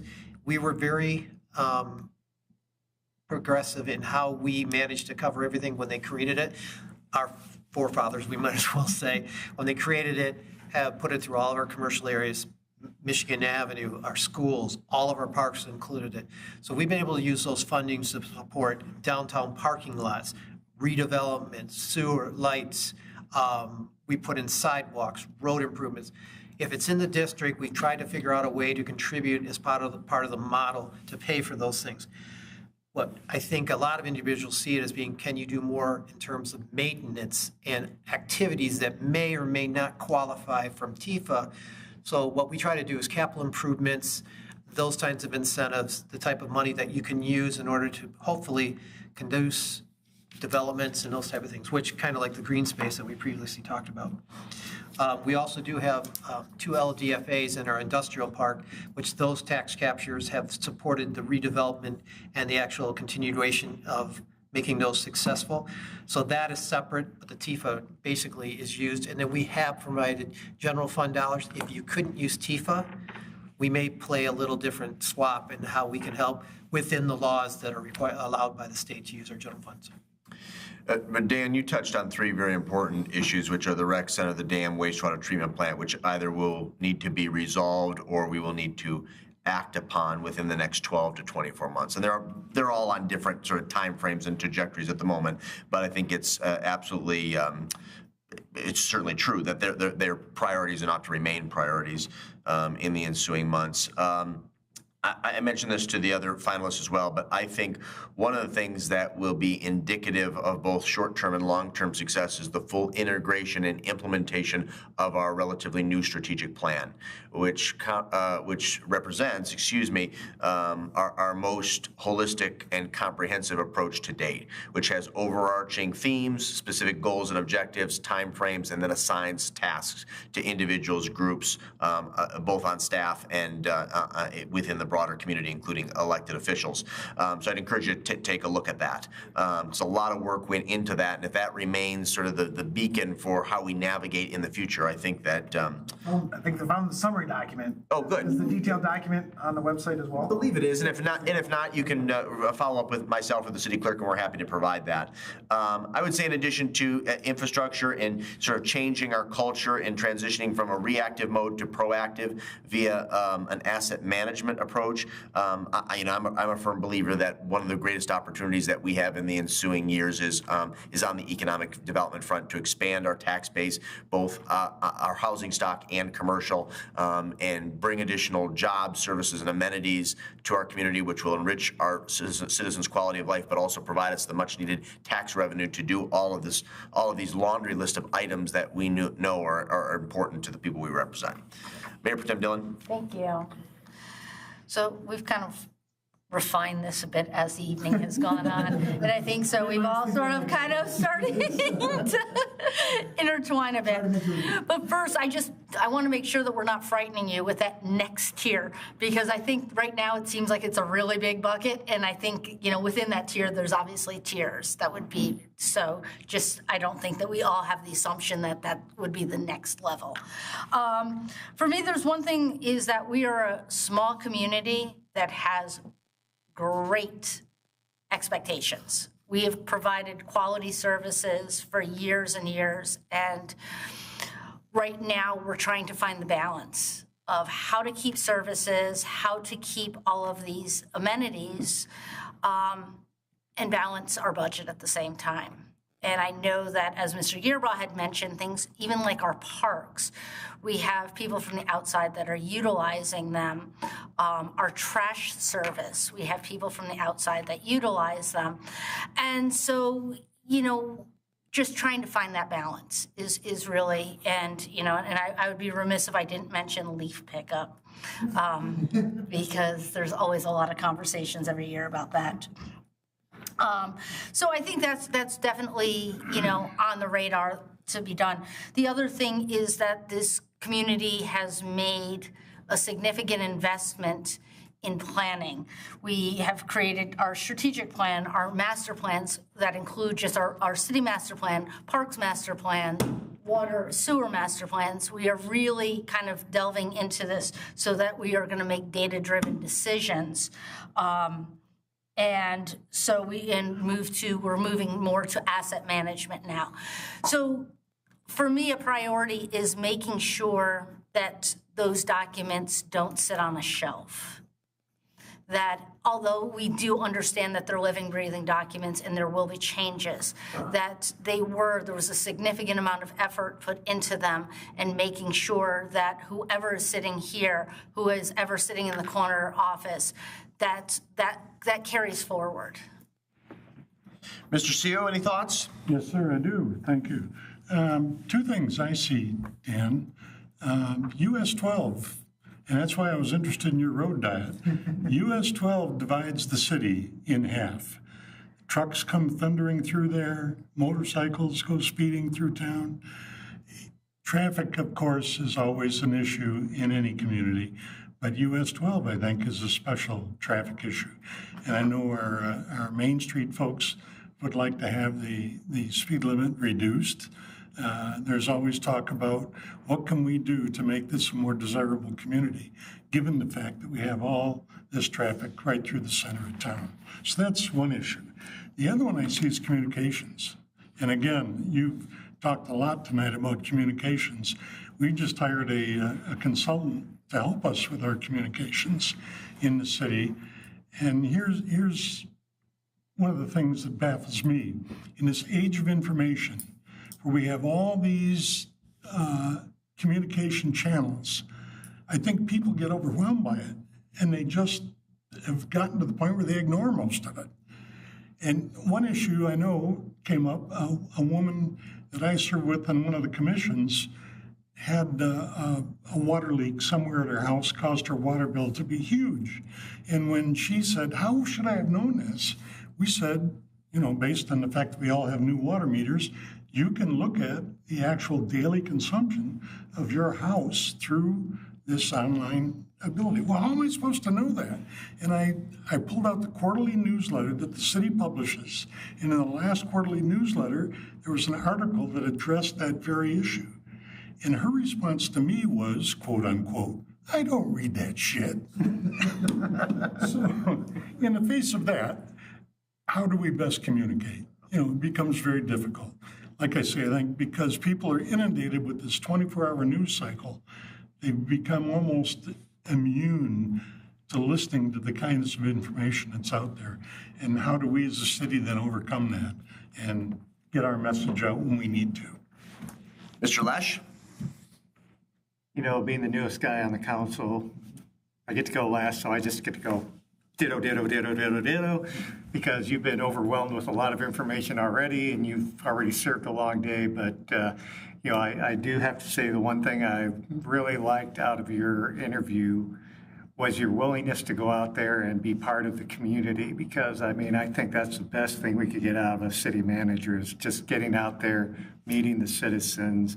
I mean, it makes a world of difference. So kudos to you. My family sometimes is stressed by that. So. Dan, I hope you'll make yourself in the coming days and early next week available in the event that any of my colleagues have questions or concerns, but in particular, Councilmember Harmount, who could not join us this evening. We'll make sure that she watches the recording of all of the interviews and follows up. Any additional questions before we wrap up this evening? Just related to that, Yep. would the communication come through the recruitment firm or directly from? It will come to the recruitment firm. I expect there won't obviously be a decision this week or this evening. In the follow-up. Yep. Things. Oh, yeah, definitely. Yep. And then the city council will likely reconvene next week to discuss next steps, and we will be in touch with you subsequent to that. Thank you. Okay. We really appreciate your time and your patience and your flexibility. Yeah, well, we really enjoyed the interaction and the substantive answers that you provided to our questions. Thank you. Yeah. Have a great evening. Before we wrap up, two things. I want to reiterate for the public's benefit, those who are in the audience and those who may be watching at home, that we do have comment cards. There are paper copies on the back table and a QRX code that will be shared on your screen. If you could try to provide comments in the next 24 to 48 hours, that would be great. If they come subsequent to that, either this weekend or early next week, we still welcome that. And you're always welcome to email City Council directly with thoughts and opinions regarding the interviews today. Real quick question for everybody, because there was a string of emails on this subject. It appears as though next Tuesday, for a special meeting to revisit this issue of the vacancy in the permanent city manager's position, it doesn't look like we're going to be able to meet on Tuesday. Does Wednesday at 6 p.m. work for folks? Let me start with Lesh. Does that work for you? Yes. Okay. Mr. CEO, does that work for you? We're speaking of a week from Today. I believe so. If Okay. not, I'll let you know. Okay. Mayor Pro Tem Dillon? I can make myself available. Councilmember Gearbaugh? Yes. Okay. Councilmember Rice? Okay. Clerk Royal, I think we have consensus then. We'll notify Councilmember Harmount as well, and then we'll plan to get a draft agenda out by the close of business Tuesday, but it'll probably come earlier than that. Okay? Very good. If there's no additional business to be brought forward this evening, we appreciate everyone's patience and participation. I thought everyone did an excellent job today. It was a long day, but a productive day. And we do thank those in the audience and those who participated in our tours, in the public open houses, excuse me. We appreciate staff's time this afternoon for participating in 4 mock department head meetings, which I think were very enlightening. And then these interviews this evening were great. It was a good discussion. If there's nothing further to be brought before City Council, the chair would be delighted to entertain a motion to adjourn at 8:40. So moved. Moved by Lesh, seconded by Mayor Pro Tem Dillon. All those in favor of adjourning signify by saying aye. Aye. Opposed say nay. Ayes have it. Meeting is adjourned. Thank you all.